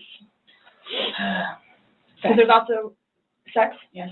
Okay. Because there's also like a scratch on like the back of his neck, like kind of like going, but it's like going straight across. I have no idea what that's from. And they're all recent. Like they occurred recently. It wasn't something that occurred post or that occurred a week ago or 2 days ago, 3 days ago. They definitely occurred, the night leading up. So when he was. In all honesty, we have not gotten into it. Okay. That's why, like, the only thing I thought you guys were going to ask me about, which I was going to be honest with you anyway, are the scratch marks on his back. Mm-hmm. Everything else, I have no idea what it is. No idea what it is. Nonetheless, I've had my son over the house too, so. Well, your son was there when? When was he last there? Oh, gosh. From my understanding, he was there like last Tuesday? I don't know if it was Tuesday, but yes, he was there last week, so. Well, we're talking about Sunday. Yeah. We're just talking about what occurred Sunday. Because like I said, the injuries they occurred within that time period. So you're talking about day before yesterday? Sunday leading into Monday. You called us yesterday at 1, but the incident, you guys were painting and stuff the night prior. Correct. So we're talking about Sunday and then into Monday. I'm thoroughly confused because we had a good time sitting on the back porch, having wine and smoking a couple of cigarettes, and then decided to go inside and literally paint, do puzzles, and play, and listen to music. That's why nobody got out of sorts. This is what's mind-blowing to me. Like, I have no clue. Nobody laid a hand on anybody. He also had, like on the left side of his forehead, he had basically bruising, and on like his head and his skull. I have no idea. As if something hit him. I considered not force touched trauma. I have not touched him. I have not touched him. How would you get those injuries? Tell me and we'll both know. I have not touched him. Yesterday, when we took photographs of your overall body, and they did the buccal swabs, did they go under your fingernails? No. Okay. Are you willing to let us absolutely swab underneath your fingernails? Go for it. Okay. I have no idea, and I don't want to seem out of sorts, but I have no idea. We had a good day. Mm-hmm. It was a good day. We've had good days lately, even considering everything that's going on with our jobs and life in general and ex-wives and everything. It's been good. Like, I don't even know where this is coming from. Yeah, I think the last physical was probably, you said, I think, what, a month ago? Where you got the injury, right? You said that was a month ago? A few weeks, give or take, yeah. A few weeks. That was the last, like, physical altercation between the two of you? You said a month ago he hit you with a curtain rod. Yeah, with a curtain rod. That's why I can't believe you guys didn't take that either. Wow. Like, we've been good. I don't know if, like, since the last time he got out of jail, like, we've been good, and he's been having his classes and seeing his probation officer, who's amazing. So. What do you mean by good? What's your definition? Just so you guys know, that where they were talking about the injuries that the ME told him about, that's why I feel she may have pushed him down the stairs in the suitcase. Truly, that's just an opinion I have. And if it comes out, then it is. But if not, I'd really like to know how he got the bruises and stuff too, though. That's the thing. So, just saying. Definition of good. The probation officer? No, you said you guys have been good. What's your definition? I've been good. I don't think you all understand. He comes at me all the time. He comes at me. So it's either I flee or try to go upstairs and go to sleep. That's usually what it is. And I don't know if you talked to Brian about any of that, but most of the time when I flee, I go over there. So. Right, but you're saying that you guys have been good, and when I asked you yesterday, the last incident that you could remember was the curtain rod incident, which was a month ago. So give or take. Right. So what do you mean by he comes after you? Like, he gets belligerently drunk. Like, I don't know if you all have looked through my phone yet and seen any of the pictures and the videos that I have taken. And at one point, I started documenting everything. Okay. So you all will see in my pictures, bloody fingers, split foreheads. He split my nose.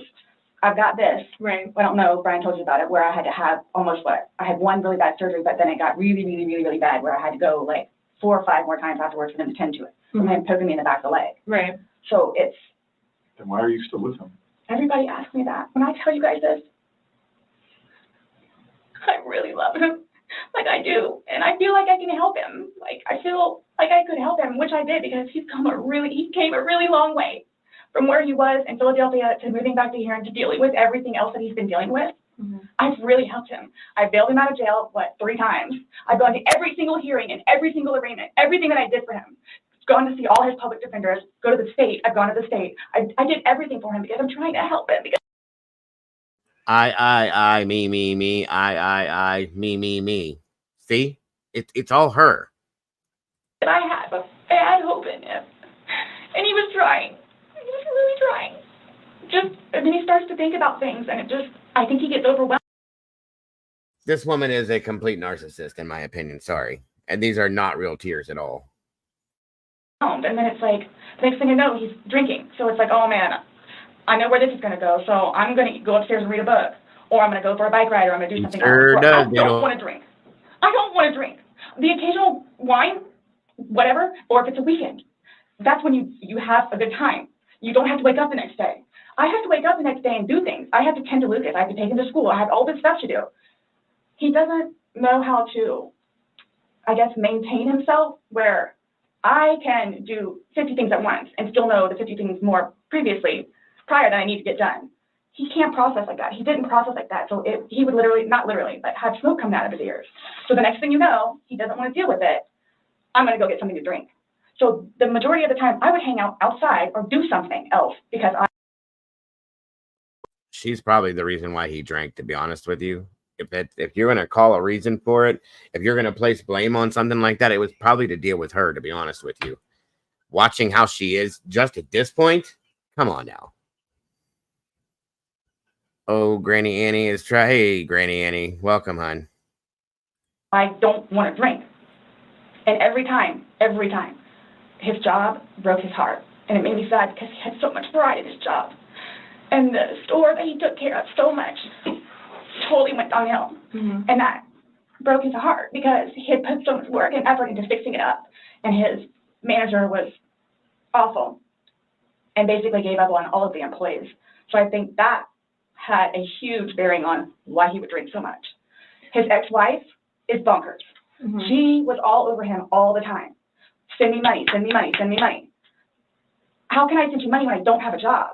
And he's still trying to take care of me and Lucas by paying a bill here or there, getting some groceries.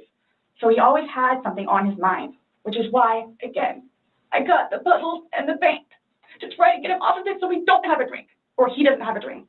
So when you all see my phone, you can see all of the damage he has done to me and the videos of him smashing my television because he's belligerently drunk.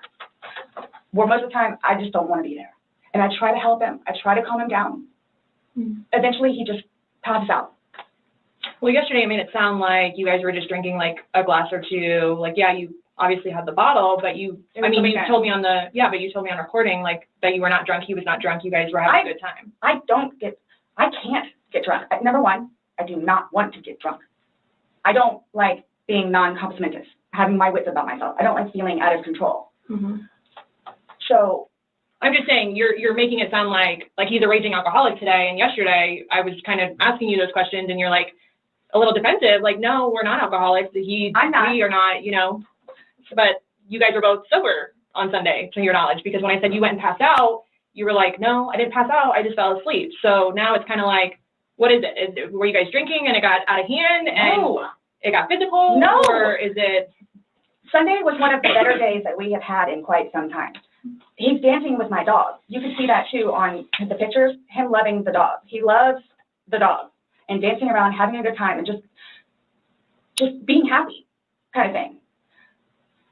He doesn't know, I can get like maybe 2-3 glasses of wine and I'll be fine. But I have to have my wits about myself because I don't know what to expect. Well, let's talk about Sunday. What was Sunday? How were you, like, how many glasses of wine did you have? How many glasses of wine did he have? The bottle was gone. I mean, I don't know if you poured any out. Yes. No, that was from previous. You said that there was a half bottle left over. Yeah, that was much. Mm-hmm. And then that you had wine. Well, I don't even know how'd you guys get the wine for Sunday? I'm guessing he went to Publix. Does he like leave the house and you stay home, or do you go to Publix? Like, cause I'll go with him. Okay. Did you go with him Sunday to Publix? So most of the time what happens is, because the convenience store where we get cigarettes is here, and then Publix literally is cattywampus to it. Okay. So what he'll do is he'll go by Publix, and then on the way back, catch the convenience store. Okay. So is that what he did Sunday? I'm guessing that's what he did, because the next thing I know, he's walking in with a bottle. Okay. So it's him trying to be nice, so I don't have to go out and do it. Plus, there's stuff that I around the house that I had to take care of. So that's usually what will happen. Or I'm folding laundry and he'll go run out and do whatever. Okay. So where were you guys He's at not on drunkenness, not drunkenness on Sunday? You told us you weren't drunk. No, I was not drunk. Right. I was not drunk. So with him, I don't know. I know when it's like, oh, okay, man, where I have told him. Now, she's claiming she wasn't drunk, but you heard her on that video. She couldn't form one word, folks, clearly. So, whatever. Slow down. It's starting to catch up with you. Slow down. Slow down. And another thing, too, is I don't like listening to music with him because he gets too involved in the music, and the music that he listens to is a little rough around the edges, and, like, just, it makes me fractious listening to his music. So I kept asking him, let's just you and me talk. You and me will just be the ones that are talking, which was fine, because, I mean, we were playing with the dog, whatever, and then it's like, okay, now let's do the painting. We just did the puzzle, took a break, now let's do this. Sure enough, sat down, we're sitting in there talking, laughing, talking about new movies, we're watching movie trailers while we're doing painting and all that other stuff. So it's still background noise to him, because I think that's what he's used to, is having background noise, where me, I can sit in here all day with not a peep. But he always has to have some kind of background noise, which I didn't mind because the trailers were cool. And he was interested in showing them to me, getting excited about movies that were out or upcoming. Okay. So on your laptop you're talking about? Mm-hmm. Like, okay. And I mean, and then it was. But you said it was a good day. Like, you guys didn't have any conversations about your relationship. You guys didn't go down like the rabbit hole, like had too many to drink, and you guys start getting. No, when I tell you this, it made me so happy that he actually listened to what I had to say. With just, we'll get through it. This will be fine. It's just, it's a small hurdle that you and I together will get through, because I'm talking about the money, jobs, daughters. Yes. Nothing relationship-wise though. Like no issues. Like, did you guys have a conversation about your relationship, or was it just about just like what's going on right now? Got it. I try to evoke it from him so he gets it off his chest, because I call him the volcano, where eventually he's going to erupt. Right. And what he has learned in his classes is to communicate, which is a huge thing in a relationship, where he has been practicing communication. So he actually talks to me about things and unburdens himself. Put it on me. I'll sit there and try and figure it out for you. Like, I have almost everything. Not a worry. Just tell me. Get it out of you. Right. But it was, when I tell you, I was so happy. Like, it was such a good day. I kid you not. The weather was beautiful outside. I'm the one that had him go inside so we can do puzzles and painting and listen to music or whatever else he wants to do. So then he starts doing whatever it is we're doing together in the living room, and then starts talking, because I think he gets comfortable with, okay, you know what, we're here, it is a good day. Let me go ahead and explain myself. So I know. Nobody else knows, but I know. Nobody knew George better than I did. I say that I knew George better than himself. And I tried in every way, shape, and form. Ask everyone. I helped him. I took care of him. I miss him a lot, and I didn't even sleep last night. I miss him a lot. I mean, is there any chance it got to be too much for you and you couldn't handle taking care of him? And I never stopped. I never stopped. That's what I'm here for. I never stopped. I'm here now because I'm still trying to help him. Yeah, we just don't. I mean, it's unexplainable how he got these injuries, and I have no idea. You were the only one with him. 100% right hand to God. I have no idea how he got them. Nobody touched anybody. Nobody touched anybody. Okay. You had mentioned that you would take photos, videos, kind of like a proof and just in general. Yeah, I started documenting at one point, but that was way before, I think, the last time that he got arrested, where he was flying off the deep end. But then I had him bailed out. I got him out of jail. Right. But because he had violated the pretrial diversion, this time it's probation, so you don't have a choice in it. You have to go see your probation officer. You have to go to these classes. It's court ordered.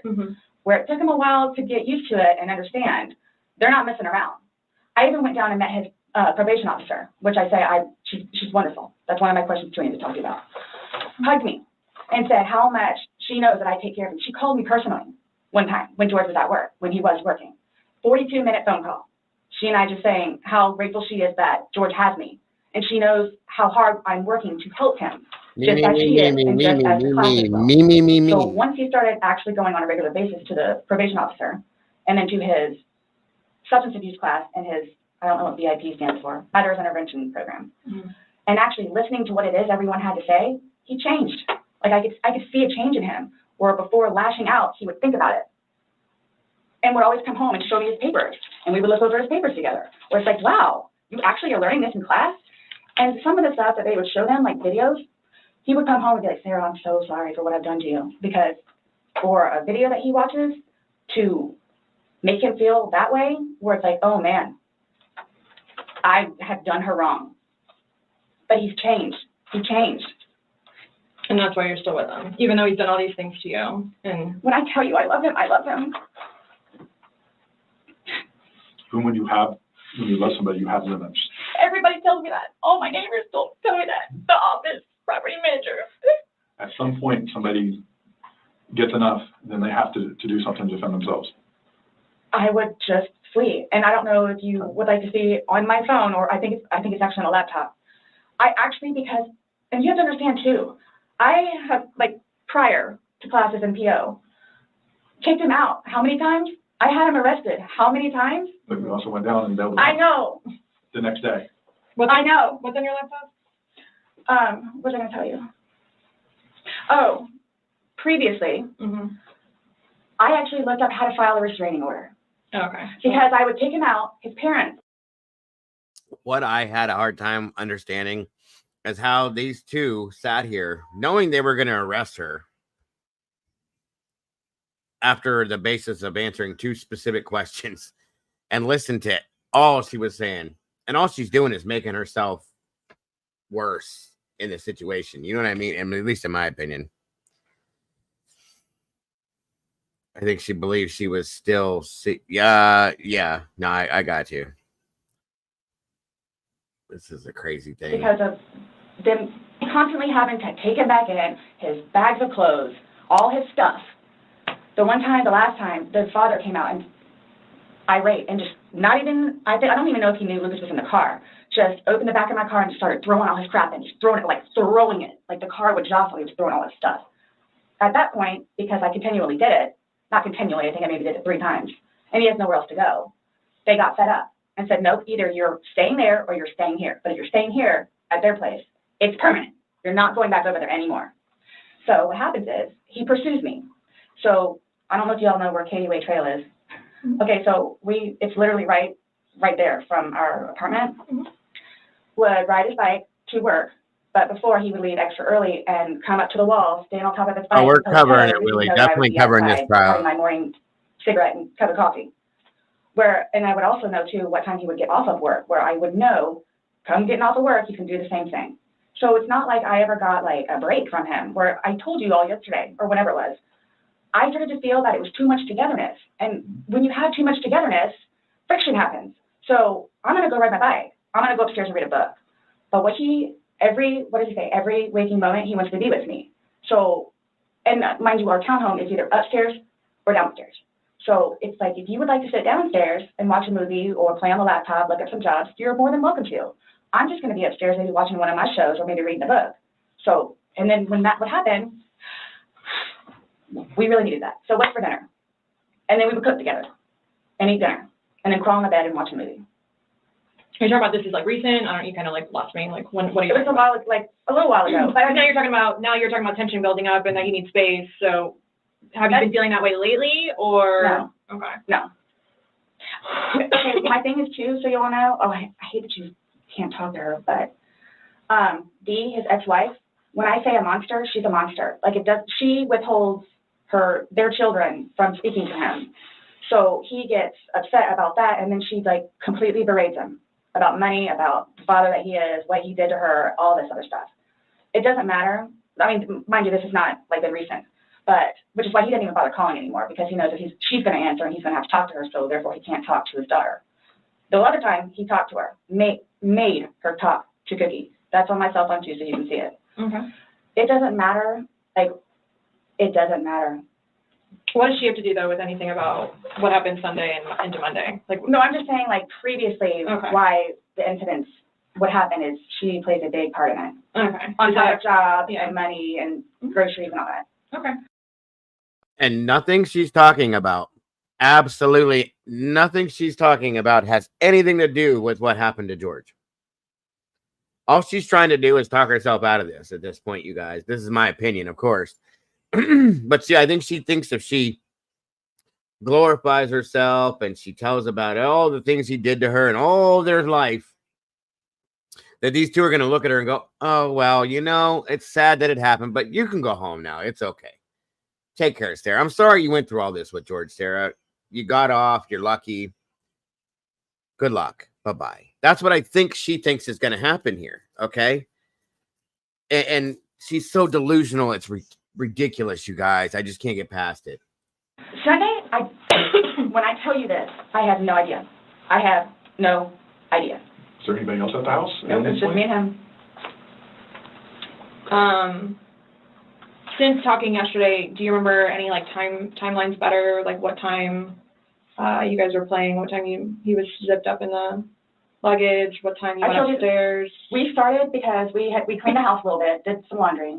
You started the activities around 4, you said? Yes, around 4, 4:30, and then you just said that it was dark when you were playing hide and seek, and I'm just curious if you remember. But when we were outside, that's where we would start and talk about things, and then eventually I was the one that had him come inside.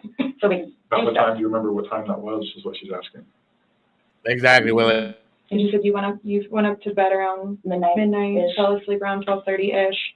But those are the only times I have. So I have 4 and I have midnight. So there's a big gap. So I'm just curious, like, if you recall when you went upstairs to hide in the shower, or like when we started to play hide and seek. Yeah.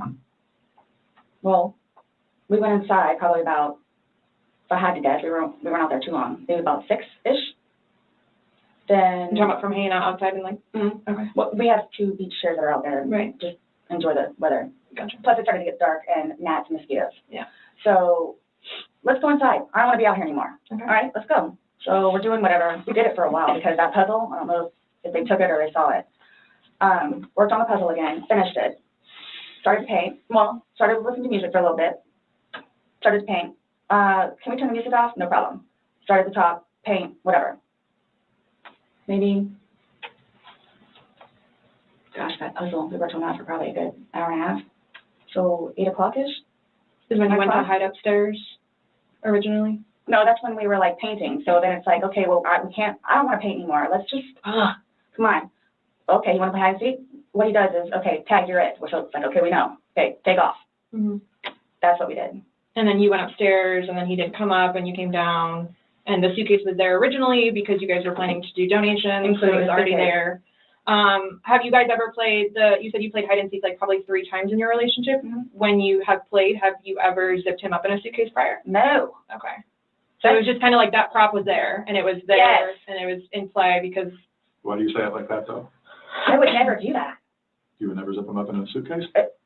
Well, I mean, we were playing. No, I know, that time, but I'm saying, I'm talking about hide and seek, which is a game, so. The suitcase originally is in our closet, buried all the way to the back. If you, I know the CSI people saw our closet. Our closet needs to be cleaned out really bad. My son's clothes need to be cleaned out really bad because they don't fit him anymore, and I'm tired of looking at them. So he took it upon himself, including that suitcase.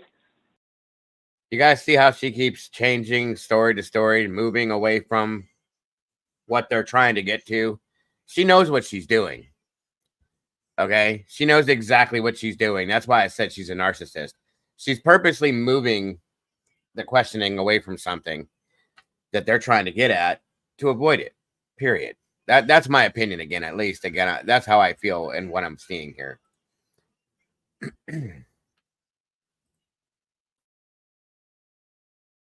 To take it downstairs so we can get all of our clothes, our donations and everything, and just leave the whole thing by the clothing and shoe thing at my son's school. Gotcha.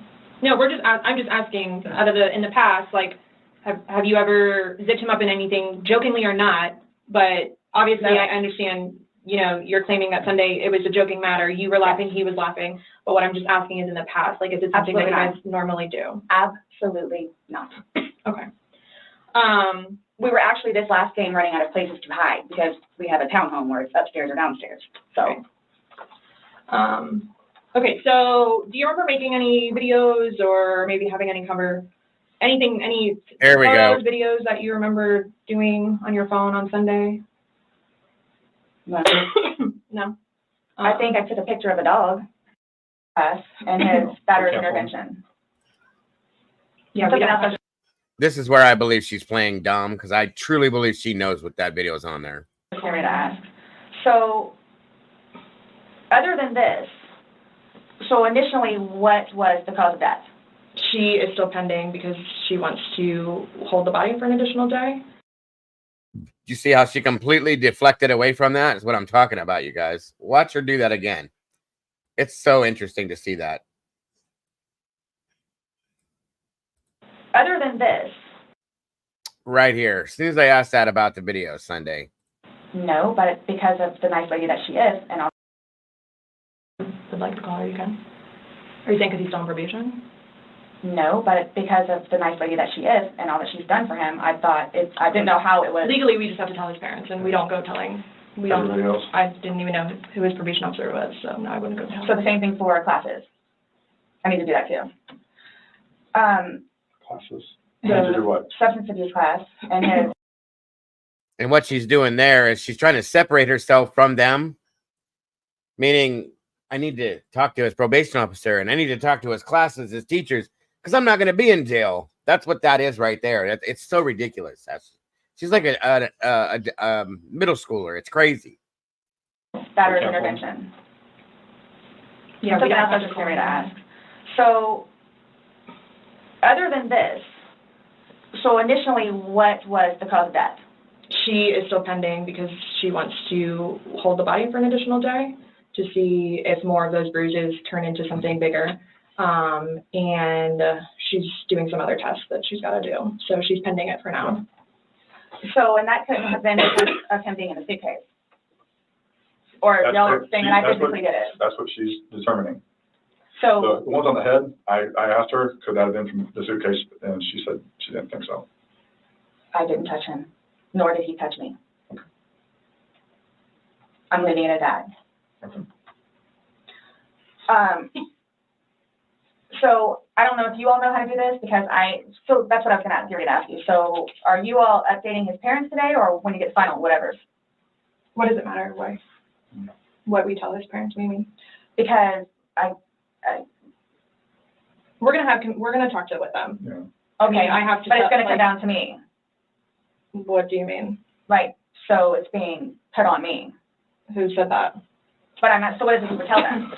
We're going to give them an update, just like we gave you an update on their autopsy. Okay, so it's whatever bruise, Here's the thing. Whatever on the head. We had to deliver news to them last night that their son was dead. There's not a whole lot of conversation that goes on after that. It's not a very easy thing. Was it yesterday or Sunday? Sunday. Today's Tuesday, right? Did we not meet you yesterday? We met you yesterday. Yeah. I'm just asking. Right? Did we not meet yesterday? It's a valid question. Really? Yes, on Monday. Okay. Got it. Perfect. So I don't know if I asked you guys or how I find this out other than talking to his parents, which is not going to happen. Yeah, probably a terrible idea. How do you guys suggest me finding out about funeral?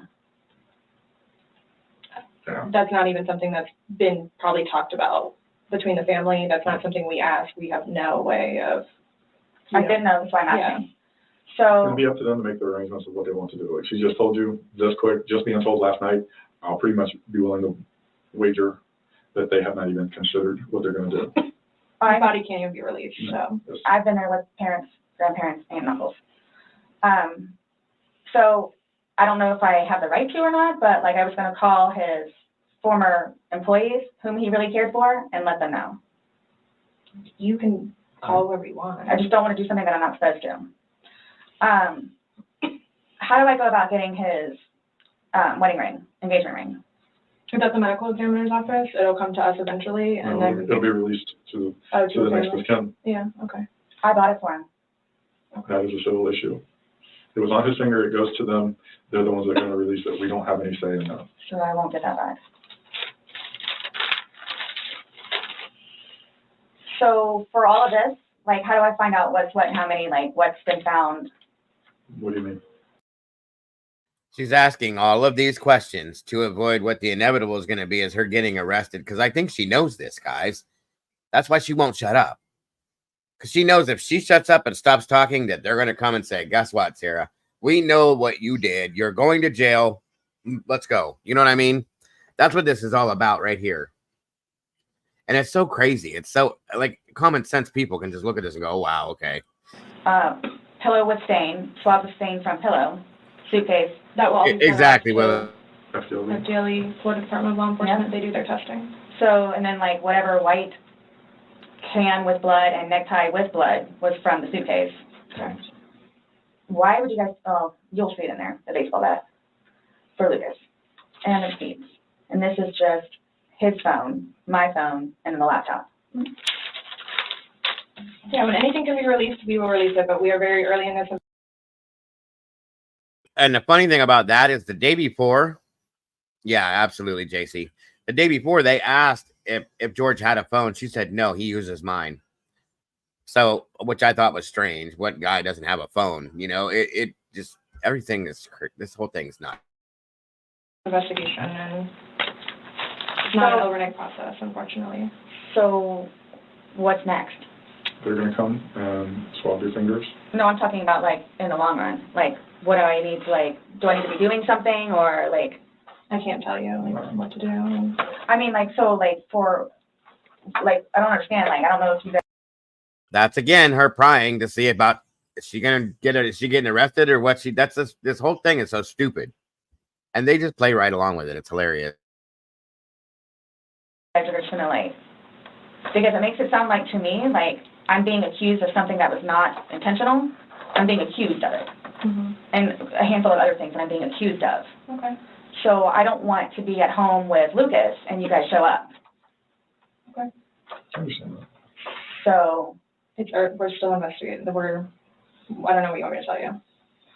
So is there going to be concrete whatever it is, and then it's like, okay, this is what it is, kind of thing, or like, because I've done the whole court thing, I've done the whole attorney thing, I've done whatever. So if I'm not admitting anything about being intentional and I killed George.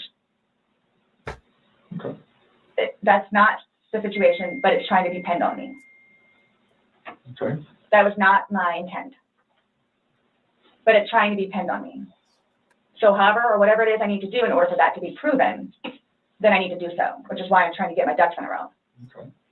So that's why I'm asking what the next step is other than me getting my nails swabbed. I mean, you want me to tell you how to not be accused of a crime? Is that what you're asking? Like, I don't know what you... I'm trying to prepare myself for whatever may need to be done so I can, I guess, stick up for myself. I mean, I think you're doing just fine. You came, you talked. I just don't want you guys to, again, show up and Lucas is in the house. Well, we did tell you yesterday that we don't want to do anything around your son, hence why you came to us. So I don't know why you think that's going to change. That and or me not just show up back home. I'm sorry, what? That or what? Me just not show up back home. That's what, oh, he's so happy that I'm staying over at the house with Brian, like so happy. And I'm not going back to the house, to my house, for however long I can stay over here because of whatever to blow over. Mm-hmm. And again, if you don't mind me asking, so for whatever it is you all are claiming from the videos, which, yeah, is that what you're going to tell them? Like his parents? It's like, oh yeah, and by the way, she did. Did what? I mean, what would you tell them? I don't think it really matters what we're going to tell the parents. Oh yeah, it is. It's fuel to the fire. Well, we can't hide things, and I don't know. I'm not saying we're going to go. I'm not saying that we're going to go and tell them every single thing we have. But again, this is the Orange County Sheriff's Office, that's public record. So eventually, like, this all will come out. Mm-hmm. So it's just like, I'm not, you're making it sound like we're going to tell them something. So then your life is in danger. And I don't like that accusation. Mm-hmm. So let's just nip that in the butt right now. Well, that's what's going to happen. I cannot choose, but we can't even, but so technically there's no concrete report yet even. Right. So it's, you want me to like tell you exactly what I'm going to tell them? I don't know what I'm going to tell them. I don't know what I'm going to tell them. Let's just leave it at that. Just like you don't know why you went upstairs. I don't know what I'm going to tell them. So parents that are dealing with can I call you the way that I did last time? Yeah, my phone is an open line. You can tell how aggravated they are with her. It's hilarious. I get it. Look, I get it. That looks really bad. So that's what scares me. Like, what do I need to plan on? Like, what do I need to plan on? I promise you, on my son's life, it was not intentional. I promise you, on Lucas's life, it was not intentional. I don't know you. I can't say I know anything about you. I don't know what would be a true statement, what would not. I mean, if you're promising on your son's life, that's fine. That's how much it means. Sorry. That's how much it, look, that's how much it means. Okay. I hope you take that to heart, please. And it's documented that you said that, yeah, I get it.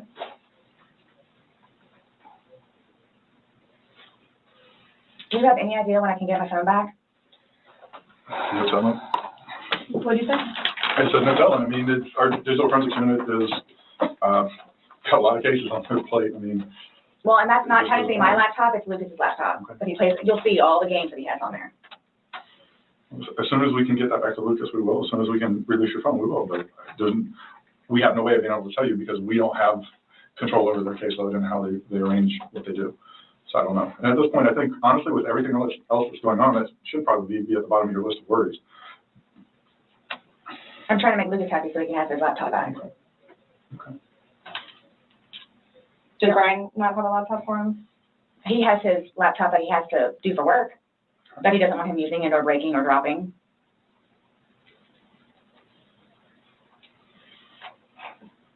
It's not a big deal. There's nothing on the laptop anyway.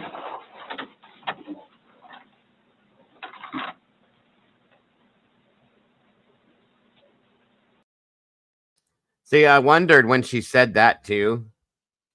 It's not a big deal. There's nothing on a laptop anyway. Was she worried that there was some other footage of something somehow, maybe? That's kind of crazy. I never thought of that before. I think he was 9, and I think he's 9, yeah. Kind of young to have a phone. Yes, we're at our 4th hour. We're about done, guys. It's going on 1 a.m. We've been here for a while.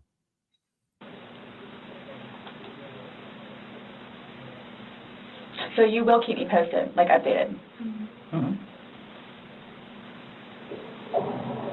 That's my thing, is I'm trying to figure out what I need to do in the meantime. I don't You know. just sit in jail. Like, I don't know what to tell you, though. Like, what? But you all have more information than I do, where it's, yeah, you might want to, or yeah, you might want to. Like, we have more information on what? Like, we told you everything that we have. You know everything that we know. And most of it we got from you. But like I was telling her, like, yeah, that's bad. Like, which I swore in my son's life was not intentional. So that's why I'm trying to figure out what I need to do for myself. I agree, Willie. Going forward with it, nonetheless, with his family. And are you all just showing up with Lucas in the house? I think we've already both told you that we would be mindful of any situations.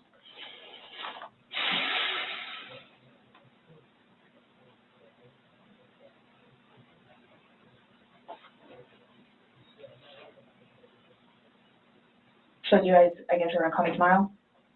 Or do we need to come back? I believe Lucas is 9, Granny. This woman irritates me. I got to be honest with you guys. This irritates me, this whole conversation. So you'll call me tomorrow? Like, she thinks she's leaving here and she's going home and they're just going to have this nice little pleasant relationship back and forth. And you'll keep me updated on what's going on, so on and so forth. You're going to jail. You murdered your boyfriend in a malicious, in a malicious way, okay? And it's just, it's so ridiculous. Down here. I'll chat with you next time. I have no idea when I'm going to call you next. Doesn't the report come out tomorrow? No. What report? I'm just saying a report is generated through us, and the sheriff's office is a public entity. So if someone were to come request something, then... No, I'm talking about his autopsy. She's waiting and doing more follow-up, but... She's looking at him again. Yeah. But she won't be finished with him because she's pending for other stuff. So after this, what? I'm done? For now?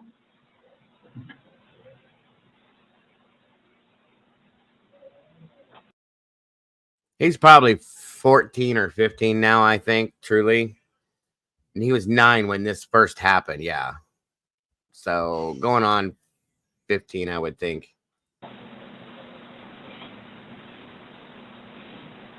Maybe going 14. How long does this stuff take to get back? The Most of FDLE that results? you won't get back. The swabs and stuff will say. We don't know about it?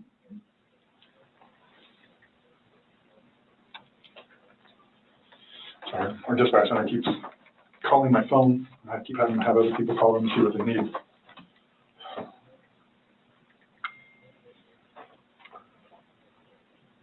I hope you all can really both truly understand that that was not my intent. I miss him a lot. I mean, No more. but my question has remained the same. What do you expect to happen to somebody when you leave them in a position like that? Yes, but you have to understand too. I know. No, just what would you expect to happen to somebody when you leave them in a position? I have no idea because I've never done it before. Why have you never done it before? Why would I? Exactly. Why Why did I did do it before? Why did you do it now? I clearly have said why. Why? No, you don't know why. You just know that it's not intentional, but you don't know why. But that's okay. Really? I'm not trying to force you to say something that you don't know. It's feeding and penning.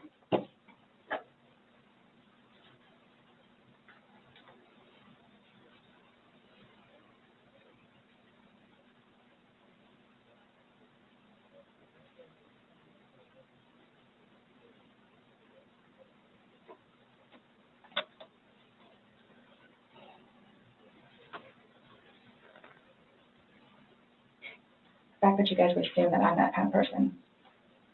We're not assuming anything. We're going by the facts. It happened. Like you said, you don't know me.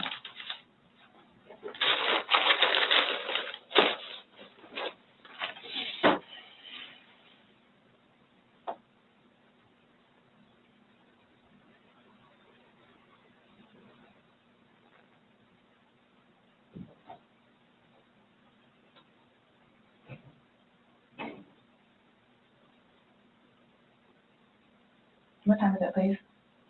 4:46.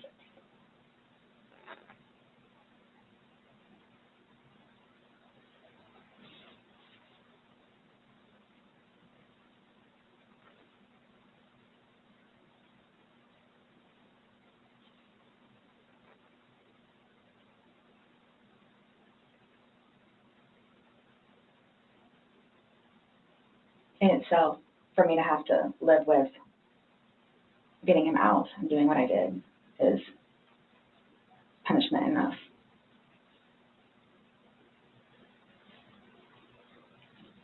I think that's why I haven't slept, because that's all I see. Punishment enough. That is something.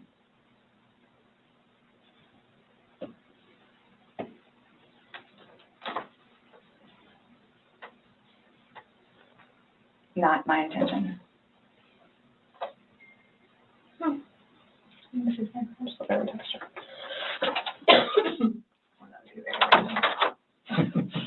I was like, I literally heard the beep, and I was like, that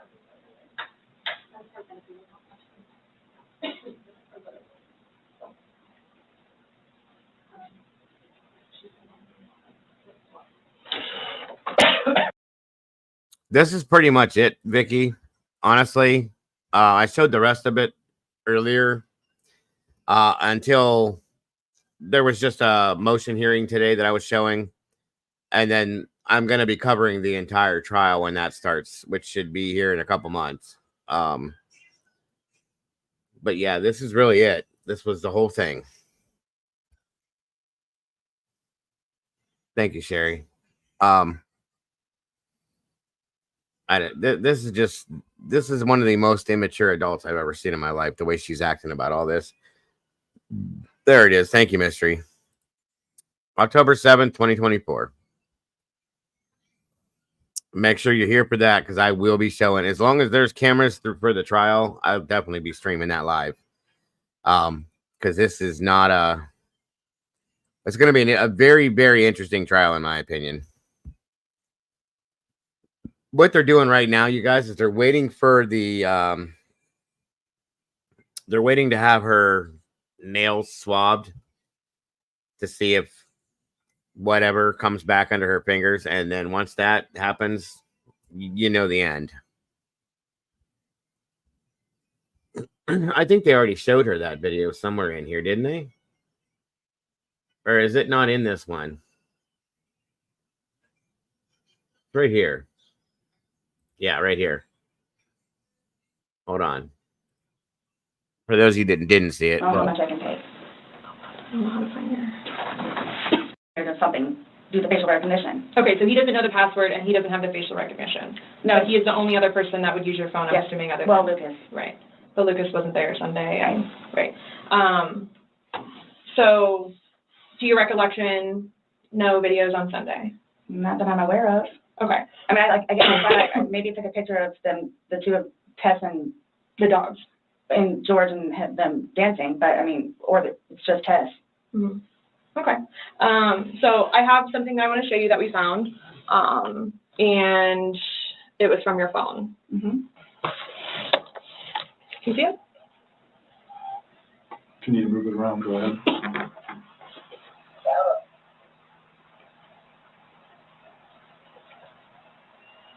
No, I don't remember that. For everything you've done to me. For everything you've done to me. Your battery's about to die. Shut it down. Oh, okay. Let me.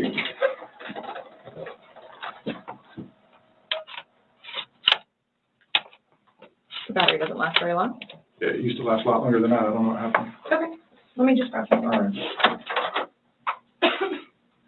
So she says she doesn't remember I was this. just simply asking because you had a look on your face when she asked you if you've ever done that before. You looked kind of shocked and. No. Okay, but why did you say it like that? Like. I don't think you all understand who I am. Okay. Well, tell me. I mean, I've always been a straight A student. I am an outstanding mother to my son. Okay. I excel at everything.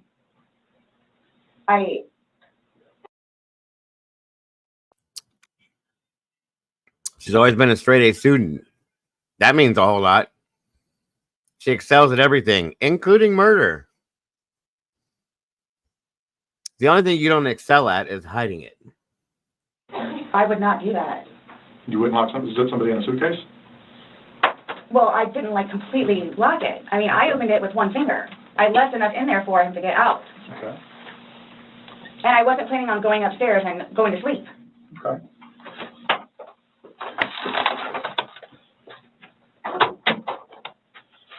No, it's just the way you said it. You guys are scaring me. Why?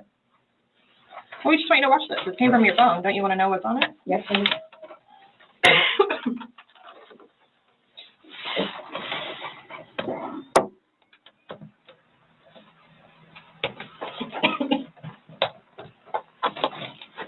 Is it long? Because I don't know how much I can take. No. She said she doesn't know how much she can take, but she doesn't have any idea that this was on her phone. She doesn't remember this, but she don't know how much she can take. So there's back right there that she's lying. I don't know how much I can take. I don't know how to find her.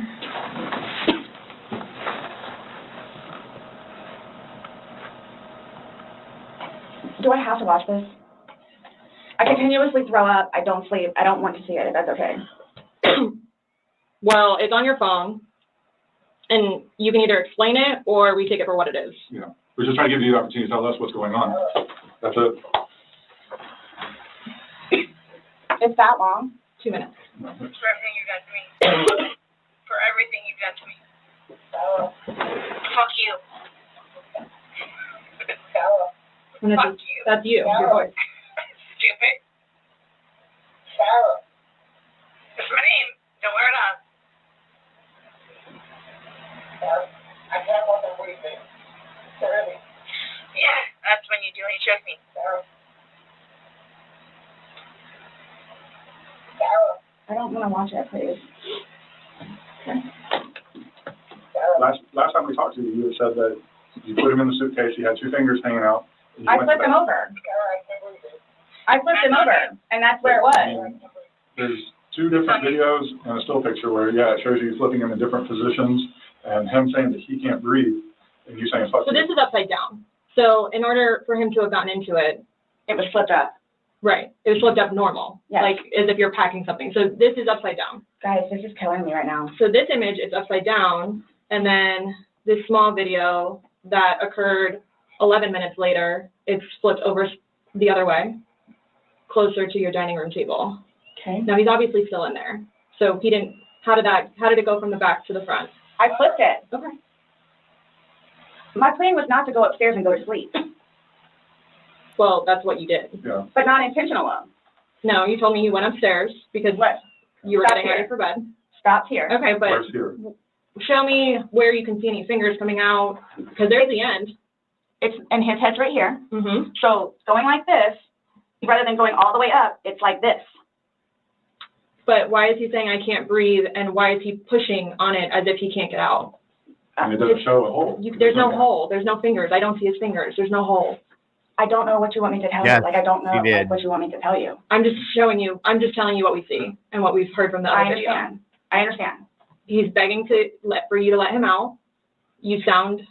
You're laughing in the beginning, and then in the end, it sounds kind of like a. No, it's not malicious. Well, saying fuck you, It's not malicious. then what is that? What does fuck you mean to you? Well, Like if I were to tell my like he partner- does. Like, I get told everything by a white woman, so Okay. my intention was not to leave him in there. Please understand that. My intention was not to leave him in there. But you went upstairs thinking that he could get himself Yes. out, but the video shows That's at what I no told point you. can I see his fingers. He'll it be out looks there any like- minute. And then 30 minutes later, he didn't show. And he's telling you And I he didn't can't wake breathe. up. Do you think not able he's to get joking? You told me he was laughing, and We were the before. video, there's no When we first got in there, both of us were. So how long was he in there for? Like, this video is at 11:12 when it starts, so was he in there for like a long time prior to you No. recording this? No. So it goes from funny to no longer funny, But but I you're the didn't- only one laughing. But I didn't think that he was, like, panicky. Like, So pushing up on a suitcase saying, Sarah, Sarah, Sarah, I can't breathe. Exactly, Tracy. She flipped it upside down, I think, because I think she knew that at that point, then he couldn't get out. Do you know what I mean? I've always thought that from the beginning of this, and I don't care what she says, obviously, because she's full of lies, but I still think it was upstairs, you guys. I think this started upstairs, and she knocked him down the stairs in it. I really think that. If I'm wrong, I'm wrong, but I've had a feeling about this from the beginning. No, he couldn't breathe at all, Gene. George has done that in the past before, too, where it's just like he thinks that he's woe is me kind of thing, where it's like, I don't. He's never been locked in a suitcase, that's why he couldn't get out, so. It's kind of, I thought it was And the you got boy the oxygen. crying wolf kind of thing. Okay. And again, my plan. But nowhere in there is he laughing, is he joking, he is begging.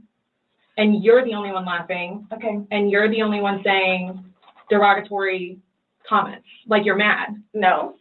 Please don't, I don't mean to sound negative, and I don't know if I can say this, but like, it's like you guys are kind of trying to like feed me. Like, no, I'm just trying to show you a video that you no longer want to watch because you probably don't want to know the outcome of how and what you said. Well, I know what. You know what's on that video now? No. You remember making that video? No. Why don't you remember making the video? Probably because we had been drinking. But you weren't drunk. No. Just because I went upstairs and, just because you're drunk doesn't mean that you. That's possible too, you guys. It could have been that it she just kicked it. I absolutely can see that. Those bruises came from somewhere. You know what I mean? It was either that it went down the stairs or she just was kicking the hell out of the suitcase while he was in it.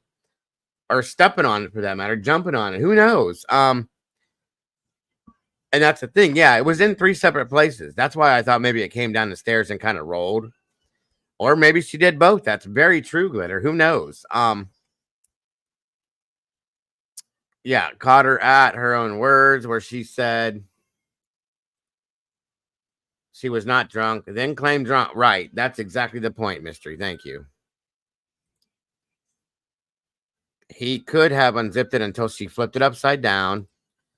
There, he couldn't unzip it and open it. Right. That's what I thought, too. Yeah, absolutely. Absolutely, Granny. Absolutely. that you were not drunk. You said that you had your wits about you. You said he had his wits about you.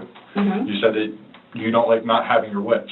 In my experience, if somebody cannot remember doing something to the extent of making 2 videos and taking a photo, they are intoxicated.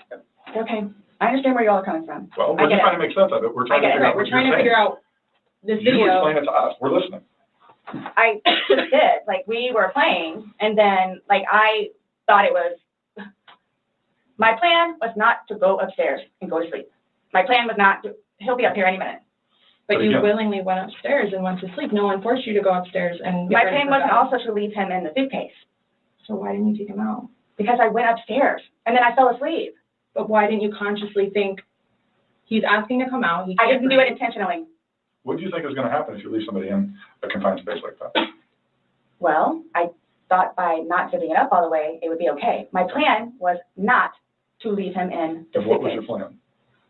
Waiting for him to come upstairs. And then when he did it? I fell asleep. You said you were up there 30 minutes. After 30 minutes, somebody not coming up. Knowing that The video's downstairs, Tracy, in the living room. the last time you saw him was in the suitcase, 30 minutes later, you're like, maybe I should go check on him? Maybe I shouldn't? No. Well, that didn't cross your mind because That's it didn't happen. that's like an assumption. Like, that's what you all are thinking. Just, We're asking. it's the You whole, tell us. it's the drinking. That's what it is. It's the drinking. I thought it was like, I thought he was okay. Like, I didn't, that, you He's all. telling you he's not. He's telling you, Sarah, I can't breathe. He's saying your name and you're like, that's my name, don't wear it out. Guys, that's how we are with each other. Like, he has, nobody understands our relationship. This whole suitcase thing never happened before. Would you leave someone else in a suitcase? Would you leave Lucas in a suitcase jokingly? Because it was a No. joking matter. You put him in there jokingly. Would you leave Lucas jokingly in there? And you love Lucas, right? And you I love wouldn't do George. that to him either. I wouldn't do that to him.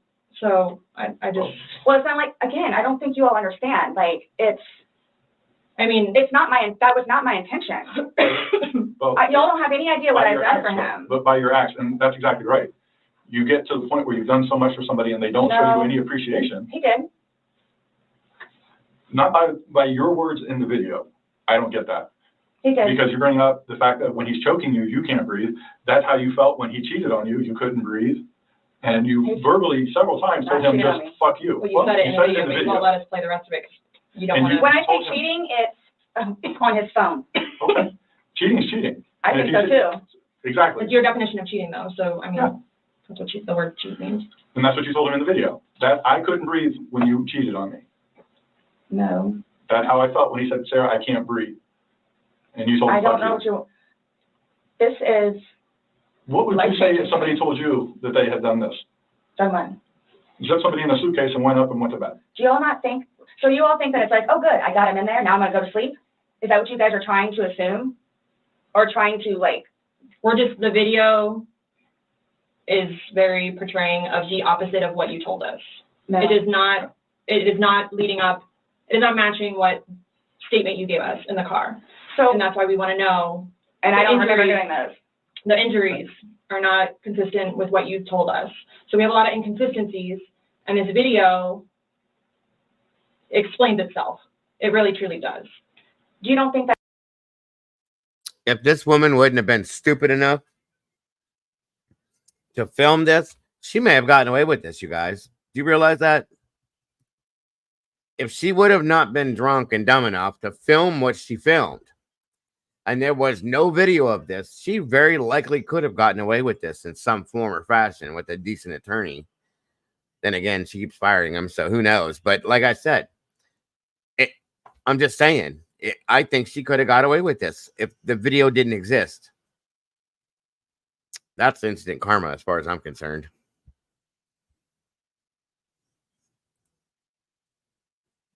Right. I don't think she thought that they could get in and find the video. I think she wasn't smart enough to realize they're going to go through her phone.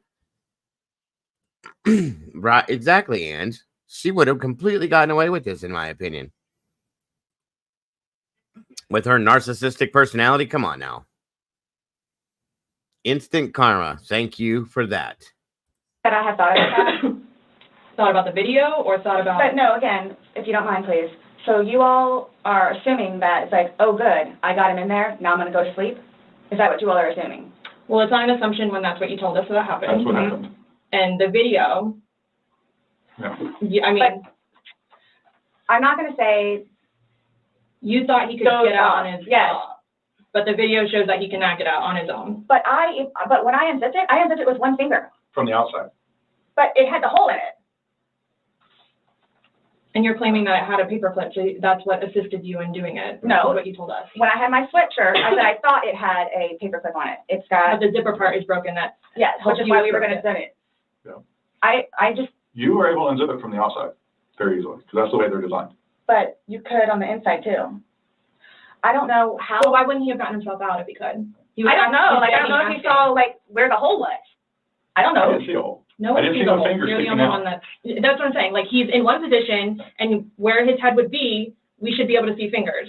And then when it's flipped over onto this right side, again, his head is closer to us facing the video, so we should be able to see fingers. And we don't see anything. We see no movement of him trying to unzip it or physically unzipping it. All we see is pushing up, trying to push out of it. Please do not assume. I'm not assuming. I haven't assumed anything. I follow evidence. But my intention was not, again, oh, good, I got him in there. Now I'm just going to go to sleep. What do you think someone that knows nothing about this or hears just a little bit like, oh, they were playing around in a suitcase and then watches that probably would video? sleep. That's what happened. But you let him out before. I mean, you put him in, so why didn't you take him out?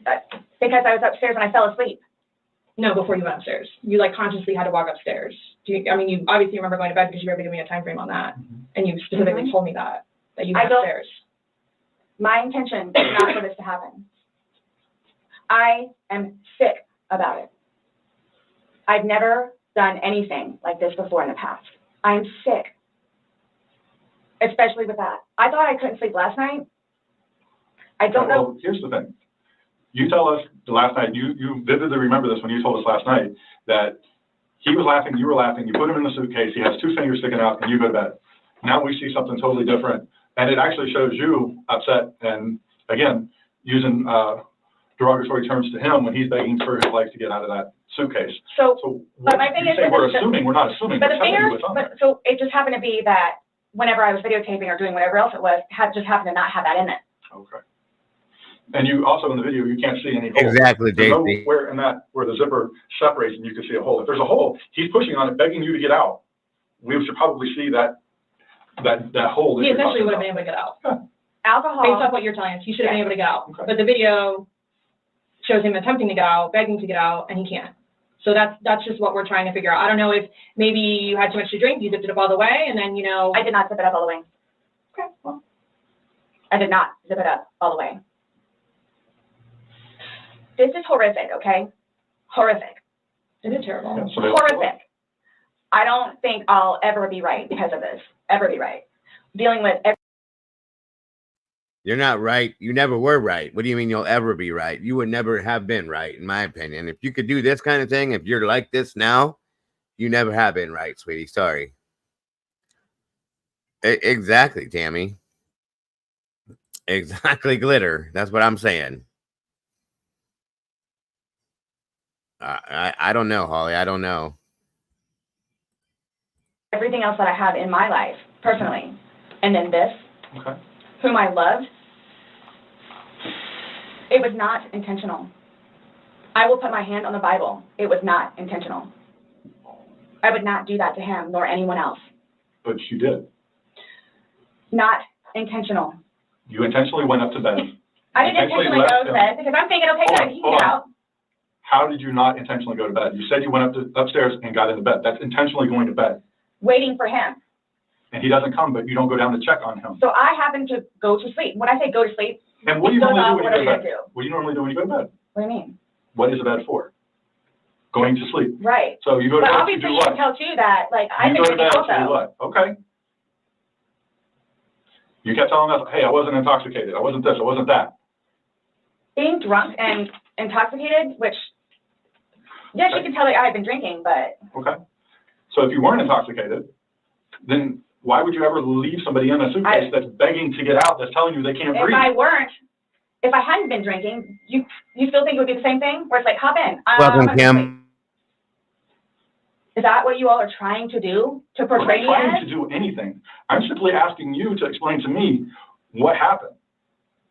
Everything was fine and dandy. I wouldn't call it Everything fine and dandy. was fine and dandy. It's You like, all don't. There's the point right there, Glitter. Thank you.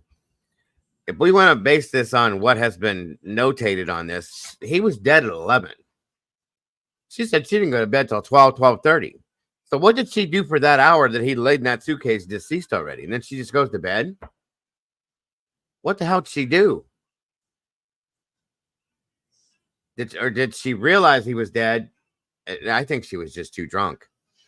Thank you for joining us, Kim. If it was upstairs, she sure wasn't able to carry him down. I think she must have pushed him down to God only knows what down there. Well, I think it may have been downstairs, but with the bruising and stuff, I think she may have tap danced all over him or kicked the hell out of it. You know what I mean? Just saying. If it was upstairs, then yeah, she pushed him down the stairs in it. That's my opinion on that. But I don't know.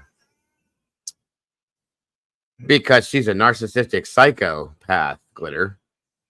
Truly. Yeah, that's what the document stated, and it was shown that it was 11. I'm sure the trial will give the actual, more on that. She had to hear the death. I mean, she had to hear something, but if she was too drunk to realize, Sherry, some people, when they get to a certain point, they don't even pay attention to shit. She may not have seen or heard any of that in her mind. She might have been blacked out at that point. Who knows? Right. 11:09. Right. Yeah. No problem, Ange. Hey, Laura. Welcome. Okay, for me to tell you this, again, mind you, I've been without him for a day now. I don't know. I mean, I don't know what you all want me to tell you, because this was not in any way, shape, or form, hand on the Bible, intentional. Okay. So you just left I didn't kill him. You left him there to teach him a lesson? I didn't mean to leave him there. That's what I'm trying to tell you. You got up and walked away. How is that not intentionally leaving him there? Because I'm looking at the hole, knowing that it's there. He'll get out no problem. Because you don't. Then he doesn't. But you don't go check on him. You say you're Thank up for you, 30 Laura. minutes, We and appreciate he doesn't come up. You don't go down and check on him? I'm in the bed. You even moved. And don't stop. You admit to moving the suitcase like over. So roll it. You roll it out. Like, it's not like. I didn't want it to be like that. Don't. You didn't want him to be upside down. How do you even get upside down? Right. You guys are killing me right now. I just want you to hear. That's how he talks to me most of the time.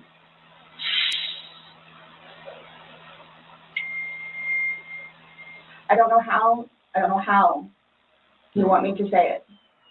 I'm just trying to figure out what you would expect to happen to somebody when you leave them in a suitcase. I didn't mean to leave him in there. Okay. What's your reasoning for not calling 911 sooner? Because I didn't know what to do and how horrific it was. I called Ryan, and 5 minutes later I called you guys? Not even 5 minutes. Nonetheless, that I had to I was trying to do CPR. I had to get him out and try to do CPR and then called you guys. And then was continually doing CPR with the dispatch on the phone, where he had me count out loud to help me focus on what I was doing. It just, I don't know how, I mean, you can sit here all day long and say, I thought he was going to get himself out, but that he didn't. And you went upstairs and you stayed there for 30 minutes before you fell asleep. But can I say too, you chose not to ever at any point during that 30 minutes walk back down and check on him. No, wait 1 second, because I know with you all, and then because you continually ask me time frames, where I told you I don't bother even looking at the clock most of the time. So it's a guesstimate. So for all I know, maybe it was 10 minutes. Okay. But the point is, you left the living room where he was begging for help and went upstairs. Regardless of how long you were there, you left. You say, I thought he was the boy calling wolf. Again. Okay. So when he asked to be let out, what's your reasoning for not letting him out? When I was upstairs? No, when he's asking on the video, he asked multiple times. He asked to be let out. I can't breathe. What, like, why didn't you let him out? Well, number one, I had no idea it was going to end like that. Okay. Number one. Okay. Number two, just, you know what? I'll give you 5 minutes or so in there. I'll give you 5 minutes or so. 5 minutes for what? Well, based off the video, one video is at 11:12 and the next one's 11:23. So you actually gave him at least 11 minutes per video recording. So my thing is, when it stopped, he asked multiple times. I mean, why? Why did you not let him out? It's just a simple question. To be honest with you, I mean, Were you punishing him? no, just. Well, that's what you're saying in the video. This is what you got. This is what you make me feel like. She did. And it's all backfired on me. So for all I know, I was. Watch that. Watch her reaction when he says, "Were you punishing him?" Watch the delay she has before she answers and the way she cocks her head.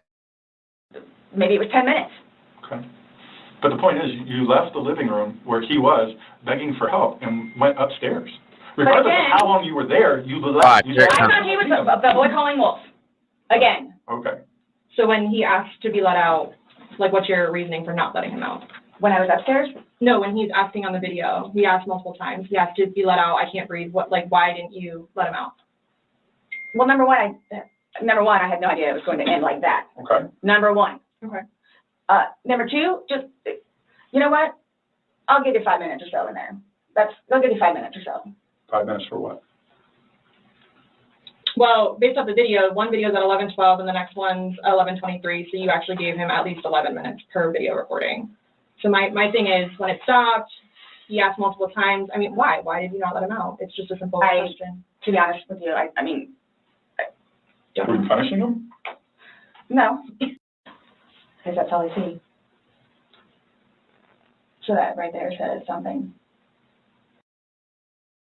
She paused. Hey, Firefly.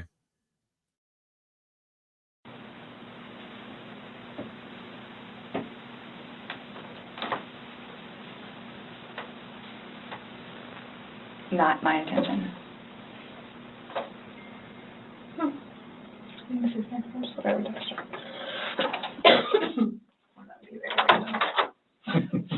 I was like, I literally heard the beep and I was like, that.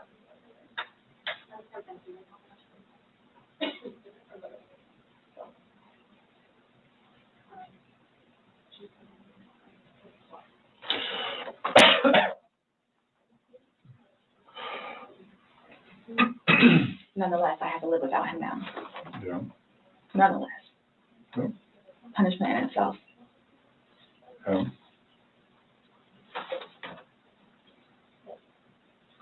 Definitely a tragic situation. I am through with alcohol. And it's unfortunate that stupid things like this happen. It's possible. Absolutely.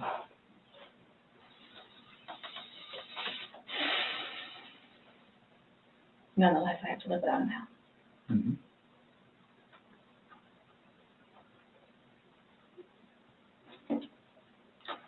Yeah, his daughters too. Are you trying to make it worse? Sorry, what? Are you trying to make it worse? Make what worse? How I feel? Just making a comment. I mean, CSI, that was there yesterday. I think she took your photos.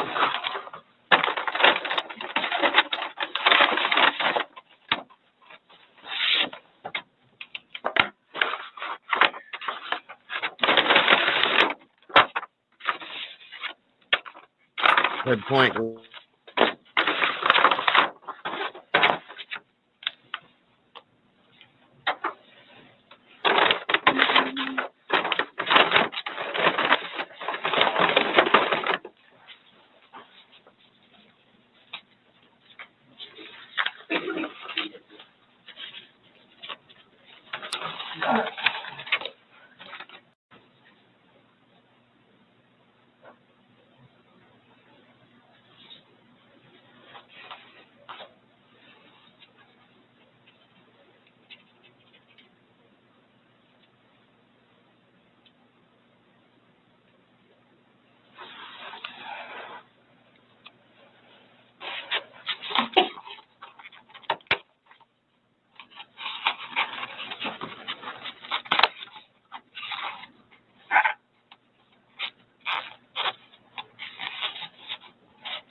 Not one tear.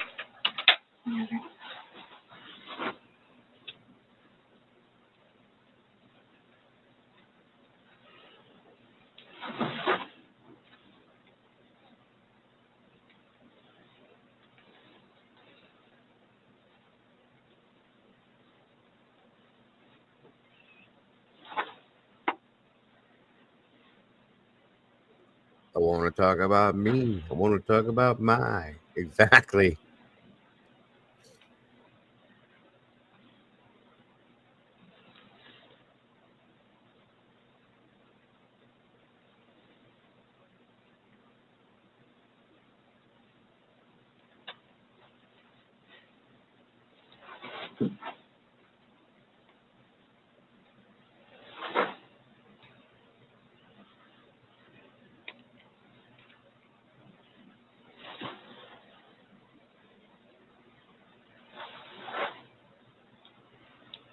Absolutely.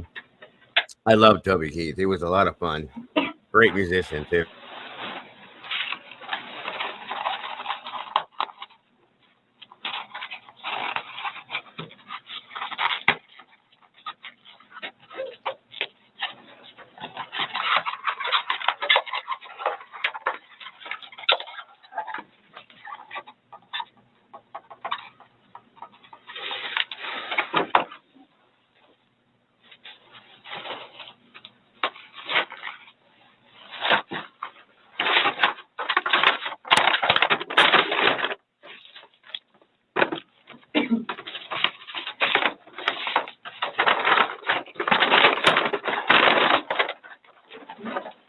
A little bit. Thank you. Okay, I'm done with all these. Okay, Sarah. So Awesome, Granny. you're not free to go. Okay. Do you promise everything you told us was the truth? Or no? Everything we've talked about today? Yes. What do you mean? He asked to swear. Remember how I swore you yesterday on the audio recording? I just forgot, so he raised his hand to remind me to tell you. Okay. Do you promise and swear that everything we talked about today has been true and accurate to the best of your knowledge? For which True and accurate to the best of your knowledge. What, that it wasn't intentional? Everything you've said today, everything that's come out of your mouth has been true and accurate to the best of your knowledge. To the best of my knowledge. Correct. Yes. Why? Because That's how anytime you we talk swear. to somebody, we want to assure that everything that we talked about is True and accurate to the best of that person's knowledge. it's not a trick question, To the best of my knowledge? to the best of your knowledge. Everything that you've told us today is true and accurate to the best of your knowledge. Yes, but it was not intentional. Okay. Okay. All right, do me a favor, stand up. I need you to turn around, face the wall, put your hands behind your back. Do you have anything in your pockets that I should know about? No. Okay,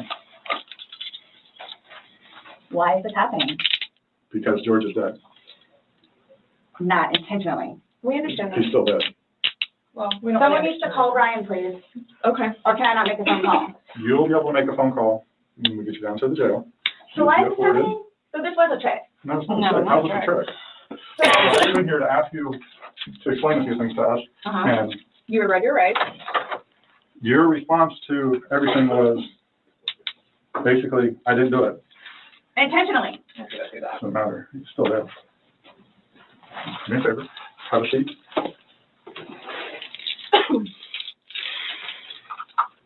Really, guys? Really. So if I didn't show up? Why is You're it trying- happening? Because Before y'all said I could leave. when That I was done after this, after that. we were done, yes, we were done.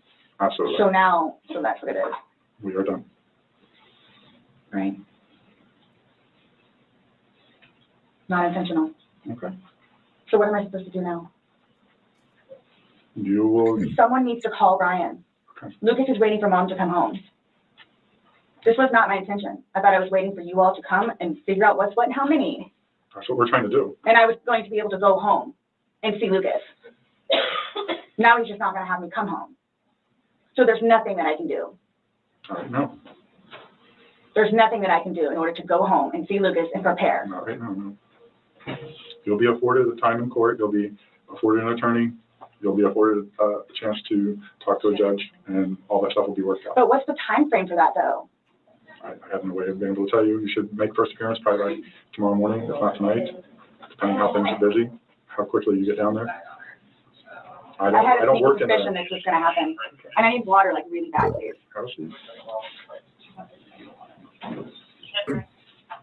You all check me down here. Absolutely not.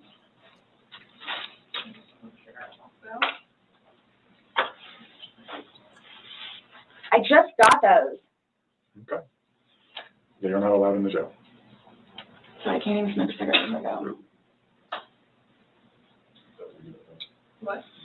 She's worried about them throwing her pack of cigarettes away. Not, I mean, this woman is such a. I don't even have a word for it. I really don't. Am I good? She said that.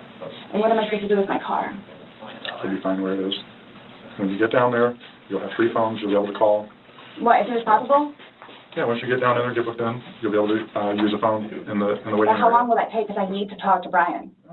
You know, it depends how busy, how quickly they get you through. I'd probably say within the hour.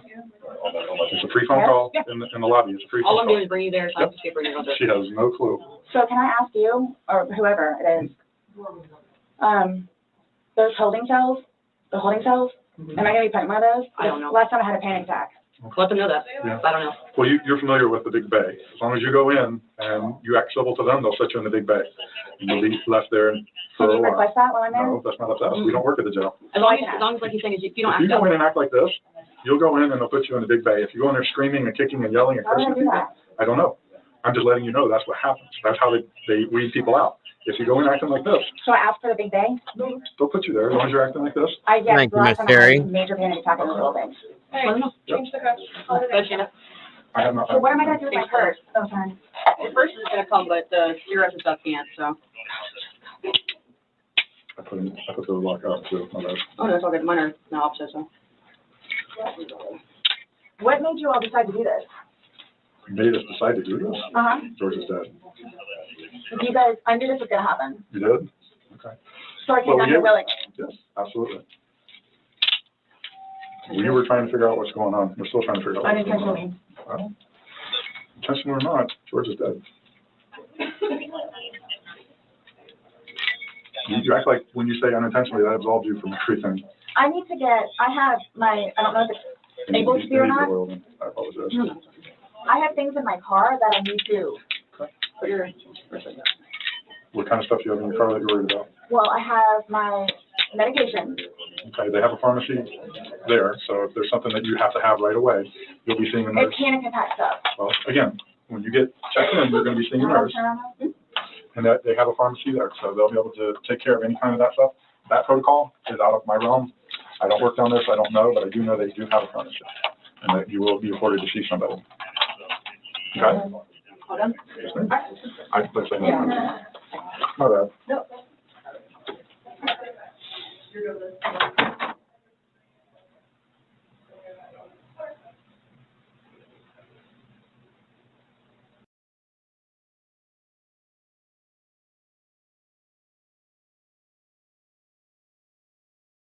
There it is, guys.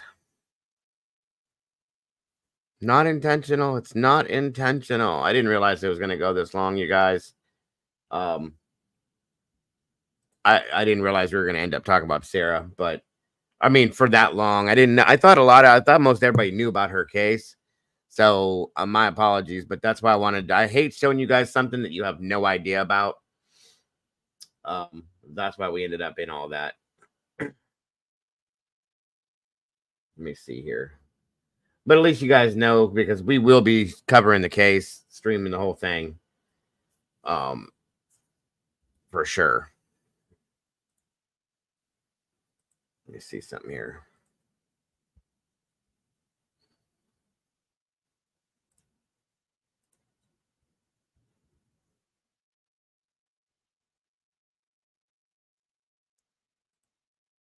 So Miss Sherry found a little bit of something before I end this, just so you have a little bit of insight into who George Torres is.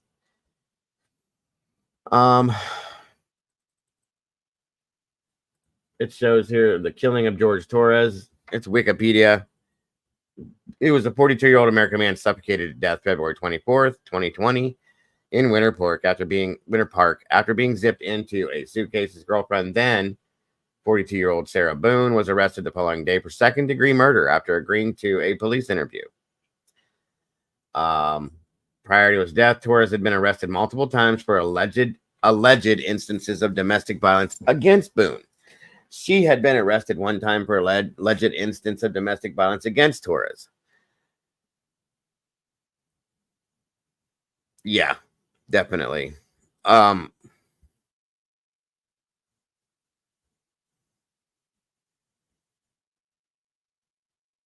I got you, Glitter.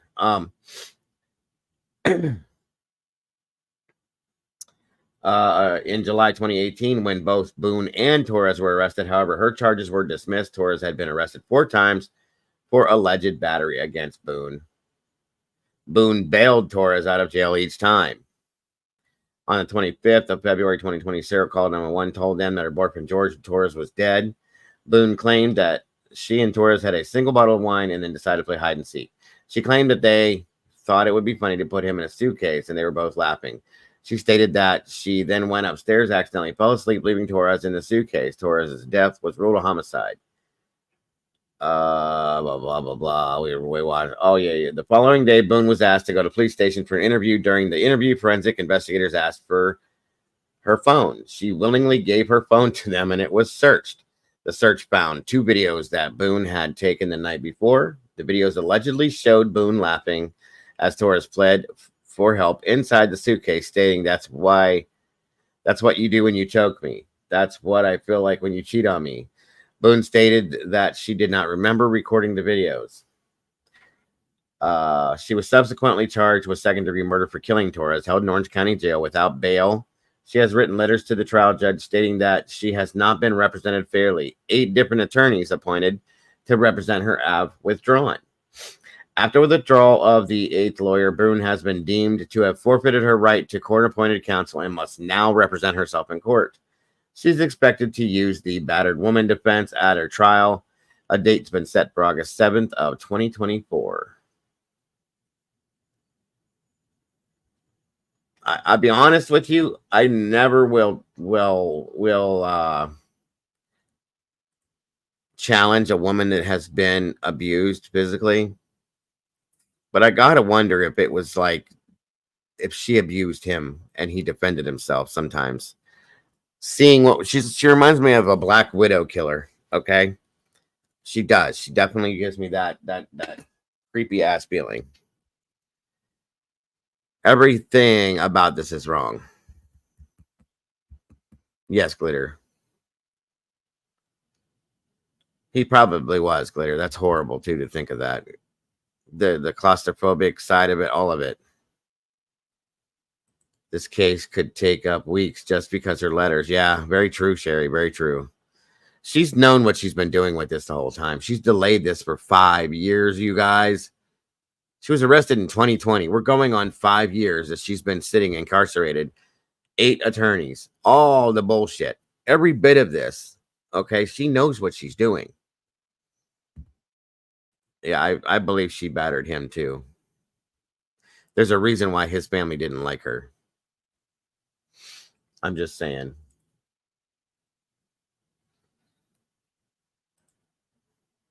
And the guy, like I said, if you look at him, the guy was just, he was just a little guy.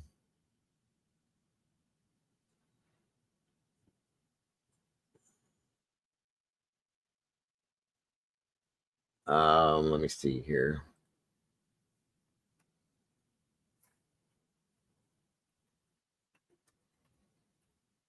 And I thought it was okay. We let this one go a little longer since I wanted to do 2 today, but I didn't get a chance to, so.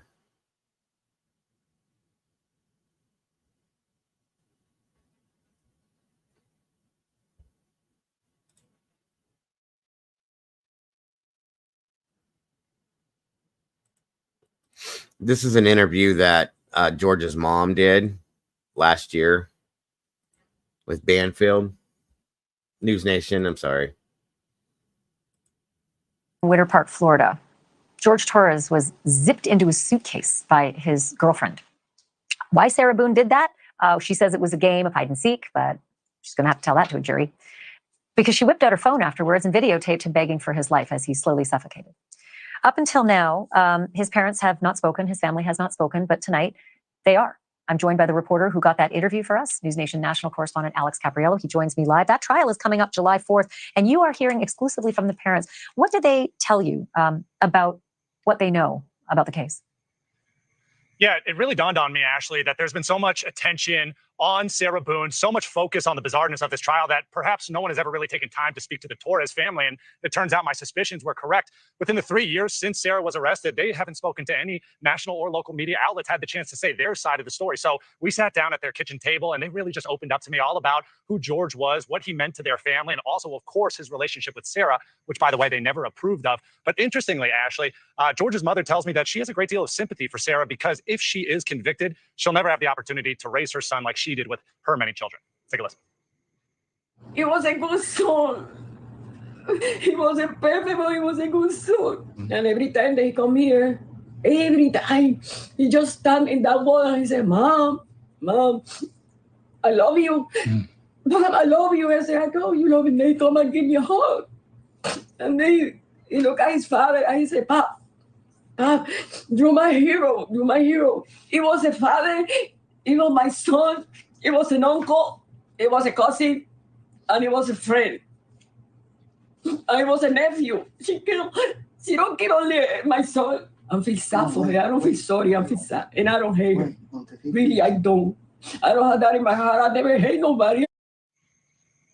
Gosh, so powerful to sit there with her as she explained more about her son. Interestingly, she said that she's never seen that cell phone video that shows George locked up in that briefcase, or I'm sorry, that suitcase. She says she has no intention of seeing it, but she will be there at the trial seeking justice. It's going to play at the trial. I hope they give her a big advance warning because it is hard for us to watch it. I can't imagine a mother hearing her son begging like that. You also spoke with George's brother, Ezekiel Torres. It was off camera. What does he think about what happened? Yeah, it was really a struggle for Ezekiel to talk about his older brother, George, because for so long during this relationship between George and Sarah, the family just disapproved of it. They disapproved of Sarah. And so Ezekiel told me that when he saw Sarah and George walking toward him, he'd turn his back and walk away. And that now has led to an immense amount of regret that he has, that he didn't have a chance to actually say goodbye to his brother. So he's certainly going to be at that trial. He wants to see a guilty conviction come down because he sees that as the only way that his brother and his family, who are just so heartbroken, can get justice. Alex Capriello, a fantastic exclusive interview. Congratulations for landing that, and thank you for bringing it to us. I appreciate it. Alex Capriello reporting live for us tonight. Thank you for watching. There you go, guys. Yeah, kind of, in some senses, JC. It's a good point, hon. So, guys, I hope you're prepared for that. That's a trial I'm going to be definitely showing here live, as long as they allow it. Beginning to end, period. So I really want to see this whole thing. I want to see how it plays out. I want to see how the defense goes. I want to see sentencing. I want to see all of it. I want to see what happens. And I hope they make an example of this story with her, because this is just disgusting to me. I'm sure George and the mother just said he wasn't perfect, but he had a good soul. And like, you don't deserve to take somebody's life unless you're defending yourself, and she wasn't, guys. We know that. Okay, that's all there is to it. So it is very much heartbreaking. Right, exactly, JC. I'm glad you are. I hope you guys all are. Good point, JC. So all right, you awesome peeps. We've been here too long. You guys need sleep. I need sleep, and I will be here. Fingers crossed that my internet is good tomorrow. I will be here early afternoon tomorrow, and we will jump right back into what we do in here. I appreciate you guys so very much for joining me tonight. I appreciate my mods for doing what they do so very well. It was a good show tonight. We touched on a little bit everything. I'm appreciative that we did. So I was going to watch it anyway. Well, okay then, if you're going to watch it anyway. Good stuff then. Jeez, burst my bubble. Have a great night, everyone. Much love to you all. I hope you guys have an amazing rest of your night. I hope to see you guys here tomorrow. And I appreciate each and every one of you so very much. Have a great night, folks. Good night and God bless. Bye-bye. Thank you, Miss Leslie.